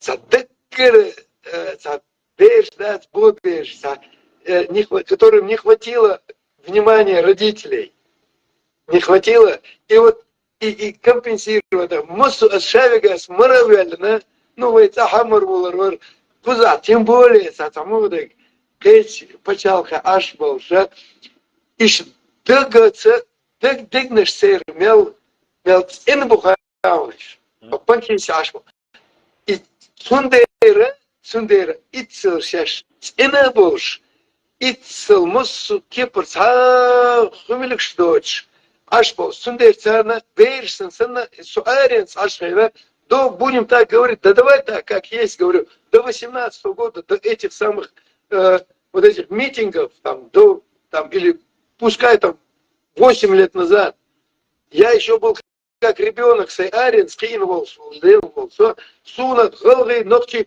ну, гинцахецум, вежри аренсум, гичи, вежри бусаиш. Но сун сахар, вот и внутреннюю, и гамало, и вожжики, и гумиликши, а шварт хэлэйхумш. В научном плане, сегодня кихума даться, и ихний профессор, который там, я забыл, Нина ее зовут, Барахоев, вот она сегодня, ей задаешь один простой элементарный вопрос, создается в словарь. Ингушский, русский, там, то-то, тут. Ну, войнохчица, сатердол, садуаш. Примерно, кушкела, примерно баз. Ага, мы не можем себе позволить, чтобы у нас должно быть отличное от чеченцев название. Они меняют искусственно слова, окончания, чтобы лишь бы по принципу, не потому что достоверности, а чтобы просто, чтобы не быть похожим на чеченский язык. Ну, и хумилюк сянлилду, а и хумилюк 40-х годов, окончание, выждыгдеш, и Богом, тукам, это искусственно разделенные слова, искусственное правило написания, это имитация разных народов. Это один народ. Это один народ сегодня.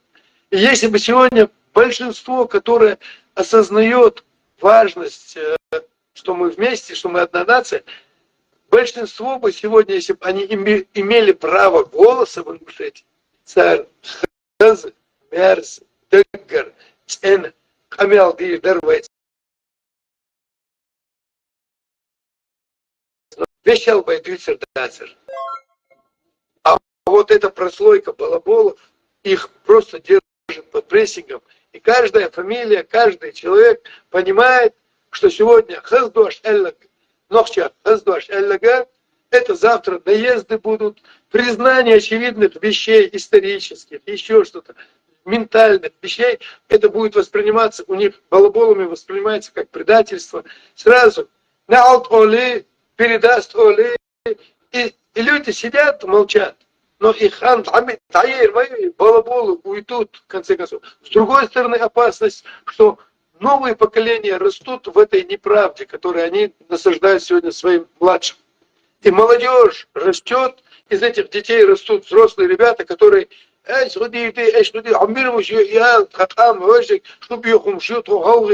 и вот это поколение молодых, здоровых ребят растет во лжи и воспитывается в ненависти. Опять же, это балабольное вот это. Ну, шахдырдуй дал мукла. Но войдет алдиш, ты багдык бей, еще смадасивы. Багдык алдиш. Я вернусь к Панкисе. Сегодня Мяшня Моби по трассе. Юни, смотрел? Эдуард, ты смотрел? Я быстро сейчас перезагружу. Давай. Минуту дайте мне. Вообще, Багдык Аласик, Ажла, пошла. Я, может быть, искусственно затянул тебе эфир. Нет, точно. Очень хотим. Пока у нас еще деньги есть, чуть-чуть трафик есть.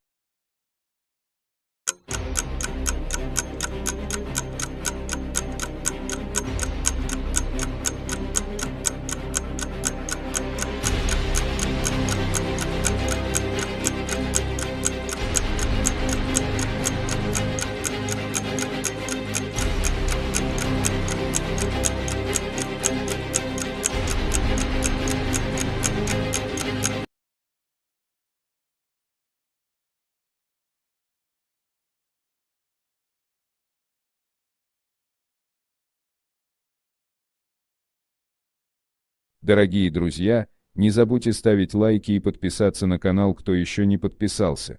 Баркал, всем спасибо.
Друзья, так, пока у нас начинается эфир, хочу поблагодарить моих подписчиков, друзей, знакомых. Понемножку сейчас Ибраим подключит YouTube. Ибраим, что с YouTube'ом? Как обстановка? Вопросы оттуда. Ситуация как?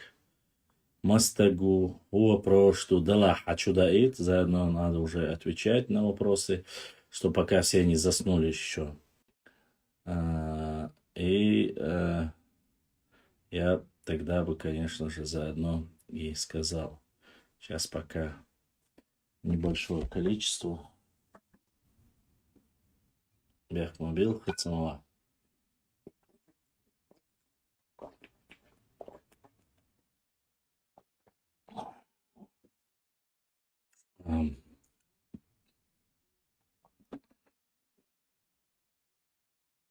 Нормбах пока.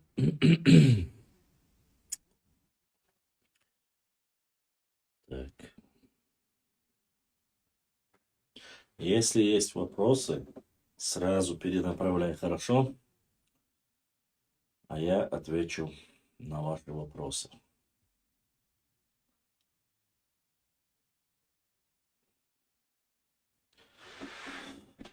Так вот, хочу поблагодарить и назвать людей, которые сегодня... Людей, суммы назвать не буду, я имена назову, которым понравился наш эфир, которые поддерживают нашу работу, помогают нам в приобретении технической базы и остальное. Джамлей, Айса, Саид Хусейн, Заур, Руслан и Шахид. Это и Таиса. И один человек задонатил с Ютуба сегодня. Наша сестра Таиса поддержала наш канал. Всем, кто поддерживает меня по ссылке, которую вы видите у нас прикрепленной на канале, нашу работу поддерживают, чтобы мы могли полноценно вести моему брату Шаху, который помогает мне картами распечатывать карты. И вот. И также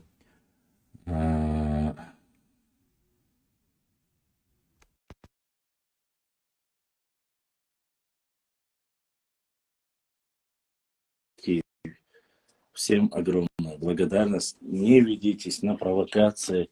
Все мы братья, сестры, все мы один народ, но... السلام عليكم ورحمة الله. وعليكم السلام ورحمة الله. Bezdik olmasını Dal yüzeyim. anlayamadım bes. Hadi bu. Alexander, şu da o şey. Dukka Zelim mu ya? وزلم خان زال مخ Zelim mu ya Zelim Khan mu? زلم خان وصو نون خوش زال مخ also. No, دم سعدو دي no صدق بس. No das. زين. وش حضول ولا أسراز نقش ما تعلق وين ما تعويض طول صون لا. دكت بدك. أسا حضر والشباخهم زين. عدال دقوا أخوال وأتحق عمدو نو سونا سراز وحبردو بديت ولا. كان دلاحتان دلاحوي تليفون شيء حاطين سوازي هوند ولا أهر هوند ألا وز هوند ألا تليفون تو حايد حياكت بور دلعزيلن فيديو يهنس وشي بريمو эфире أو массу حاشو обычно سيكلش لك دون أسرق زيلن حيكل دلاحات وشي مو تصدي شوال عدوني هوند أتش سون هم خلدات سون برت ماشر ميال خلو ديك دوئي سون برت محمد دي. ها سون محمد. نو تخيل شحاني الحمد لله. دوريا سون başlam حاضرة هتسمم طريق يحكي قصة عين شو دوريا سون أسون سوق ترى اشتخص حاضرة لبوي سيك حوجر سوقر تتصدوش يحكش هو تتهم أولش هو عياخش بس تليفون تيخاس يبعتها اشت حارم حمدو كشمهتي دخل اشتيرت النهار وطير وقت تستحقش تقول بلوشة إيش بعدين دون تأسفق ما ألر صودا لا تغلى ميس تحقش بعدين دون إيش حماج أدوتش ده حماج نو أسفق تقمل ده ستأبروداني لي خش يسقى بيحكز بولويش يحوتها يسقى تنسقى خندات سي أزدش تاني أغبقي تاني أزداين ده حم نو حنز لحت عدي أياخ شو قيت شو باشلام أفياخ ده примерно да могуч мерстина тугл уста или секубе ногчи замсегви لا تصوبس صباحا وقت экстремистский да камаж дат издат воздат там وут ملاش صباحا لقى ناس سوندر تيجر شيء صح بولشارع تليفون بياخا أنا وش لسه فير نورمال غوش ديستريت هو يجري دو غوش غومن بوش دات خارج ولي وش جوين يقر ويماستا وقت غوش نرقي ألو ما دات جازيل ورودي نورمال أسويا قيتو السنة دات عشت تحمى زت بيتزا دي أنا نو عاد أياقش بس تسجع أبردان لليخي بيخ زولي عن سحم دات صحوت ثاني بقدر ياش غرجي أني تحم قوس أني وقت بقدر ياش مخول سداز وقاسوك سنانز وقاسوك ومسنار والوقت غير بقدر ياش حتى أسي ليشنا أنا والج دي لبوي وين سجع تروج وسج برجو أجهل نخشي بيها أوت أصلا غلغة بيها أوت وينه بيها أوت حن أوتشي شقم دقوي موت قيت بجدو قيت أسويا أحسيلي خو عيازي كمين تاريخي شرس بوصوبة دوش تاموات بوش عيازي نجي شرس ونجرون أسوأ تحق وينه لبوي سج غلغة ولي ملا ولي تيب أوسك قاملش تيباي بنياتش تيباي خار ورنيس وقيت ووجمشوي تحق حولي سولي غلط دول جوي سوغر نجاسن примерно غلط دولي ده وزور بيرو كلاسي البردارز دولي سي غلط تنشمه بيخكم باق أصلا أخيتت حنياوتش وديا لك محتسق وقت غلط دوتش سيقوشي غلط بزنا تدين خلديس نو ويبغدو تحمن تهدي يساتش مودوش خانا داود ده حنياوتش ودنيا شو تما واخش بيقون نقصن واخش خارتو يوتشات مولو ولي زردنا يحوشو خارتو يوتش ولي تو دا دي قردوحن وش خارتو يوتا خارتو سيول понятия да субдучи да гамел это пошло сая историк ват до хам хоз вас ну примерно хат сайда вагра حبيان موتك دا ملو حياة تندا أنا Пецу. حيكلا دا الخوج بصون سيدي Зелем, راح sayurta, تشوف duk, استوري zелem, تم باتم sayurta, dukka sharvay bu taypan beş. Nu badik diç, az boga vodu hin, svijes efiri verleri, ser familje sta pjeçer sani. Kasoro badik diç, dokşi bu gala bakır sonra, udu da ve şadeş vaylar da la, az boga mudu, tsadiçe vay şadig duy vay. يديت ايش بوزر حبل مهتك وشادك ساعة مدو تعال разницу шум датига. Да, вот. Есть просто некоторые моменты, чтобы было понятно.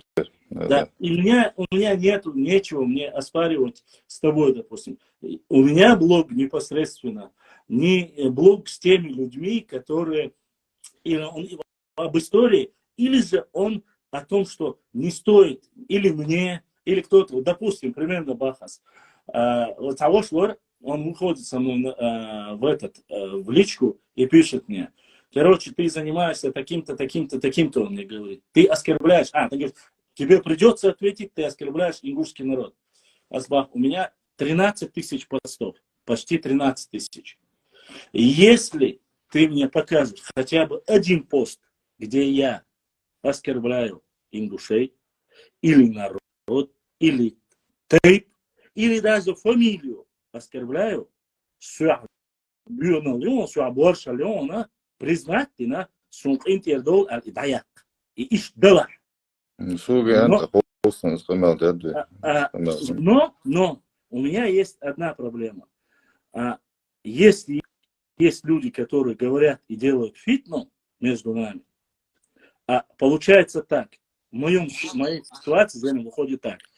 Об этом пишут, это и в книгах, и в публикациях в интернете, оно везде висит. Никто этого не убирает. Но стоит мне это опровергнуть, сказать, Ербак Дарчун, я всегда... Ютубыч хешсу башлам. Тацаду, а публика цица истории карта хам хавотыч. Тацаду хамаж, ас хамях цук, хай истории тохкуж ва... Зелем, цахун, хаали, без дуашли смелила. Ютуб чуаха, администратор не. Ютуб администратор книгу. С Ютуб яца Инстаграме. Но его он с Европы, он просто транслирует, передает. Он админ, и он сам решает. Башлан кезик тасту хамаши кезик корректирую те алдес, а кезик грубо выражается мы те алдес, а тасту должен аут. Комментарий ты имеешь? Моментарно, ши может говорить, говори алдес.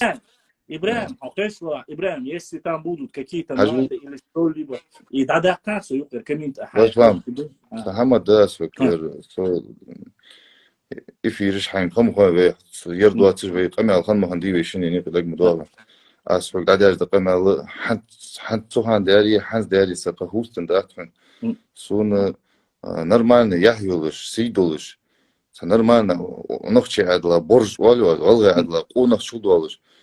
Нохчи ви, да воздух, сун دولو وقت وش مالله شو عندكم خو بقدر يا شو غير دي ده ونه خو ده والله خو سو تاني بعد دق كينا ب دق يحيى السيدوش просто цац бол провокатор вещи первых ханж да камела вин хам хой миш хан Да.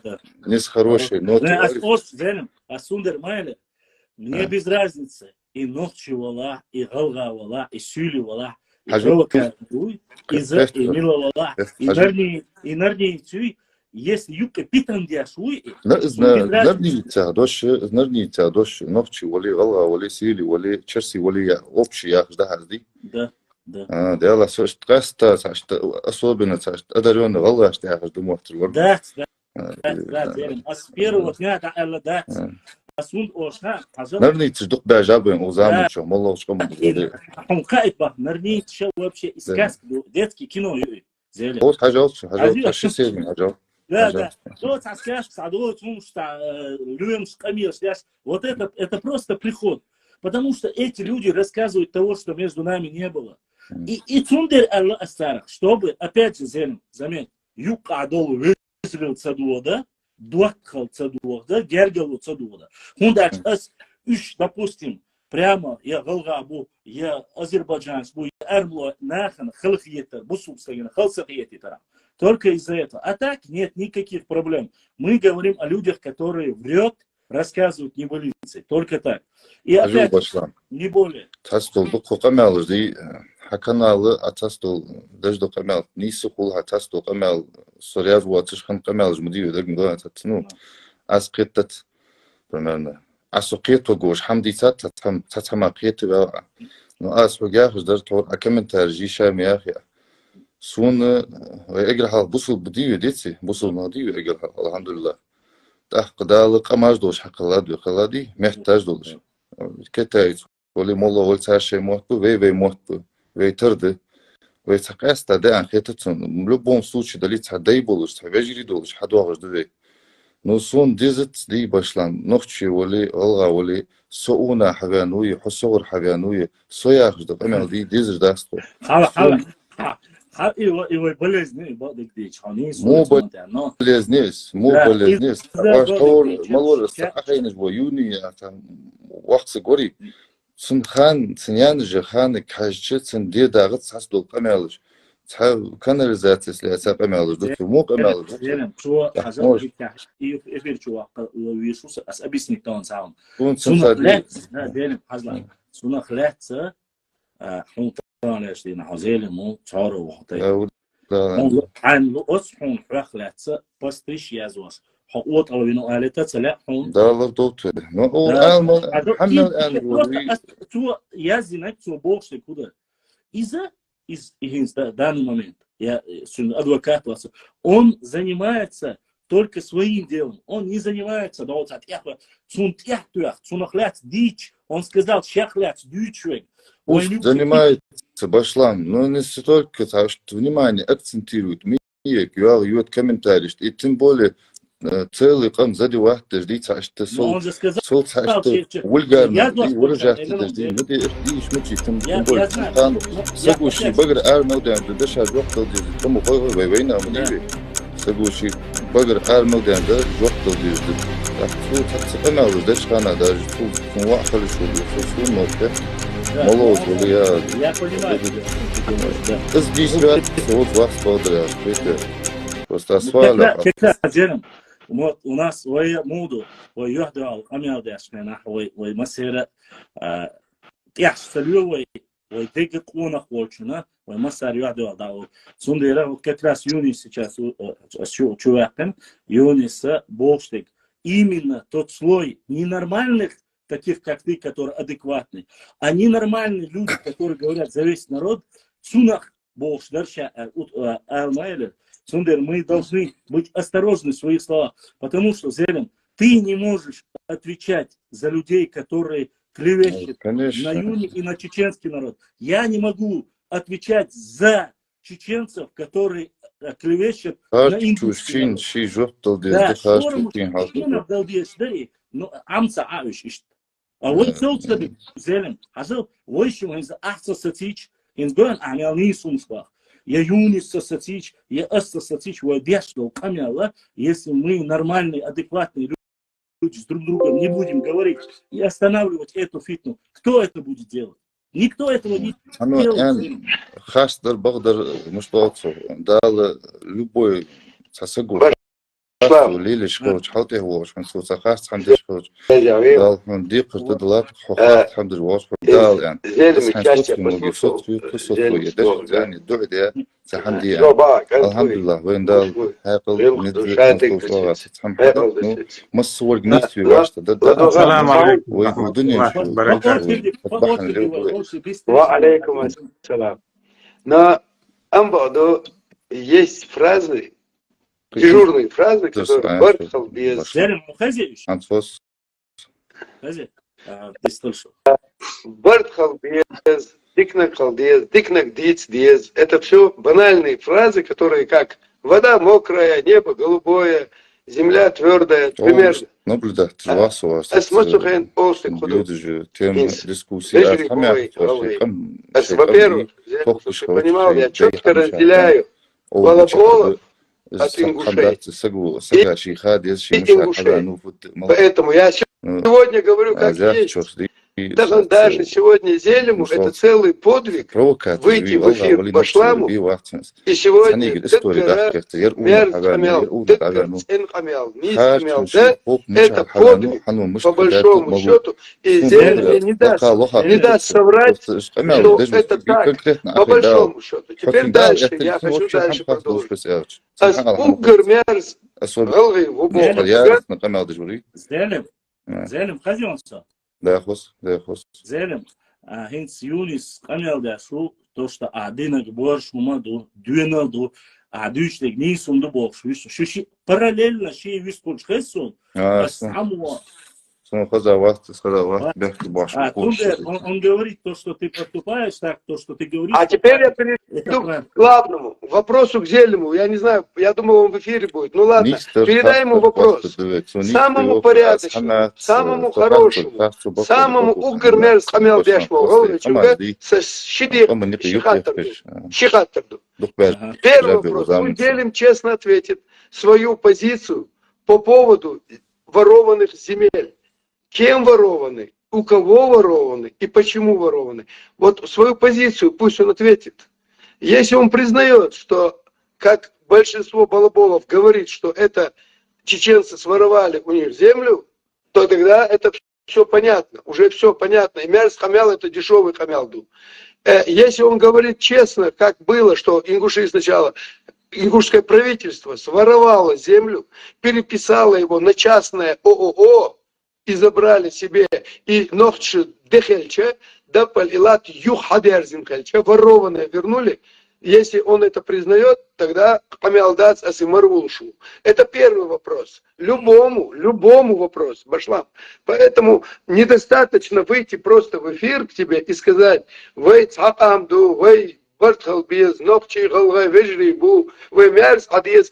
Это как примерно ассаламу алейкум, ва алейкум ассалам. Это значит, что я никого убивать не буду, и меня не надо. Гоша, ну согласись, я должен дать слово каждому, кто... Не, вопрос не в этом. Ты должен дать слово каждому и почаще, наоборот, почаще. Чем больше будет таких смелых ребят, как Зелим, в твоих эфирах, это наоборот говорит о том, что есть сознательные люди. Он же сразу сказал: я не историк, бабцу. Нет, история, мацаюцец. Я же не говорю с ним. Историк вот от самого Бога. Молодец, историк. Но это, давай так, я сейчас говорю о принципиальных вещах, на основе чего мы говорим о братстве. Два вопроса. Один вопрос, который я озвучу, отношение к этим землям. Второй также вопрос. Ингушская нация – это отдельная нация? Или это часть одного этноса, одной нации?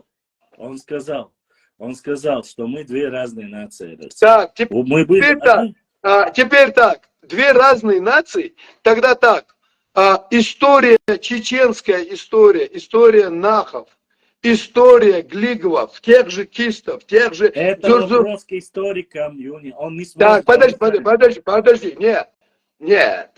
Ну, Башлам, это все твоя политкорректность. А я говорю о мужских вопросах, которые нужно задавать. Он, когда говорит, что мы отдельная нация, я согласен, что они отдельная нация. Но когда я пример тебе привел, я один из 10 наших братьев. Мы братья, но мы вот все-таки братья, да, каждый по себе. То тогда просто задать вопрос, имущественный вопрос.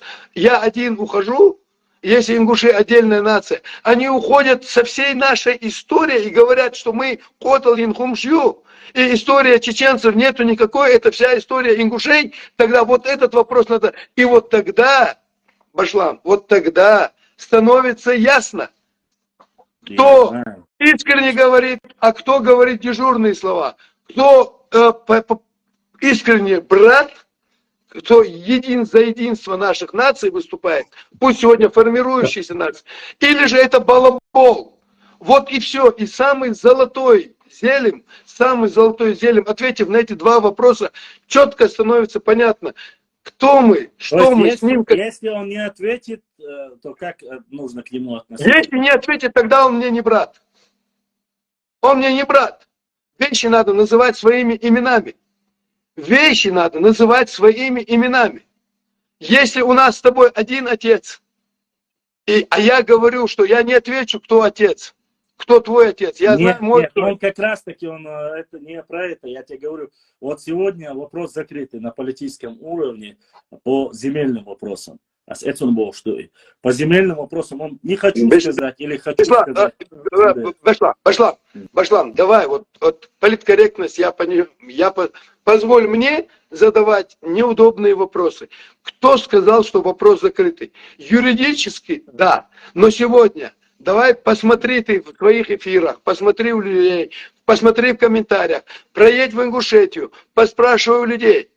Харцою, ногч, и харцо, бехец, ох,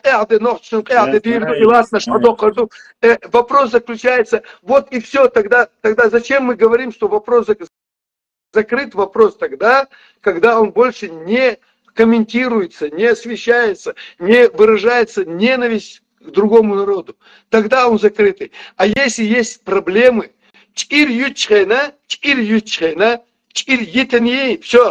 Йочен, все, никто из родственников не имеет права говорить,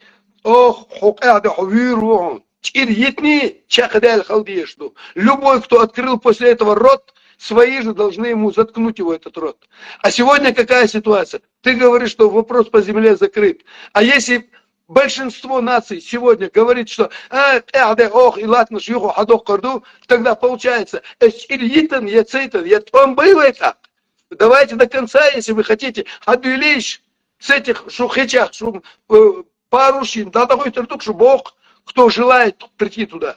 Но тогда психушку болтать, просто зачем тогда болтать? Поэтому любой, любой сейнакваш, ищи хаттер дукса. Это может быть моя категоричность, может быть моя грубость. Могу я у тебя спросить одну вещь? Ты относишься только именно к ним? У тебя такое отношение? Или ко всем тем территориям, которые были заняты чеченским территориям, нашими соседями? Объясняю.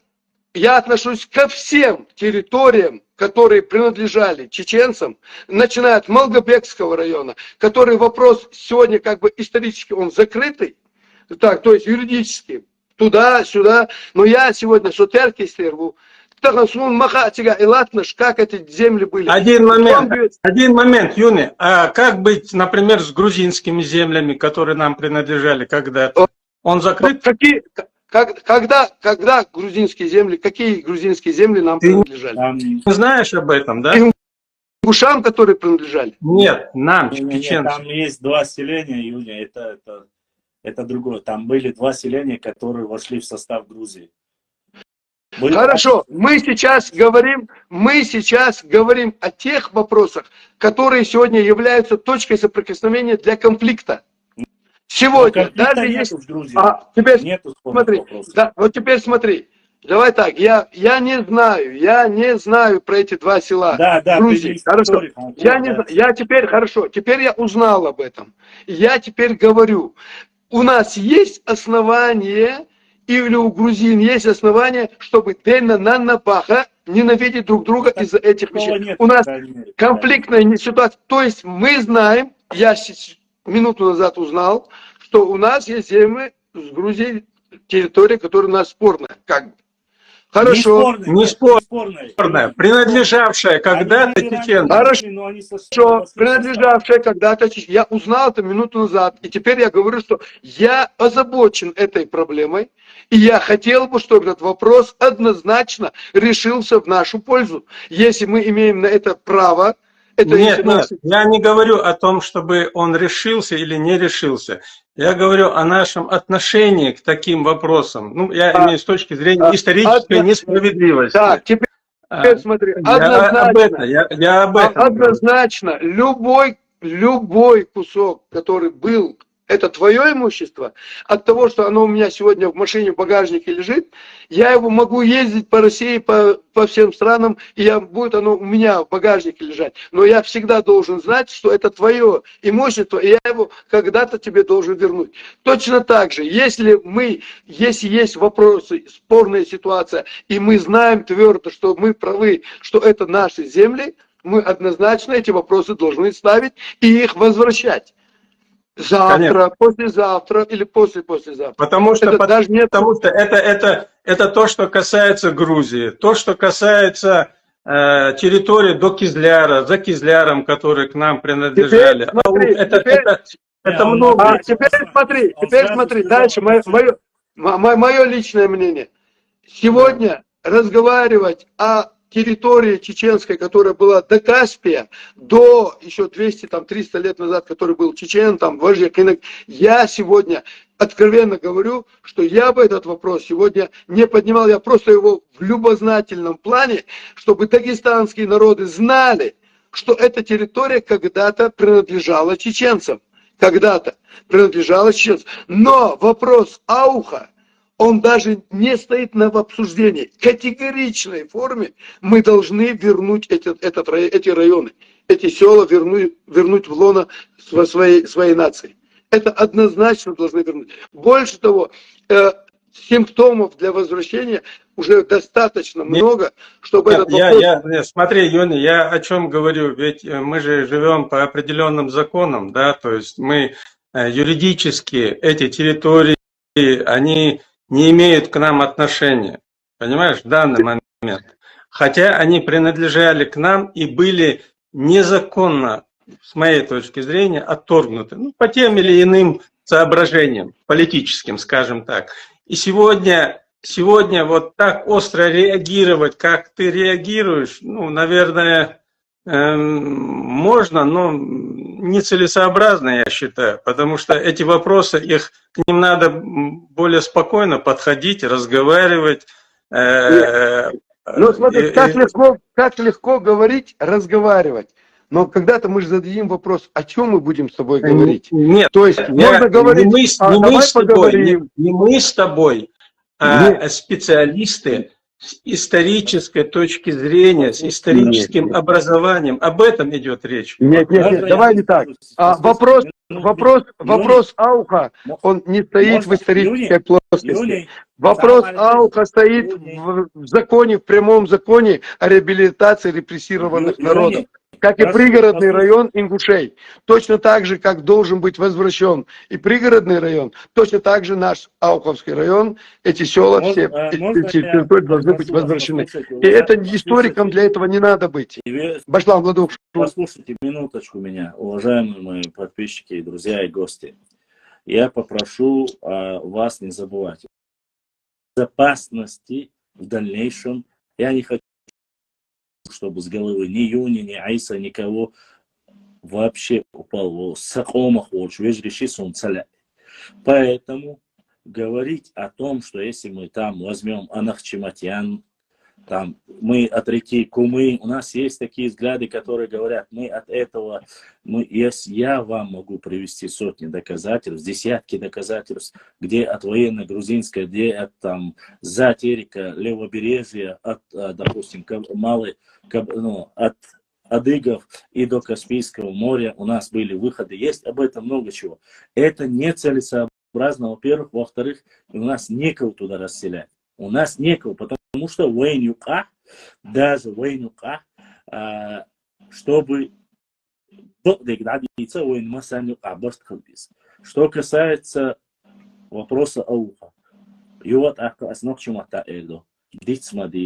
Юни, он чадик тигадик сунсан хушду.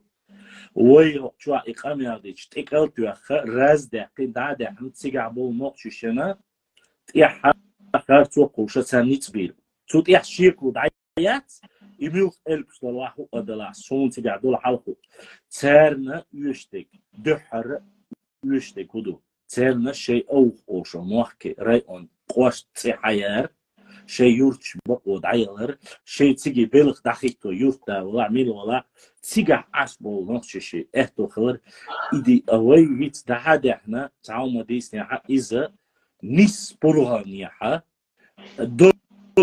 دولار تغالي اشتينا دعيازين دولار زكون ثاني بحضو قميشلو سوندير وين ميلش وين نقش وقت بيزر ميلش وين نقش قام ديزر وي حيق على خلديز دحرة أشو دات بوق دات أما وي هو هاشم سادو يوني دو إسلامي دو قيشل دو وي تحوما أنا وي حلتي غر والبقدك شادك واحد حيق السا بيدل دات وي بخميليون خلا وي هقبل خلا بوخ وهلكتنا وي هقبل بيديسنا مدات وي هقطع قلبي يديسن دات إتو دنيا ميالو دعيس تاجنا دو سوندير إيموتسشة более холоднокровных хилдиз. С точки зрения истории, у каждого народа есть своя история. Силиш, шей агуду царь аргун, эру ау, эхту ау, хилац, шей лахтуба. Голдыши шей, шаш бдуйсик баду, шаш орган экатчоца, эру ау, шей лахтуба. Гюржиши масла бахасан, гюржиши хилду шей ба. Понятно, أنا قاتل شيء إتون قال شيء شارع شيء على شو تسي خور ويقول حقاس دول قامنشي ويمك كان كسوة كيرتك شيء على بق ويشو إكاز دي نرود أبيت موس كذا إتعارض نتيات غلغي شيء إشت سولش مسير سونديرة ويتانيش دينا حيق ليخلا وينقشدو ويتقبلت ويغور شقيا وي أستان هينز دوش مدوى يونس أسد وي إلمنتارنا خاصو خانده فيلي دالديق الوالي تون كينشك ياس يا غرام غومبا يا يوني يا بوسلام يا قينك إت إذا كينشك يا زين دايسي يقا نوخشي شور دا هو يوني بدايا حيتا إت إذا كينشك بانكي سيوش خينا يا أوخي دا هو أوخي عمدو إيش نوخشي مهتن إيش مصلا نوخشي كينشك يوشيا يا تاكترش جينش يوشيا ويمسو اغر ببوخ واسنبو نو اتسومات احداز برصو سو بولا يازو شو كمن تاج بوش مدو ايلر وش ايلر او يوني با او ودوخيز دوكلاش يوني با او شو دوقويش شو ديكوزو وش سون يوني سو وش سون دير سونا يوني ورولا سونا اصلا ورولا سونا ازين ورولا وندير لا ويزي يقروا التاسة فلي كوريكتنستي ملت إدات اسموشي أس تشوش وشونا أسأله ديني ناني ديت شواتي أس شيمنيني تعالى تشول تشوستك سو شو ولا شيمنيني حبا شيمنيني هريو كمين تال شو قاون تعبيتن تال شديك خدر إلي تو سقياتا وريش دون يونس تعتو نت شوقو شي دخينرو شين توش داتسون ألا تو هزغل كما باتو إيش أسئلة صوبة دل يوني زوات دل خالصو يوشورشون الأستونغ قيتو حاجة أما شو ياجو ويش عاصو ويش شو يات سونا خميرة تسخل سونا كونكريتني قصدم تسخل ده لبو نقشي از بقدك بعرق يوني حبقو نو إتشوما بيعني سون علوشتو царь лушту жуак ду царь методик именно нерничи методики хаалал царь тига ол сун хай особенно читай по хавалу маана они задают первый вопрос хендо илат хендат илат это их они точно такой же метод применяют и ты скажешь если и вейдат оля царь шейа вейдат оля они его называют передастом, потому что ролики по части ночи народа Уастхвай они точно так же называли. Но есть один момент, еще раз повторюсь. Человек, который пришел зайти, если он зелен скажет мне про историю что-то, я буду с ним говорить об истории. Он в данный момент, он зашел поговорить об этике и эстетике между нами. Если я же ему сказал, и мы с ним не в первый раз ведем этот разговор, я ему дал знать. أسبابا زين شو إنجلش كتارو تخت خناق چی باشه خناق چی تارو نوشادش وجریبا هیچ مثلا ایروای ناق چی چوات ایروای بو ناق چی تایب ام دیها فیلترلو Ну, цара ас язмаи няха шашдах цара ал. Сүйек ала ал. Даяққа ала. Цертигасач ирёш ситуация ас даяққа. Ас мысл дудалышты. Сундера сунталешти наха. Юни, я не считаю Юни простым человеком. Юни исследователь, Юни меценат и Юни патриот. Но поэтому, зная эти все факторы, и зная, что он очень быстрый человек, я забочусь и переживаю за него. Не надо меня критиковать и останавливать, говорить, почему ты Юни... Я даю Юни слово, но я Юни берегу, в отличие от вас. Вы зайдете, послушаете, почитайте, напишите, уйдете, а он мне нужен в дальнейшем. Он мне нужен 100 раз, чтобы поехал в Грузию, в Армению, да хоть Никарагуа. И чтобы он приехал и рассказал, что же было Юни там, как вы делали, что вы делали. Поэтому есть некоторые моменты, речь даже не о политкорректности. Речь о простом человеческом факторе. Я бы не сдержался, допустим, я бы не сдержался, если бы, я говорю как есть, я бы не сдержался, если бы столько бы оскорблений было сказано, сколько было сказано о Юне. Юни повел себя супер политкорректно. И он правильно отреагировал. Он посмеялся и сказал. Я в таком контексте, как ты сказал, я его не понимал. Сундера, шудукташ. Шудукадешу.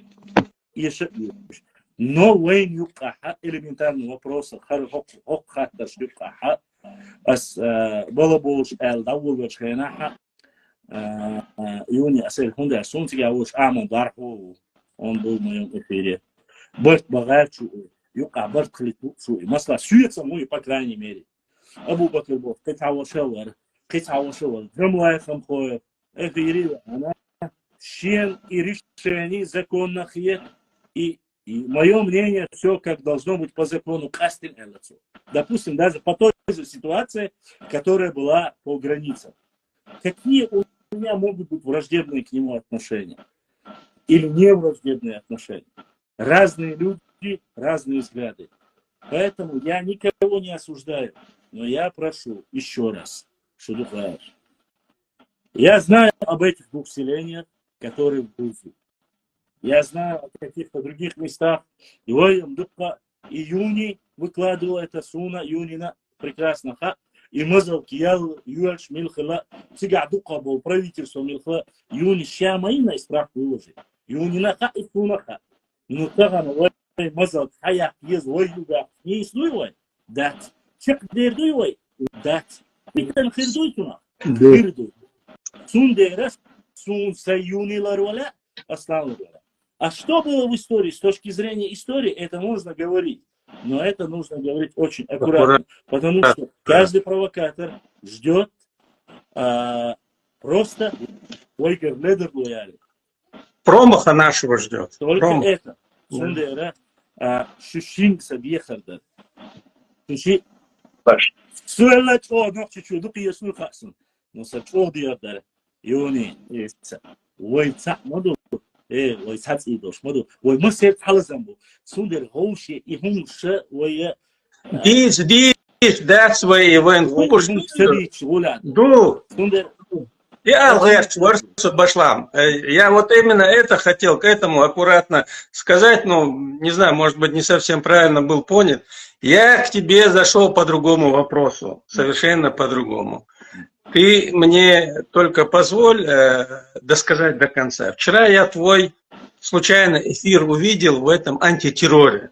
Я с тобой не согласен по поводу оценок, ихних оценок. Это, знаешь, эти люди, я их по другим эфирам слушал, и у меня такой свой вывод на их счет. Этот антитеррор и кампания, скорее всего, это секта сатанистов. По-другому я их не могу определить.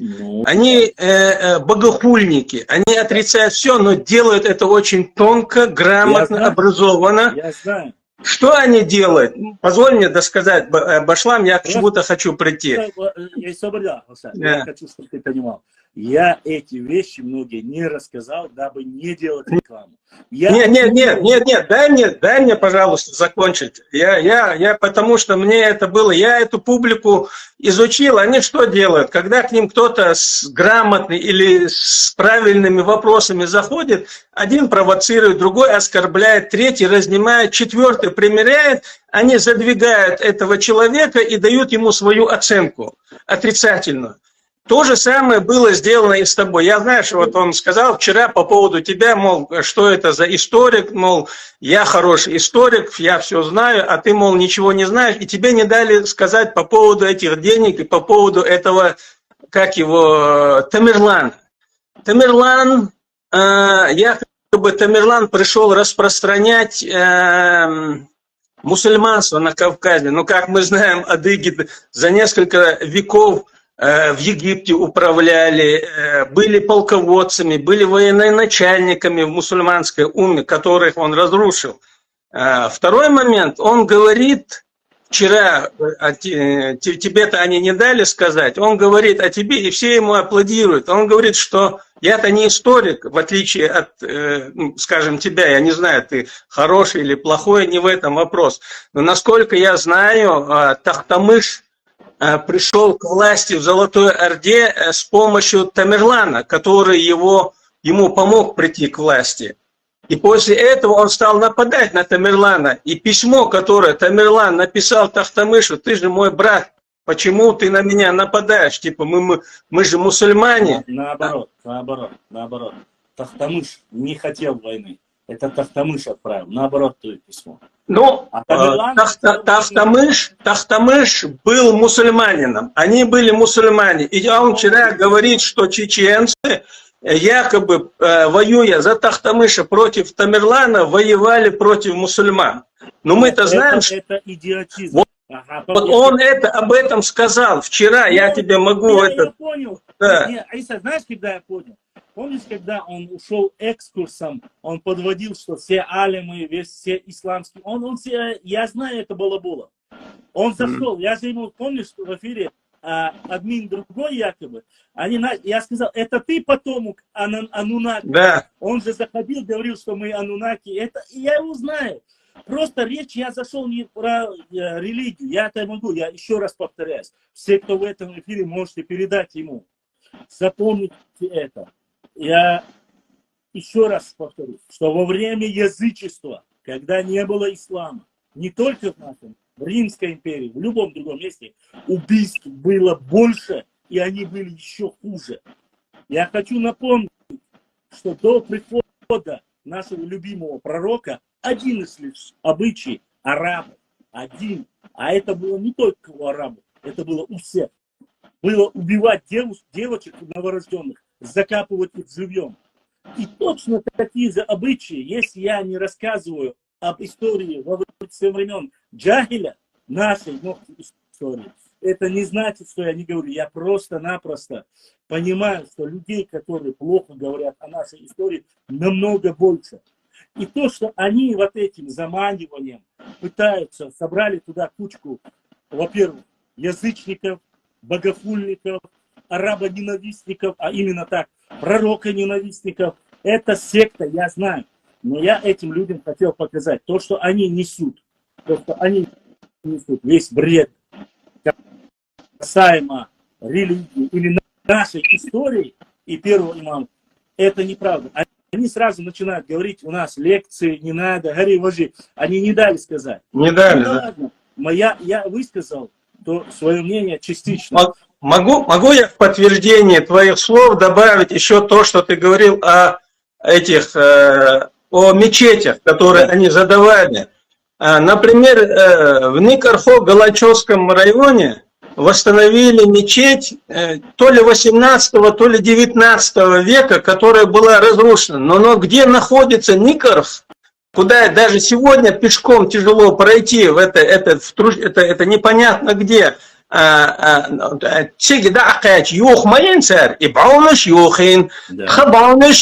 Имам Шимал Волош Заманча. У этих людей, наверное, нету ни корней, ни бауныши, ничего, которые... Они не знают, даже, понимаешь? Вошла, они пытаются разрушить все то, что чеченцами было создано за всю свою историю, и которые уходили в землю, защищая эти ценности, эти права, эти правила, которые, скажем, многим на зависть сегодня во всем мире, у которых до сих пор ни у кого нету. Башлам, а с Богом, чтобы не засорять эфир, то есть как бы здесь отдельная тема. Если я закончил, как бы... Ну, ну, мне неудобно зрителям быть на экране. Я бы просто вас... Я ухожу тогда. Башлам,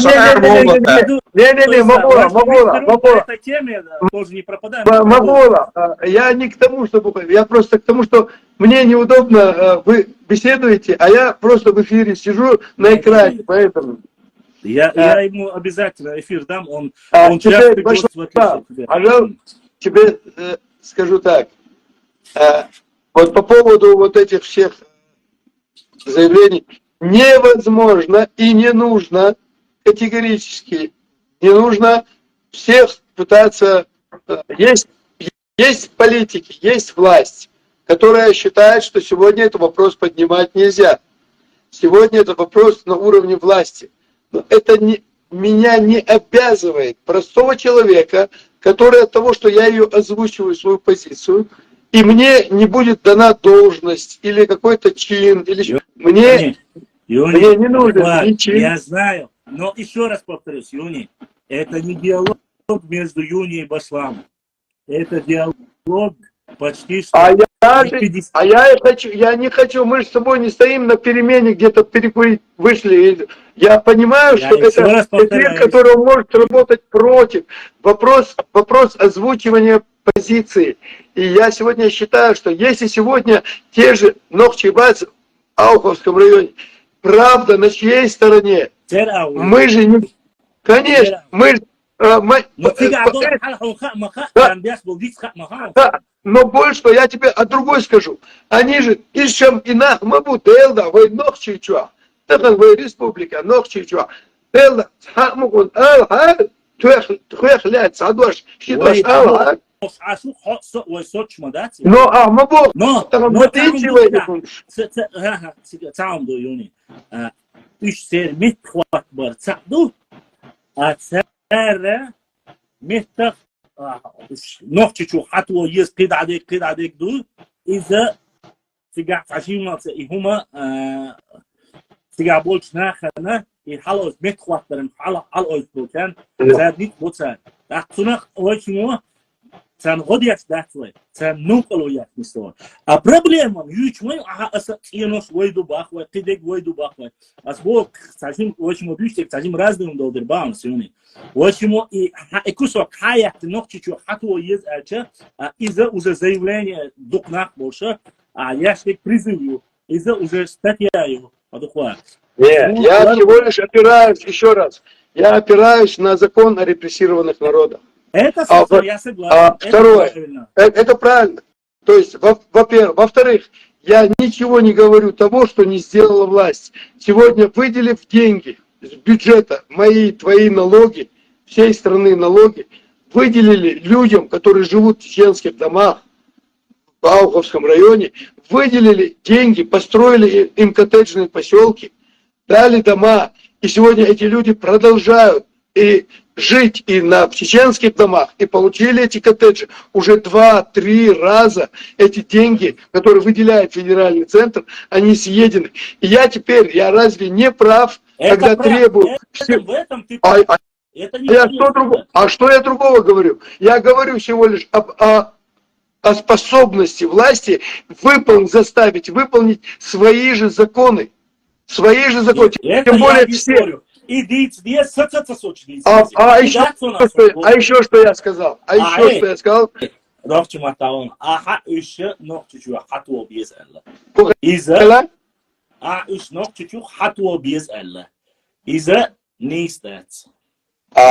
Я считаю, подожди, подожди, я еще раз повторяю, я повторю свои слова.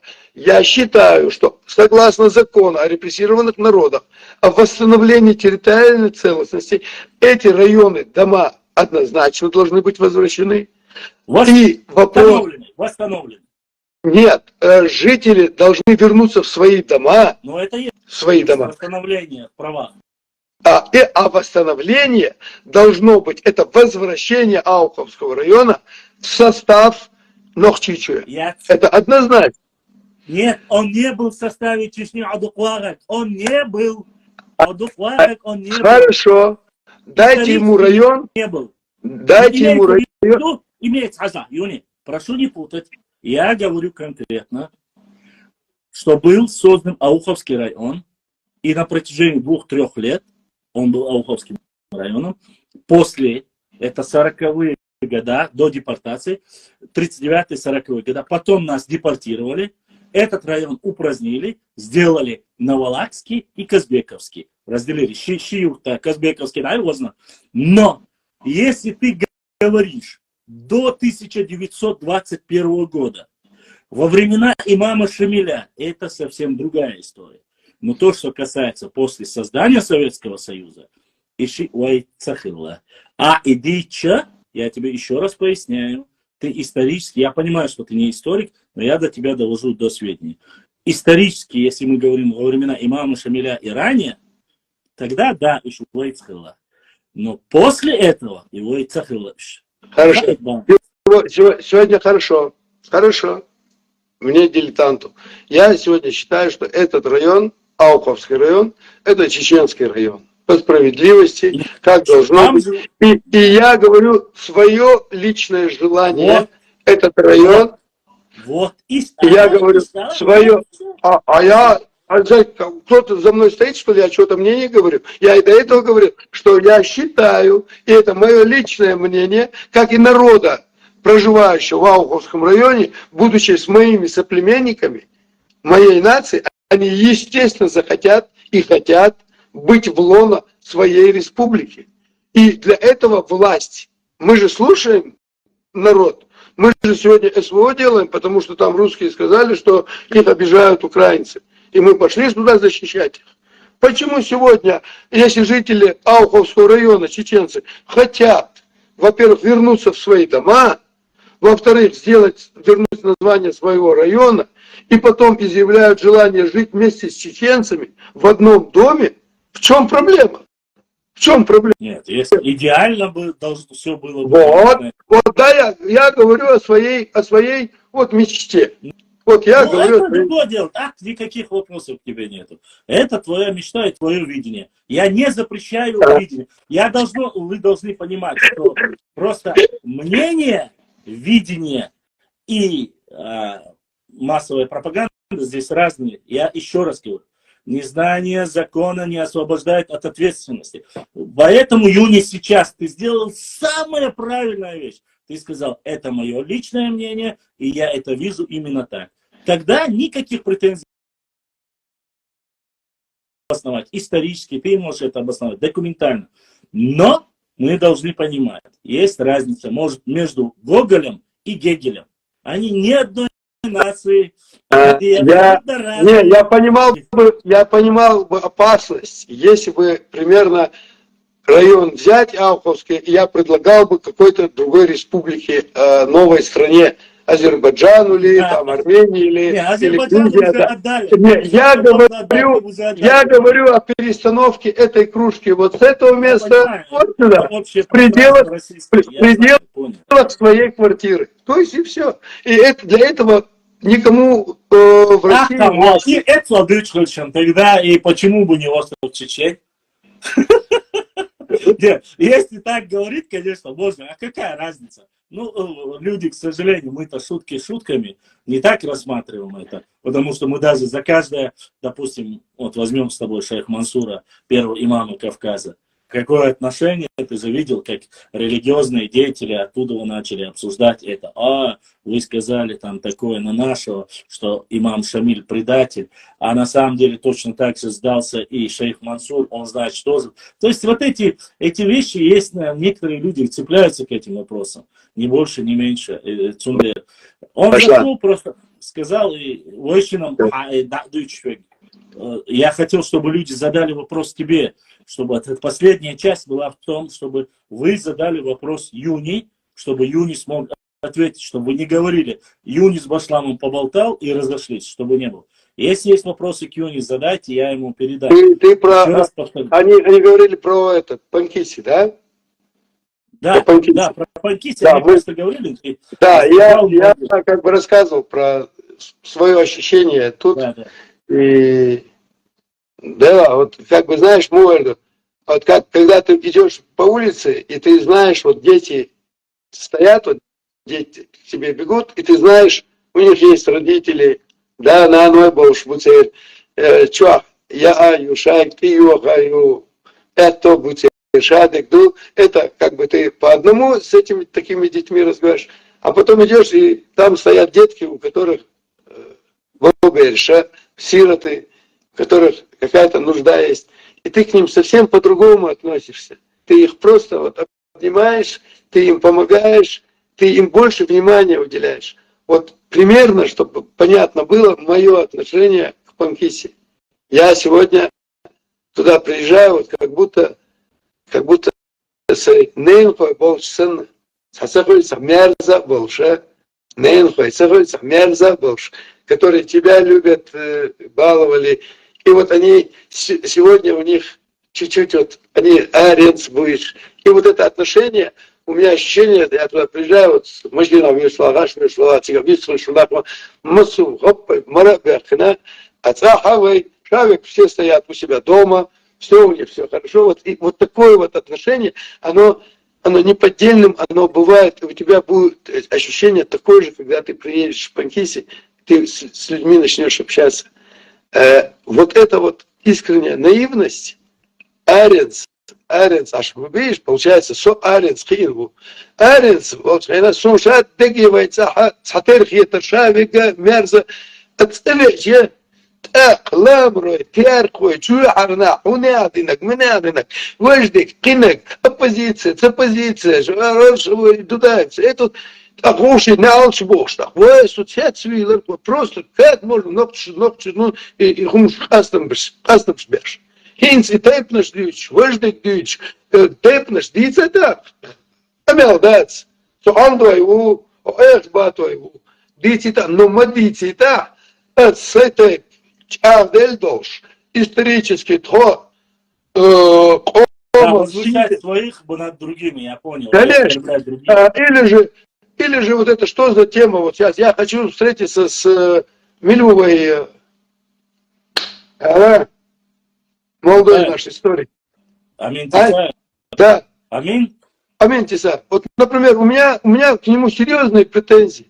Вот что это такое? Эли. Вот его послушай, у него 2-3 тейпа, это, которые без них этой нации чеченской не существует.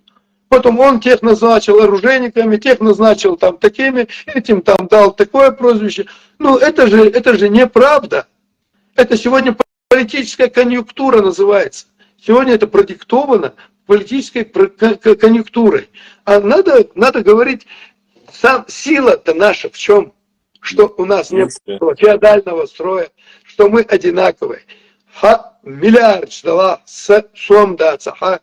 Хокаде дешо детей шайк, двухардуя, гоура шайк, хельчи, сумисса хельчи, вей нис, вообще, нис напасти, сон хамял дур. Вот в чем наша сила. И сегодня вот это вот Амин Тисаев, то, что говорит об исключительности одних, о том, другом, это начинается вот это возвышение. Сегодня там холодно, галанчо жьяц, пешха, тигр, вайшадиш, тигр хадуэльду, бог, смотри, тигр. Наша, шадиш, тигр хадуэльду. Ну, во-первых, эта версия, для меня кажется, она абсолютно неправильной. Не, ну хотя бы... Это да, это чуть-чуть другое. Объясню. Не прямой Потому что просто она была на пешха, на наш яс, я считаю, фонд хетвай масан безми, фонд богвай масаровай тигерду. Это самый труднодоступный участок, где вложили эти шли туда. Я сейчас... Я немножко просто скажу. Обычно это говорят нашмахкоевцы. То есть хой, сой, войшин, агуюй, восточной части, они это говорят. И в этом случае это правильно. Но это не касается остальных, допустим, сатоевцев или гаунчев. Я поясняю, потому что в основе своей нашмахкоевцы все вышли из Нашкой и Багду. А остальные, допустим, гаунчежа Ашвол, Ижевой ногчи Галай, Ижевой ногчи Эки, Ижевой ногчи Чанти, им это не нужно, потому что они и так жили. А вот вой ногч Махква, я Нашхар Хадыр был, это во время Тамерлана, вот, и периоды. И опять же, это немножко утрированно они говорят. Шавик ногчи, цен ногчи, ногчар хавалу. Это, я прошу тебя, ты образованный человек, ты прекрасно, не надо притворяться, что ты не знаешь нашу историю, ты прекрасно знаешь, что все оттуда не появились. Это речь идет только о нахчмахкоевских. Я еще раз повторюсь, там речь идет в основном от нахчмахкоевцев. Остальные и так были там. И Нашка, это на самом деле, ты же в Хайбухе работал. Это место закрытое, это считается место, куда не добрался Тамерлан. Он ушел через Ичкерийские леса, то есть он ушел через Чеберло, Ведено и вышел там на Аух. И пошел дальше. И что такая ситуация? Башлам, все это, Нашка, это был просто лагерь, да, куда все мужчины отправляли своих детей и женщин своих. Отправляли туда. И это мое мнение. Во-первых, хотя бы элементарно, когда ты туда приезжаешь, Хайбах, Пешха, Шайк, посмотреть просто элементарно. Во-первых, территория маленькая. Во-вторых, там нету даже близко намеков на тысячелетние, даже вот эти террасы, намеков нету на эти террасы, которые есть в Чеберлое. Там нету террасных мест. Вот.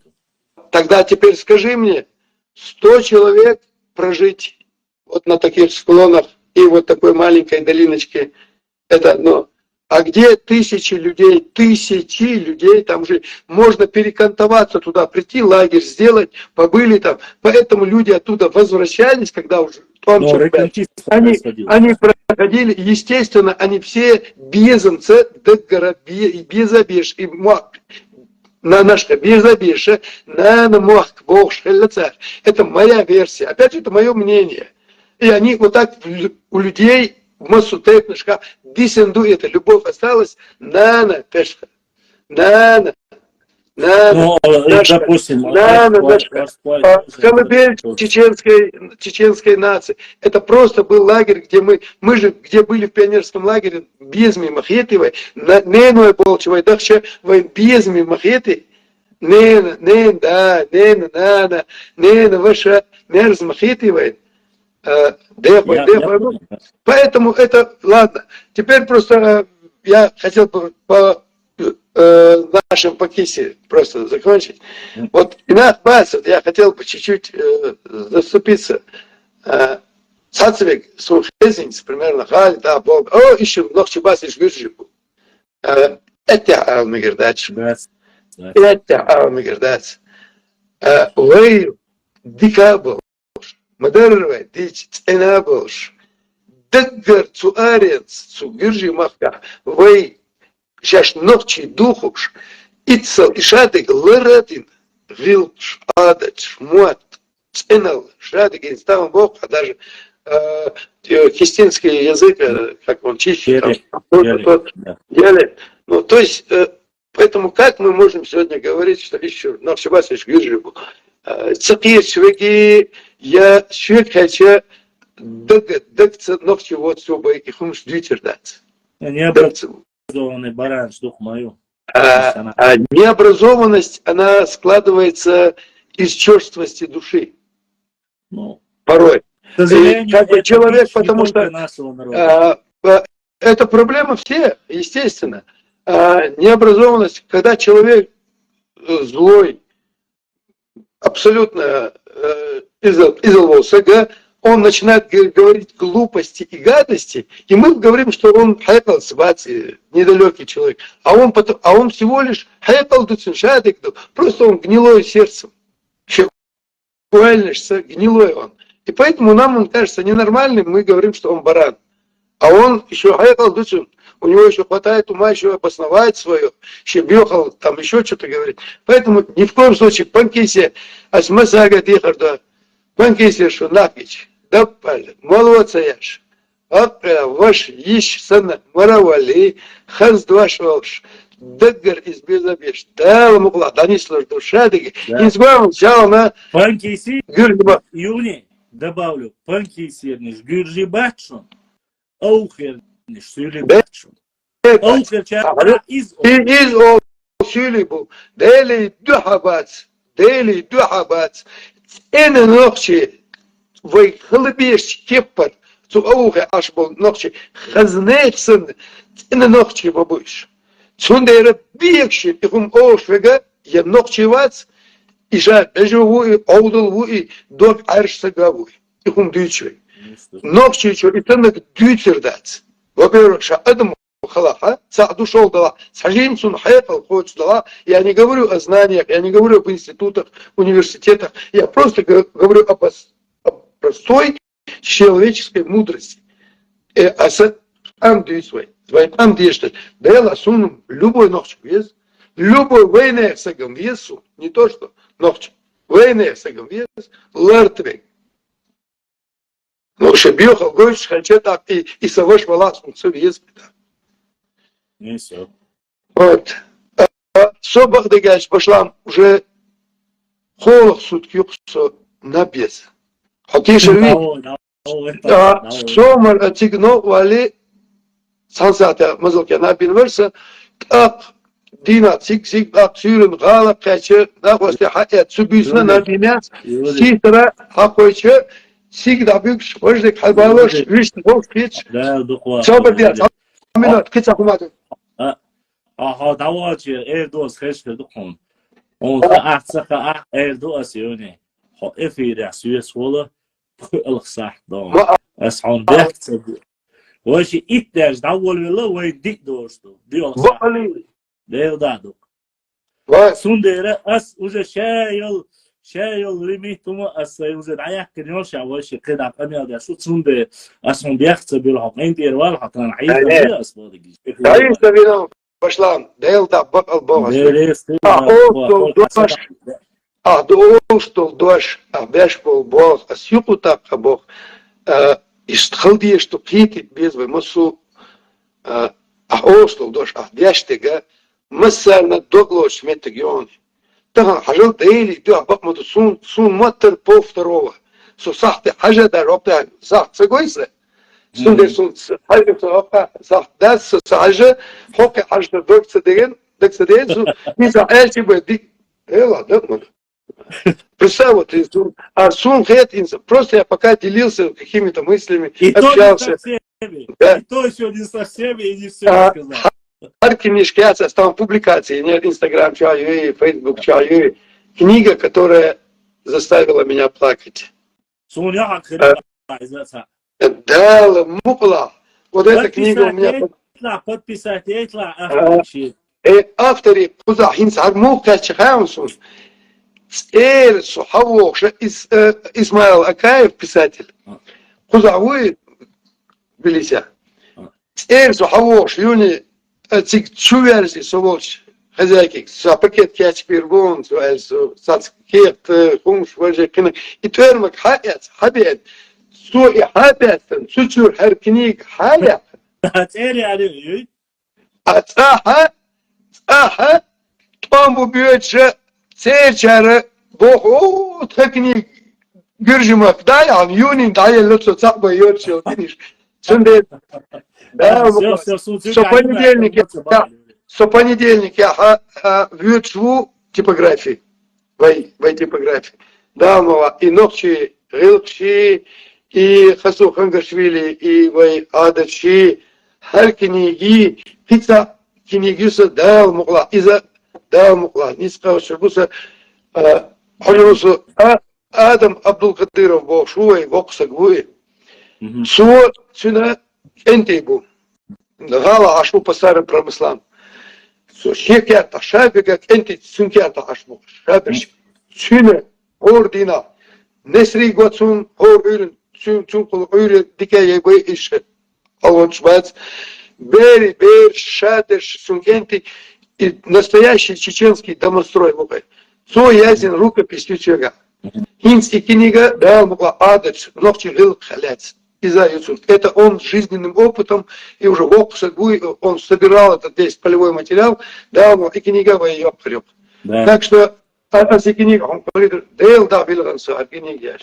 У меня в ленте, у меня даже в Инстаграме, есть там отрывок, озвученный Яниной, озвученный отрывок из этой книги, вот отрывок из этой книги, публикация есть. И вот все просто даже, вот озвученный отрывок из этой книги, я клянусь тебе, выглядится просто. И что, а здесь можно несколько раз просто читаешь и плачешь. Чего я Исмаилович, чего я Ислам Исмаилович. Вошла он деле рейский. Интервал, он меня, но с другой стороны хотелось пообщаться. Сначала в любое время ты для меня долгожданный гость. На самом деле почти месяц меня не было в эфире. Он нахарса, у меня проблема пока в данный момент очень аппарат добряшек с яй нафига иштяшу эфир. Пока юэльдоч телефон икн полностью эйл нас отсюда. Ты пришел прямо в тему, потому что дукканер со эфиривала за голшахтята. Да и плюс он был где слаюни. Не потому что мы уже сыграли кери и тягатсан и алилу шелхарцу. Я уже у меня такой возраст. وقلات أنا ولا ستحاج لص دقي تميكسون سدوا глаз долт أسبيرجوات دو сон так сойдетство дагё ويقوزع خلك дагдо и ты знаешь и так и что бацерса цану мадя то хулш и из депрессии юкриваш вообще палку дера пока иш занава специальность там ты кончуан нет хаше так сайтили он дага роша юни ютеош واين خزيل السونيوني خزيل والله يحتق يتعاري ويقوع يحكي يتريش ذات عاري لك لا يد دعوروش سراج وسكرت ودقنك استطيع ييري وبوخ استطيع كريكينو تينو فايلش افير قدك شادك دقدق لسو هما ابو باس اخواتشو سويتاني وش ديلا خزيل هما ابو باس 150 бахтов. 152 бахтов. Короче, приблизительно, ишь могу. Давай, понятно, из медитейте на арабе, хауи чувство на вастицане. Хауи чувство на цачиндина. Оля, дела, махазер, юлю, ду чувство цундела. Дикчуиж на бодик дисла. Юки ацер, мартан ирса, дуата укса. Цун цвази укса, дела, уша, хун хуа алхиет. Ну, ишта, дага خوش ويست خوش وقتاش. هون هو الخيط.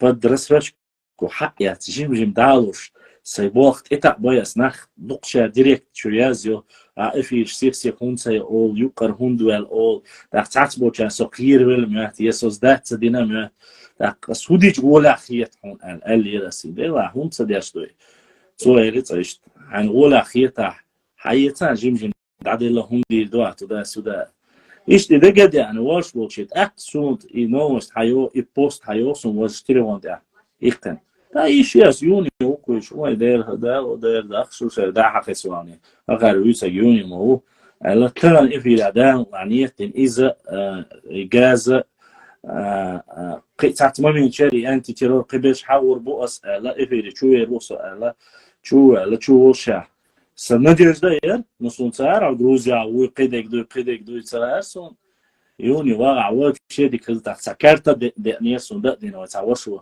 كارت يعني إذا جيت جوتشا نو كاكسيك ده تطيع بونستيو هو يدوسك بقلر دوقدوسز ده دينا هما حاجة تتأقع إفيري خسوا دقر واليرسون بسون إفيري عمو أردو تسار بوستا مينيرس مثلا شو كواسنير ده الديق الوالي No, he's going to miss Wiltshire as some Yafiri for the إنس حين نسلع تجا حين وش نسلع يفرسيري روسك إس وش نتات سياحر قاسجر لا مخلص نسل هم خلا أقيس تون تومي شلا ما تون يعرف شخص عن نسلع وش نيازيت عايش شيء اسمه السي سوبسني تو سيقوم يجري سنسون دقة بيزوج سون دوزل بو يتعرف أس بوبليكوات بوش تعلم صوت سويزا خلطروا نو بنكي سي تيجح قائزر ولا تيجح اشتروا تغيزر وي خاصون اش ورق إذا تير بوي خاصون هورني سقطو سار يجوجا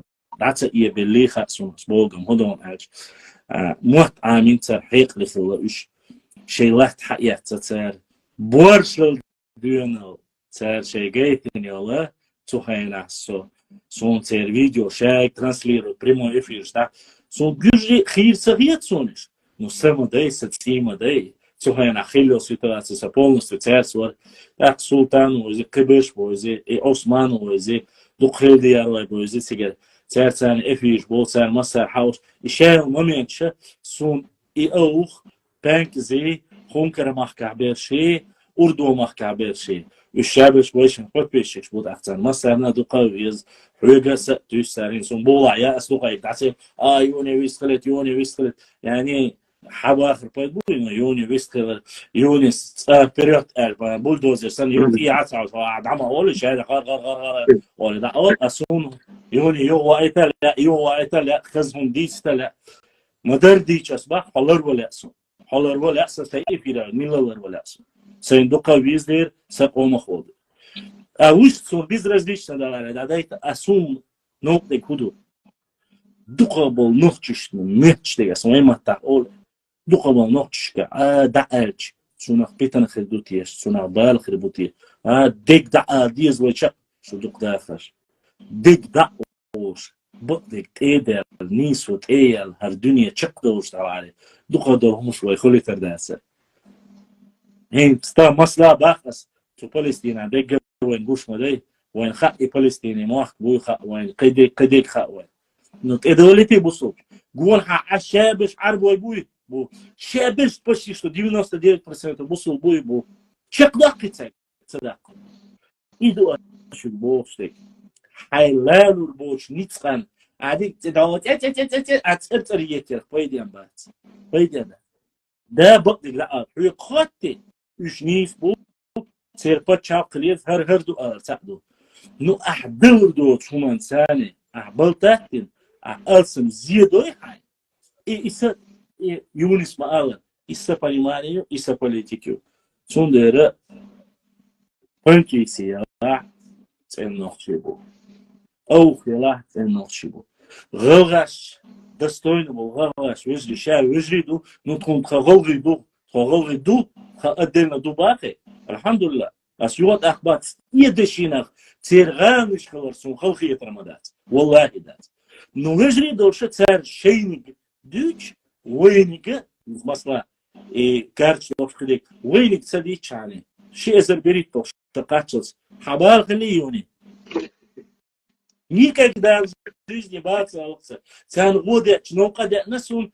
хаске но шекуят кегу волвечхена сун хиндал хумнаш сороковые года 70-е годы 80-е годы во времена депортации сундук хумхина сопитан диеш вол хари يتربوا والغاش والحالي سون سنة ديت دقوم داتلو تاني اتوال دقاسو نصو ادوش واتسوند الشا نو ادناك يوني منيني بس اوجاتيو سون اشتخيتي سو نو شين قاستو لا يوني تاني يا يوني هوند بار خلا ها شو شادا هر سمنيني يو استابا شون شينيني الاي شو هذا كنا منين ألف نوبة نتقاس دوش هري وجي تودا سودا ليشكي شودو هون شيء يوني شيء قام ديشبو طلقشن شيء قام ديشبو إذا نيسو هرق نيسو نو أدنو ديلا خز هل خيق أميال در öz mehtes دوش أميال در سون ديره حكومت يا يوني بس حقيقة سريعش حشب عيد أزنا بيوشو حبيس ديق ليوي حون وار دير إز خيل كتعجين ما تأهتو قال هم خلاح Да, отца. Все, все. Слышали? Галка сейчас связи верен. تعجين ما تأهتو خلاح ديل تعقل سنة بقدو يوني ديل دراسج ديل أوار مرة أخسي دورهم هو تاني ديوقر مدرسي أهتو خلت حويك يكينش سون خطي يكينش يازو اللوش يازو أرول كحلوش يغوش توش ليلش تسول Это из-за асбокуду. И момент из ёлшу. Со югал васбо куду сей оман да сей дылштик ас değil duşun. Аш пялч саик чане. Хок ялстаг восон само 100 рублей, уком 200 рублей дайтен аш пялч сокна ваха хукшвачун. Сатуна хокка мистер ома дашун. За эфир хаусал любой шухвек бахшунас. За эфир итташ ваха эй. Ди даллац. Ваха эй. Дистхул шей мокшал хок метту алватсо. شيء مقشل شيء تليفون يلا كينش كلا شيء دق عددتين شون خاص كي ترداتك شون حيط لك الداتك ويتحن بيدن خلت بوشة تعدو يشو استجنا بعتن خبعتن إتبعتن دازر خن دكتشة أبلاتي تشسوي أبلاتي دقول حقا نيكك دا жизни دقي أخشنش يا خير داتشون يلقى باخن بيسوس سون داتش просто سون سيفيجري بيز يوني قوي شرطو محمد زيلم بيه واتسو ويتعبيدن هم ديوشتلا بيتنسا ديش بيدن بقدك وديوشتلا ويتان юних моздокских кишлочников алар малара мы же тот, кто не разоблачает Евангелие от Матфея, но Сломабахи, тот, кто не говорит правду, является сам мошенником. Мираб Чухуан был слово. Цундер, чтобы не быть мошенником, и Юни, и я, и другие высказывают. Это их личное мнение. Но если вы говорите о чем-то историческом, я, конечно, буду говорить и Юни, я буду остальным. Мое мнение такое. Вот видите, самое главное, Асиот Ахбах, Юни знает не меньше меня, если не больше. Но, однако, он корректно сразу указал себе и сказал, я не историк, я не знал об этой ситуации, про Грузию, допустим, и про другое. Это уже говорит о чем? Что человек отвечает за свои слова и говорит правильно. Сундер на этой прекрасной ноте, в общем, интервал хайзон, адис начин дерис хил, сюгер ног оло халхи тердалла, сон интервал, да духу ахвал. آمين سوش دغيت بعد متى شادي قال مسيرة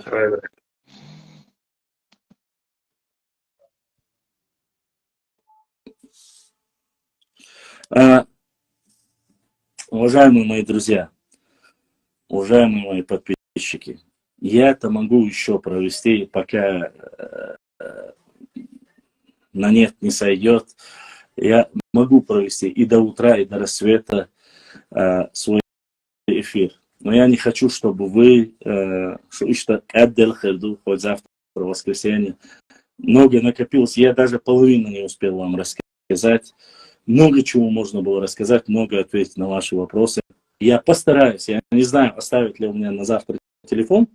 Я постараюсь сделать завтра тоже эфир. Не обещаю, но постараюсь. Поэтому вопросов очень много. История очень хорошая. Больных обществ, сект и всяких тому подобное тоже много, которым нужно говорить. Не оставлять уж голубую бари. Не надо так делать. Особенно касаясь нашей истории. Мы можем в один прекрасный день лечь спать, завтра проснуться в чужой стране, с чужим языком и так далее и тому подобное. Нужно беречь свой язык, нужно беречь свою культуру, свою историю. Не оскорблять других, но отстаивать свое. Конечно, есть многие вещи, которые просто человек, который сам только отвечает за себя, может высказаться, сказать, раз сказать и все. Но есть законы, которые говорят, есть пропаганда. Ну, люди, юристы, многие поймут это. Я еще раз вас прошу, те, кто пишет снизу, не подумайте, что я не даю слова или перебиваю. Нет, послушайте меня. Есть некоторые места, которые я вижу в дальнейшем, что может привести к каким-то конкретным проблемам, которых не стоило бы. Не столько меня, а этому человеку. Я переживаю, и поэтому говорю. И Зель ему сказал, и Юни сказал, и Айсе сказал. Сейчас что думать нужно, чтобы завтра не было от этого никаких проблем. Все должно быть политкорректно. Все должно быть. Мы говорим об истории, давайте поговорим об истории. Говорим об обществах народов, давайте поговорим. Но четко, чтобы не было у нас каких-то перегибов. Потому что бы я ни рассказывал о карте, об истории, все равно, не знаю, сколько Всевышний предписал, может, 1000 лет проживем. Я не хочу вражды между Нохчи и Галга. И никогда не хотел. Валлахи, биллахи, талахи. Я именем Всевышнего Аллаха говорю. Не хочу. Ни между Сюли не хочу, ни между Бюджи не хочу и все остальное. И никогда, да, и у меня есть историческое образование, да, я закончил на красный диплом. Кто-то может сказать недостойно там и так далее. Я не против говорить все, что угодно. Мне абсолютно наплевать. Я знаю, что я до сих пор не показал эту диплом, корочку, показать вот столько ничего не стоит. Всем людям, которые помогают, которые каким-то образом в любом случае хотят меня поддержать, я всем отношусь как братьям и сестрам. Даже пытаюсь назвать имена. Зачитываю. Ни один в директ вопрос, в Телеграм, везде я пытаюсь ответить, написать, запомнить. Если видел, я пишу Дина, чтобы не обижались. Если не видел, я жду, пишу текст, публикую. Материалов у нас очень много, интересных видео очень много. Если вы любите свою родину, свою историю, свой язык, интересное вас ждет впереди. Подписывайтесь на Инстаграм, Телеграм, Фейсбук, ВКонтакте, Рутубе, Ютубе, везде мы есть. Хоть и я не везде управляю ими, но могу сказать, и, там, кто может помочь, поможет на этих платформах. Тем, сегодня поддержали меня донатом, прислали. Честно сказать, ваша поддержка это то, что еще более или менее может меня поддерживать и как-то может дать возможность книги купить или что-либо продвинуть. Поэтому я прошу вас не обижаться. Я прошу ради Всевышнего Аллаха простить обязательно зелем да Аллах. Я прошу простить ради Всевышнего Аллаха меня, если я каким-то образом вас задел, обидел в этом эфире. Мы относимся с любовью, с уважением ко всем народам, ко всем религиям, ко всему, что более культурно, более доброжелательно относится вообще ко всему человечеству. Так должно быть у каждого. Нету плохих наций, есть плохие люди. Будь то я, будь то кто-либо другой. Я вам сказал правду, что первый, кто сегодня поддержал наш канал Donation, это наш брат, который живет в Ингушетии и который является ингушом. Вот пример того, что есть и хорошие, есть и плохие. Везде, среди любой нации. И не надо говорить о предвзятом отношении к ингушам или грузинам, к сюле. Нет. Есть проблема, мы ее решаем. Нету проблемы, мы занимаемся своей историей. Давайте не об истории, давайте поговорим о другом. Против спиртного, об этике, эстетике, гыл, кул, вязника, ногчала, онхала. Да любой, который последнее тратит игроманию, никто не упрекает. А стоит башламу кто-то прийти, там, нечаянно чуть поддержать, решил книгу дать или что-либо, или донейшн отправить, вы упрекаете меня этим или кого-либо. Но это детский сад, это практика, это все остальное. Делайте сами мою работу. Занимайтесь, книгу пишите, не знаю, карты распечатывайте, публикуйте, опровергайте ложь, доносите до людей правду. Я сам буду просто смотреть и клянусь вам Аллахом отправлять вам донейшн. Вот такая вот ситуация. 5 человек, которые сегодня задонатили, Аллах дал саду, Болдисанг, Эзашка Соду улетит.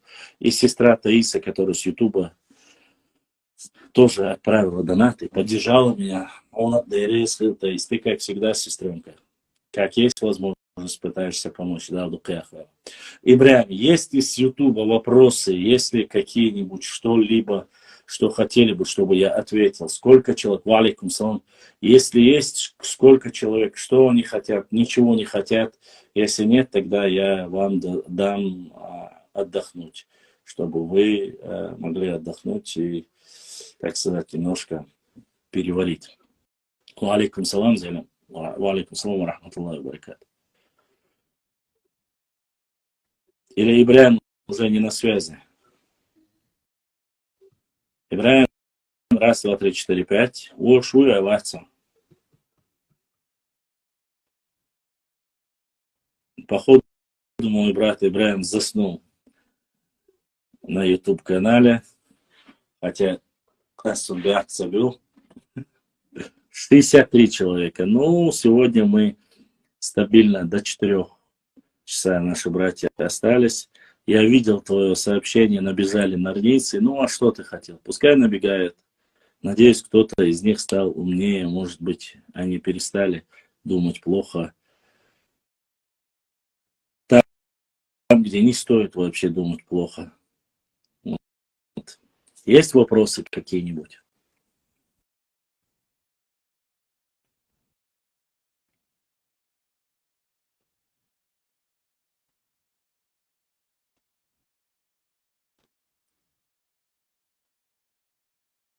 Хатта, что, Ибрahim?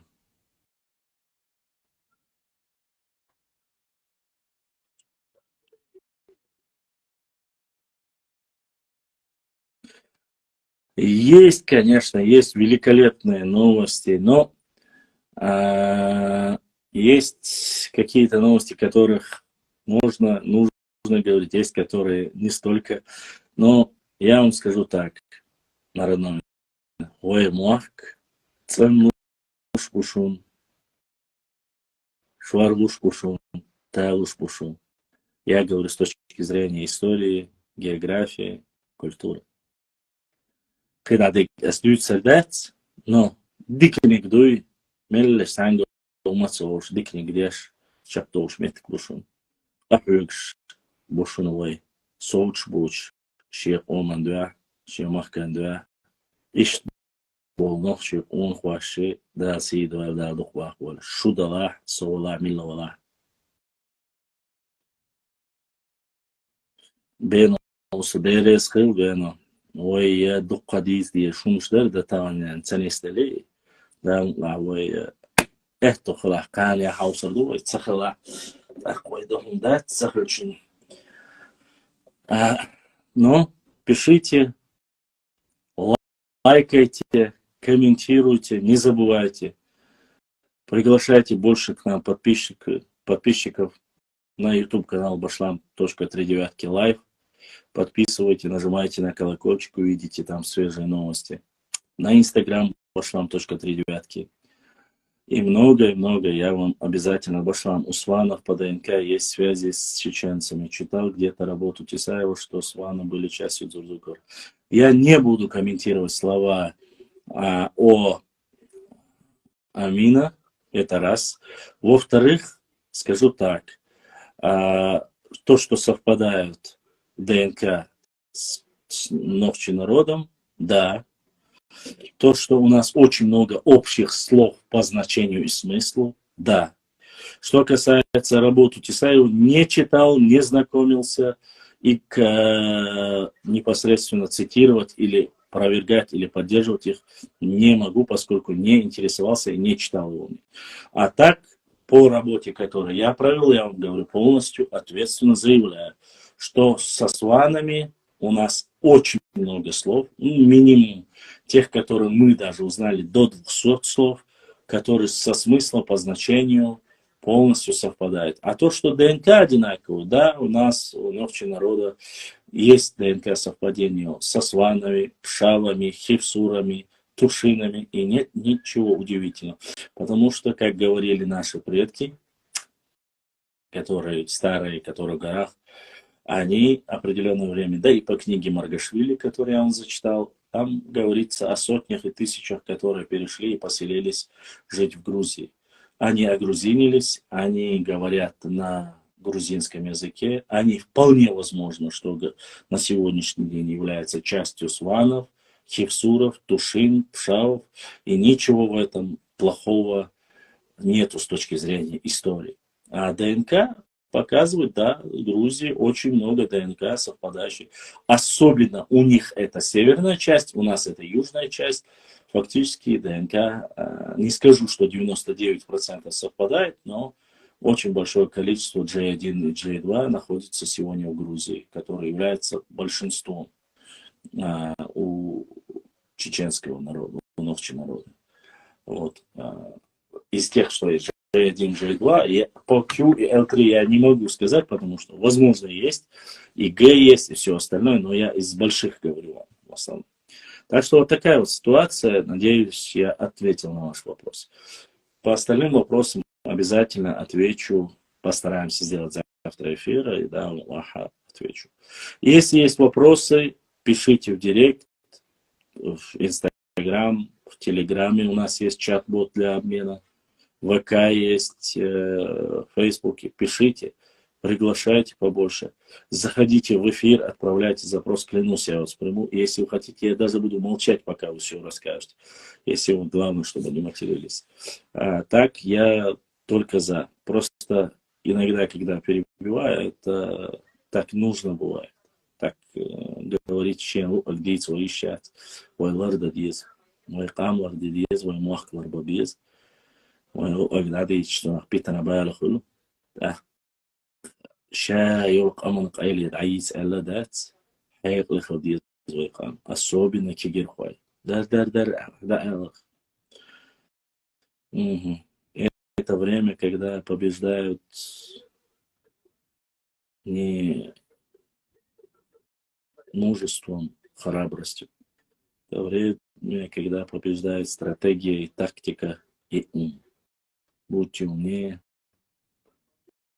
И все, иншаллах. Самое главное, 3 главных правила для нашего народа. Деба, Деша, Даха, Санхоми, Нохчикам, да, Дух Дахдо, Шицуик, Башламор, Танеш, Динахат,